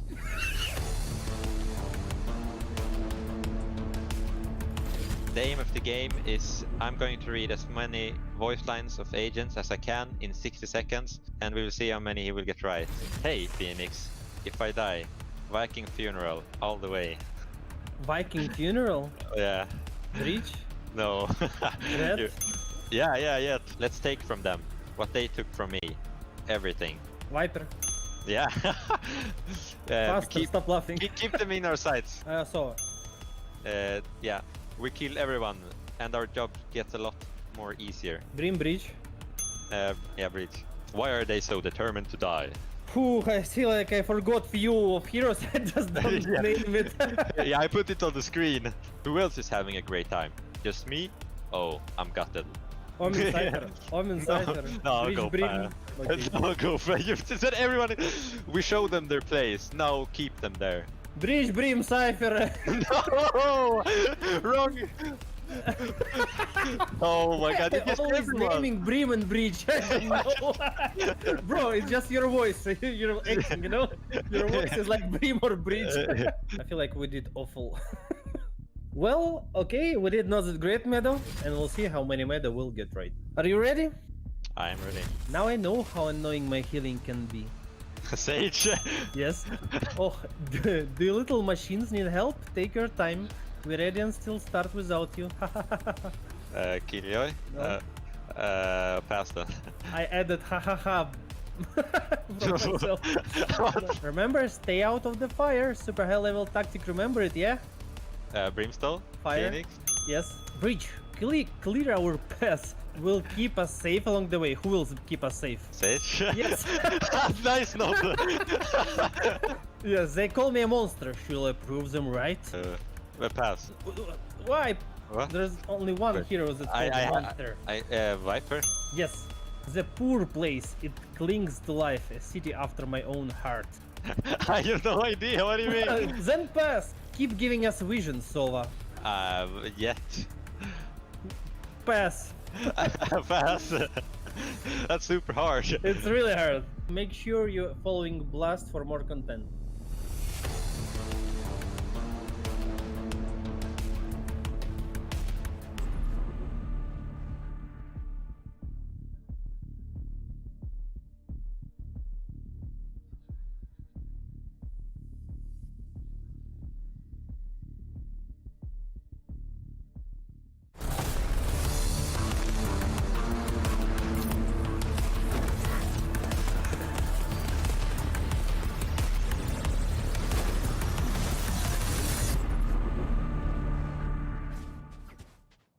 We're back with our charity show match. 5,000 euros going to the charity of choice for the winning team.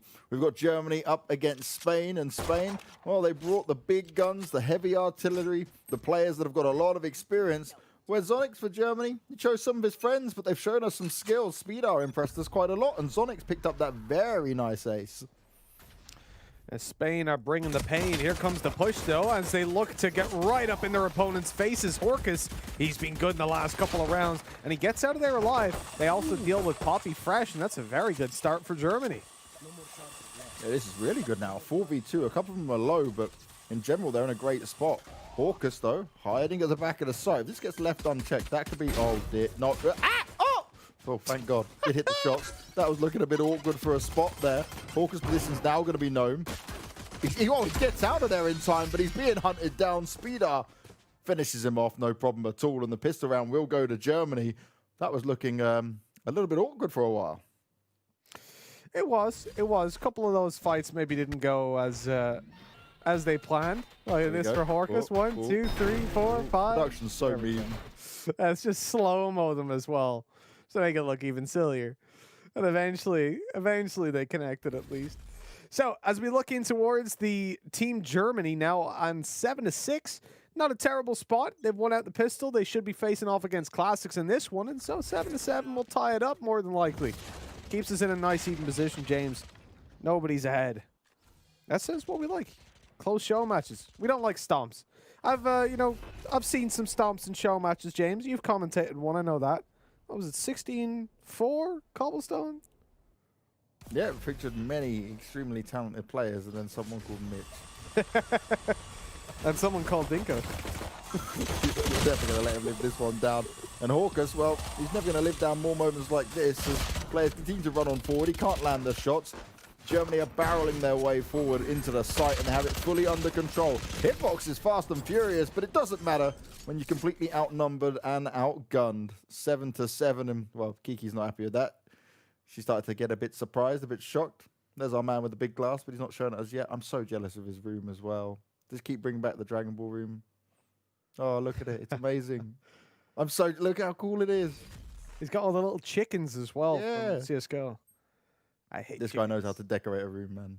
It's scrawny little birds. It's nice. It's a nice little backdrop. I haven't got that. I've just got a couch. some foam squares on the wall. Really get some little pops. I've got pops. We need to work on our decorations, don't we? Yeah, we do. We're not very good at that. Ooh, I like this from Hitbox. Look at him playing right on the edge of it. He's like, push me. I dare you. Kiki didn't upgrade. Sat on the Spectra. Oh, that's not good. The timing. And Rex, he's going to finish it. We have to upgrade his gun, no problem at all. Poppy Fresh going to do a Poppy Flash, but is it going to work out? A couple of them are blind. He's spraying them down. It's good for 2, and that might help Spain out massively here. Speeder trying to heal himself up. Still a 3v3. Black, you've got to be careful. You're fighting out in the open. The spike was thrown across, and that's a smart decision to be made. Hawkes has been good with that operator, but it's all about trying to land those shots. Flag starting to move up. He's looking for the fight straight away. Horkus catches the wide swing, but the trade is there. Speeder going in for the frags and catching them with ease. Great work done yet again. And, you know, some of these rounds, they're swinging back and forth. There is like a clear winner, and then all of a sudden it just flips on its head. There's a couple barrel rolls on the way down. That flash was spot on from Poppy. He's hyped, man. Look at the hype. That's what I love, man. Yeah, and it's something that you said about show matches, right? I remember just going back to the one I played with Maniac. Before, he was like, yeah, whatever. It's just a show match, man. Come on, it's just a bit of fun. No one cares. Once you get literally there, round two. Round Yeah. 2, this guy's like, yeah, let's go. It's like, what the hell? See? Oh, no. I love that. Hawkers, Nice that was little dog. smart. That's gorgeous, man. It's gorgeous. I love that when you see like showstoppers come in and oh, nice shot, hitbox.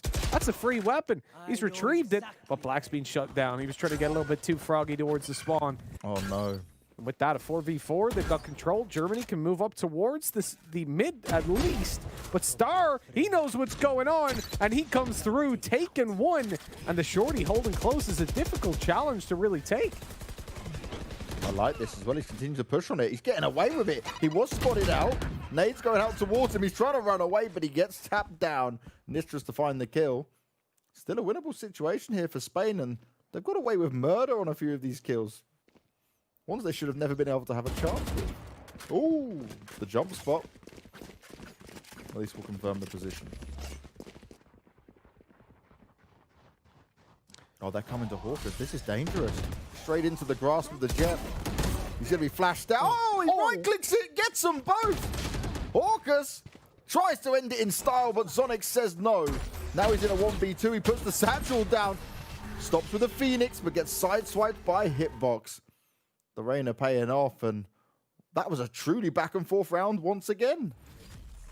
It was. Yeah, I got to say, Horkus really just pulled that one way back. Look at this. 1, 2, so quick as well. Just mashing that right click. Looker's going to be taking notes of that one. He's got to be figuring out how the right click works. Oh, Mitch. Oh, Mitch. Why are you rubbing salt into his right click wounds? Oh, it's always just so funny to me because you saw even yesterday some of the plays he made with the operator. This dude was quick scoping. And then he right clicks with the ult and they just all miss. It's just mental. Unluckiest man alive. RNG plays against him. Nice shot. Horkus got the dash still. Can go out for a little more. Yeah, Hawkers has shown us how to use that operator over and over again. The ult going to be popped by the Reyna.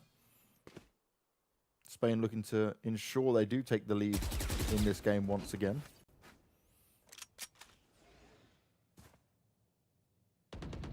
Trying to get some information. Oh, spotted out. Rax takes a few shots. Cage goes up. No one else going down just yet. This is actually one of the slowest rounds we've seen from these guys. I feel like you blink and you miss most of the rounds, and this time, yeah, all cautious. Yeah, a lot of these have been very, very quickly played out, but this one, look, we're getting towards the end of the game, right? 8-8, it's an important round in terms of keeping over a little bit of finance for the next one.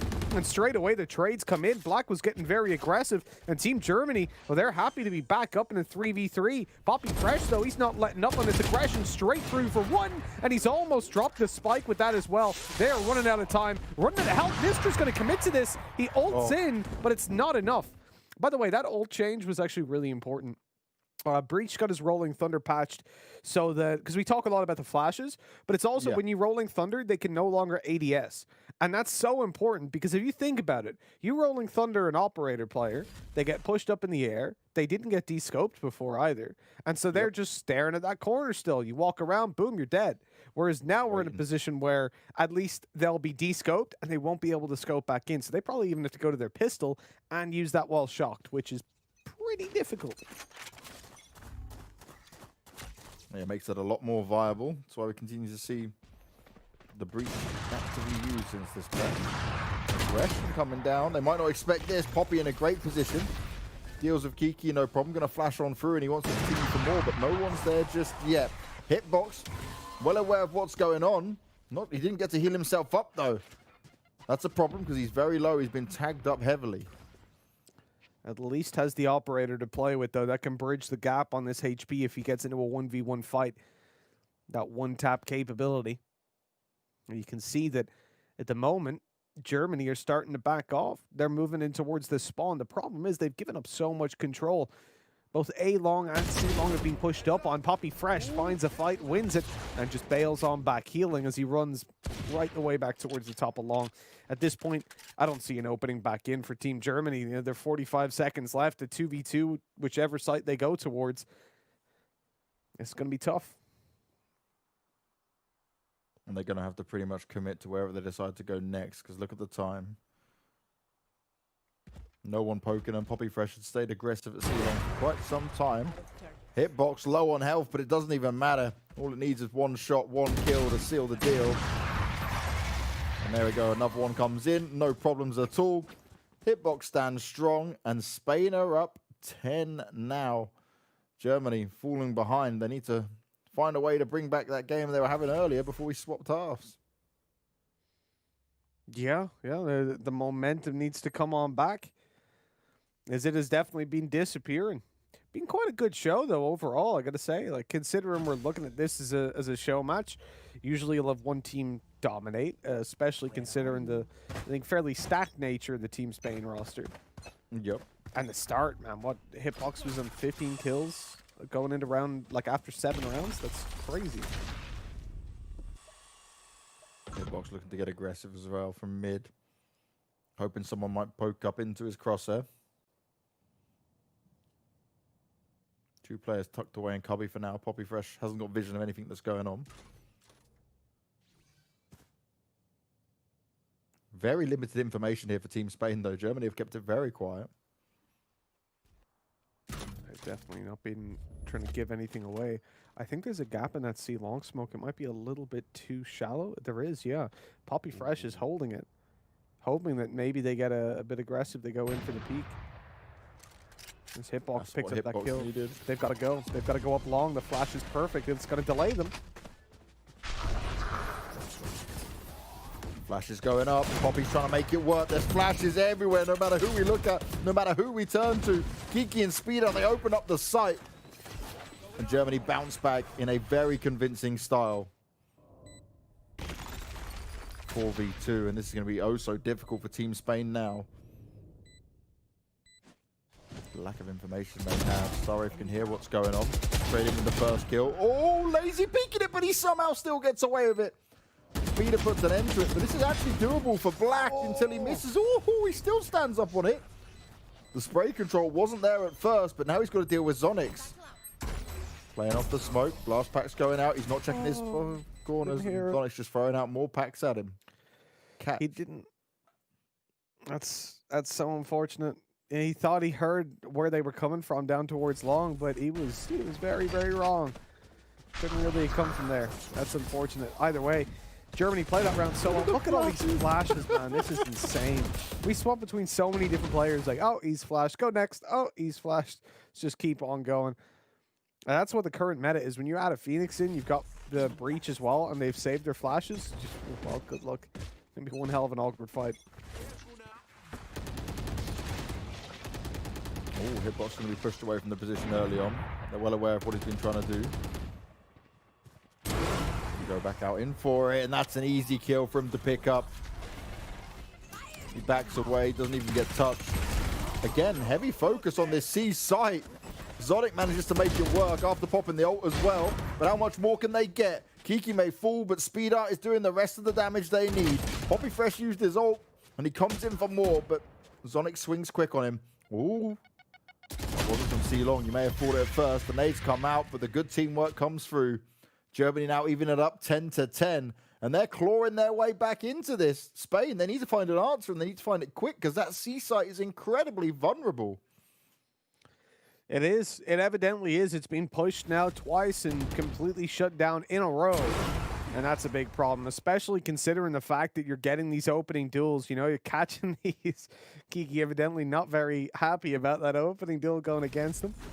But this is a spot now at 10-10 where it's anyone's game. We're tied up. We're close to the end of the game. And at the moment, these teams are separated by inches, but it's Germany that have the wind in their sails. They're the ones building up the momentum as Spain look to do this a little bit differently. Horkus playing on the corner, the rest of the team just on pistols. Trying to get something done, trying to gain a little bit of control. An interesting C-long push, but considering how slow Germany have been at pushing in and seizing control, I'm not against the C-long push. You saw they managed to get right up close. And that gives them the info then that they don't need to play heavy C. Oh, Sheriff shots. Headshot delivered and with quite a few ults up. This is certainly winnable for Spain. We saw the magic that Horkus could do last time around. You can hear a lot of footsteps coming out towards him. Starts off strong onto Kiki, looking for more. Star Raid's there to back him up, but Horkus goes down straight away. Rax is just ripping them. Heads on the floor. He's going to drop his ult as well. He wants the extra information. He wants to take the lead. This should be it. I mean, they've got them locked out. They've got the ult, the Rolling Thunder still in play over on the Team Germany side. That can definitely help them. They've picked up another kill, and Speeder coming through with a double to close it. 11-10. That's the round they wanted and needed. Now they come up against the full buy, though, Banks. If they win this, I think this could be it. It could be one for Team Germany. Match point. Could it be? Is it possible? They are truly loving life, though. That's the main thing. You can see how into it they are.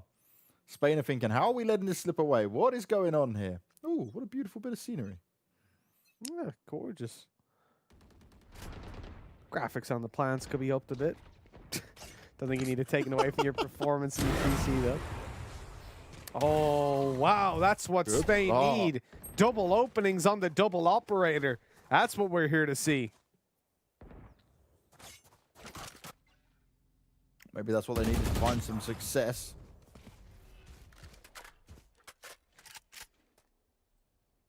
With a 5v2 though. Speeder and Nistra have got their work cut out for them. I don't think any amount of flashes can save you. They're hoping maybe Spain get over aggressive and make it difficult for themselves. Do they pop the Rolling Thunder? I hope not. Definitely not at this point. It's a 1 versus 4, a situation that looks next to unwinnable for Nistra. Even getting that spike planted is now impossible. They've got different angles being held, and as that smoke fades, I think that will be the end of the round. He's being spotted out. He finds 1 kill, but no idea about Poppy Fresh. And he pops him with some freshly made bullets loaded into his mag. He was ready to go. This is 11-11, a tied-up scoreline, and one hell of a game so far. We are looking at oh, look at Hitbox. He's animated. He's happy. He's ready to go. We'll see if they've got what it takes. Double ops. He wants that chopper chop, man. He wants the exactly. If he doesn't win, he doesn't get a chubba chub. That's how it works. I'm taking the whole box. Who's going to get there first, though? Spain had a very clean round on the previous. Can this operator setup work out for him again? Ooh, Horkus just about to spot the barrel of the gun through the cages. Shots being made. Kiki snuck away into the back of the A site. Speed is able to do some nice damage. Rax is following up as well. Black's only good for 1, and now we're in a 2v4. Ults are going to be used. Is it going to be enough? Oh, and it's only going up. Tries in with a second. Beautifully done. Great timing, and now Star Wraith What can he find? He's got the information as to where the players are, but he's got to deal with Zonix. He manages to get the kill. Now it's a 2 versus 2. Nistra right on the edge. Hitbox falls for it. He's gone straight in. And Starwave won't stand strong for any longer. 12-11. One round is all Germany need. Or do we potentially get a show match overtime? We could be going there, Banks. There's a real possibility.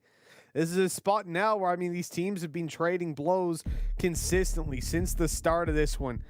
You can see here the comms are being taken seriously. Technical pause coming through.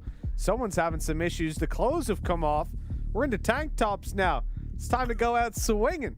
That's what I like to see. We're taking it seriously. My God, look at those muscles, Banks. They're putting you to shame. He's about to go Super Saiyan, man.